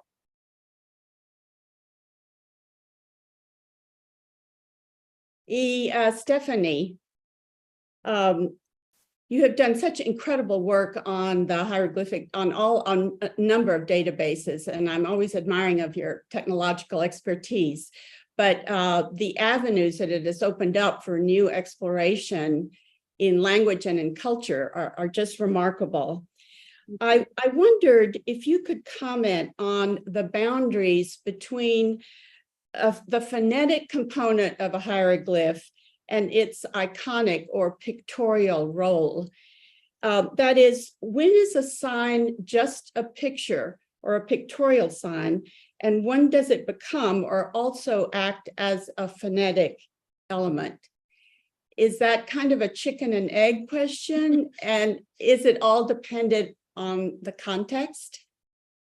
Well, from what we're seeing so far, and there are, several thousand glyphs now in this database, there are both what some people like to call pictography, examples of pictography, where what Gordon calls a logogram is an image represents a word, but it could be a word, it could be read by someone who speaks Zapotec, perhaps, that's not tied specifically to a language. It's not specifically phonetic. It represents like the Xochitl, the plant, sorrel plant, if you recognize it, and actually if you look at photographs of it online, it has the red stems and the red outline of the leaves and that shape and everything. So it actually looks a lot like a sorrel, but so that's a logogram. That's not necessarily phonetic. But when you use the foot and the bell for Xochitl, then that's phonetic, because we're actually not talking in that place name about anything having to do with bells or feet. It's really just to get you to say Xochitl, to name the plant. So they're using the phonetic in combination with the logographic to put it all together and to ensure the proper reading in Nahuatl. So that's where, when you get the phonetic parts, which is what my presentation emphasized today, a lot of phonetic syllables and so on, we know that it's tied to Nahuatl, because if you didn't know Nahuatl, you wouldn't be putting together what the meaning of that glyph is. You wouldn't read it correctly. So, people say this is not really a writing system, but a writing system has to be at least partially phonetic and therefore language specific. And this one is. So I agree with Gordon Whitaker, who says that this is hieroglyphic, this is a writing system. And some people will say, no, it's pictography. But I think when they say that, they aren't as familiar with all of the phonetic signs. The sin and the tlan and the ko, these are all phonetic suffixes for place names. And if you don't know what a buttocks is, the symbol that gets you to, elicits the sin reverential ending. It has nothing to do with the rump, but, it's there on hundreds or thousands of words. These phonetic elements are just throughout the hieroglyphic system, even though they're not required, they're there. And, it became a shortcut method, I think, for the writers to use this and to get people to know that the reading is in Nahuatl. I hope that answers your question. Yeah, you did perfectly. Thank you. Bueno, Berenice, gracias por su ponencia. En una ponencia tan rica, hay muchos aspectos interesantes, incluso el contenido de los sermones. Usted ha dicho que los sermones tratan sobre aspectos de la vida cotidiana y costumbres de los nahuas. ¿Puede darnos unos ejemplos? Sí, claro. En estos sermones, a diferencia de otros textos de evangelización, tienen la peculiaridad de que el género es un género que se hacía para interpelar a las personas directamente, ¿no? Para decirle a una audiencia cómo se tenía que comportar, qué era en lo que tenía que creer, qué era en lo que tenía que pensar. Y entonces en esas interpelaciones que hace el predicador, siempre está mencionando aspectos de la vida cotidiana de los nahuas del siglo XVI. Menciona cómo vivían, cómo eran sus relaciones de familia, las relaciones de género, pues detalles de lo que creían, de las prácticas que hacían. Entonces todo el tiempo hay colada esa información adentro de los sermones, ¿no? Entonces los sermones han sido un género bastante relegado precisamente porque se considera como un género muy apegado a la religión católica, muy pesado, muy difícil de acceder a él. Y lo interesante es precisamente esto, ¿no? Que entre una enseñanza católica y la otra están intercaladas estas informaciones, por un lado lingüísticas, ¿no? Sobre este conocimiento lingüístico, sobre el náhuatl, que van adquiriendo los religiosos y que construyen junto con intelectuales indígenas, y por el otro lado esta información de cómo vivían los nahuas. Por un lado hay diferencias en los sermones, hay unos que están claramente dirigidos a nahuas de las élites, es decir, cómo vivía la nobleza y cómo se tenía que comportar, y otros que están dirigidos a todos los nahuas, es decir, cómo vivía la gente de manera cotidiana dentro de sus casas y cómo los frailes se esfuerzan por hacer que la gente viva de otra manera. Bueno, muchísimas gracias. And finally, Xochitl, your presentation really just brought home the importance of collaborating with Indigenous community partners in a substantial, meaningful, and respectful way. I was just wondering if you could talk a little bit more about how community interests or concerns may have shaped the development of the Ticha project. Thank you for that question, Lisa. And so the community has been an absolute priority in our project because we understand from personal experience, in my case, what it's like to not have access to these documents or to this type of study. And so the community has always been a priority, and we've been very intentional in our visits to Oaxaca and in speaking to the potential users. We took note of the different situations. And so I'll give an example. Sometimes there's people with no internet connection. That's one example, right? That's quite frequent. So something that we did was we made all of the materials available in PDF format so that if there is a visit to a place that has Wi-Fi, they can download the individual pieces of our study. And that's the case for the Kaseiden Sain, which is the 8 chapters that give context to some of these, to the materials on Ticha. So that's one example that we knew that internet connectivity was an issue. So we made sure to have that PDF version available. But another one was the map.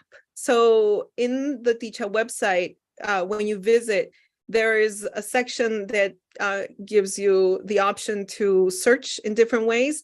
The map has been of particular interest and something that came up immediately, because anytime we gave any of these workshops, people would say, is there a document from my community or from my region?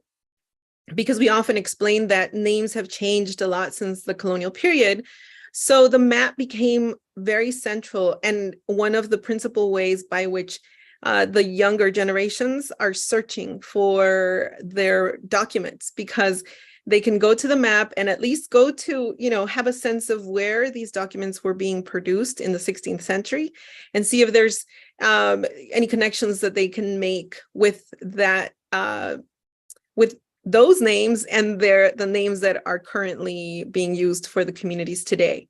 So those are two examples of the ways in which the community, the priorities of the community. First, is there a document from my place of origin, and then making sure that these the site, of course, people can access if they have any type of connectivity.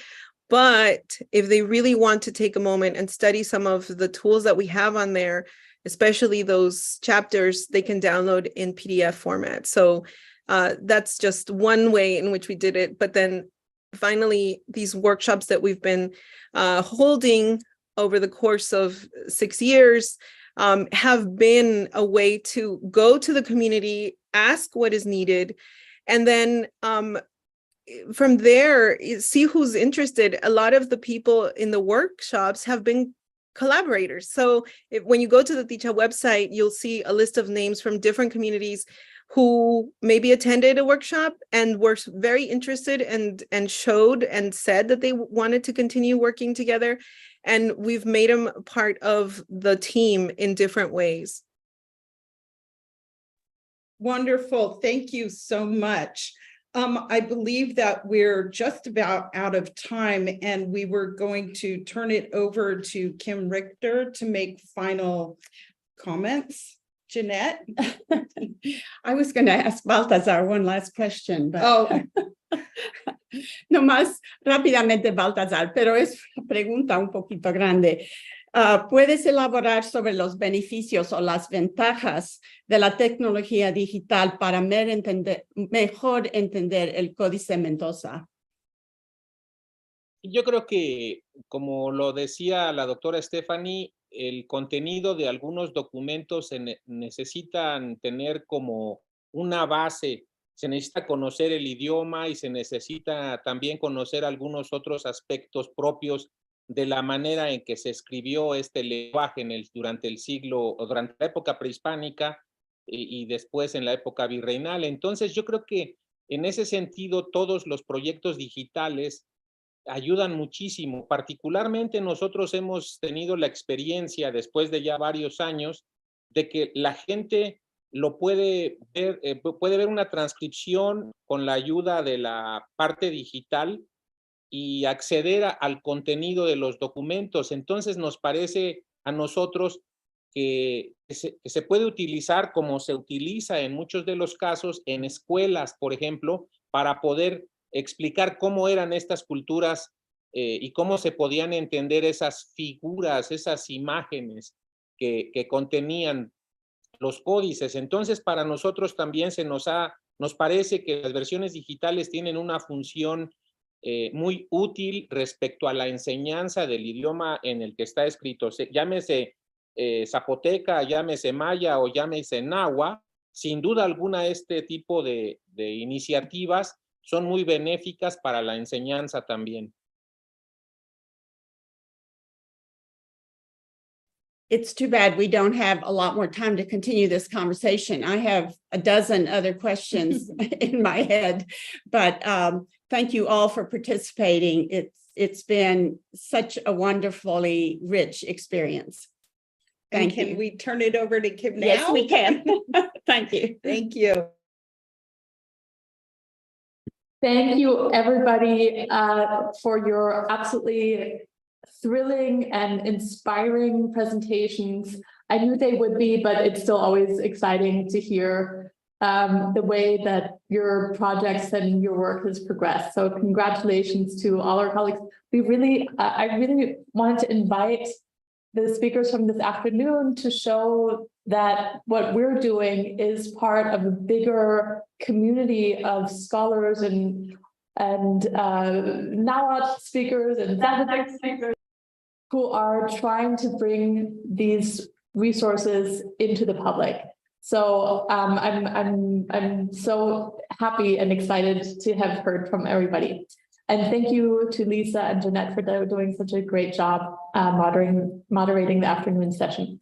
We're at the end of our event. Thank you so much for joining us today in the celebration of the launch and of our colleagues. and their projects. And I just want to let you all know that this recording is going to be live on the GRI YouTube channel. It's also, the recording will be available in a few weeks or so, but it's immediately available on the Biblioteca Nacional de Antropología e Historia YouTube channel because it's been streamed live. So you can catch it there if you want to see it again, or for anybody who's missed this. And other than that, I'm turning around to all my colleagues here. Thank you, everybody, and have a great rest of your day. Thank you for joining us.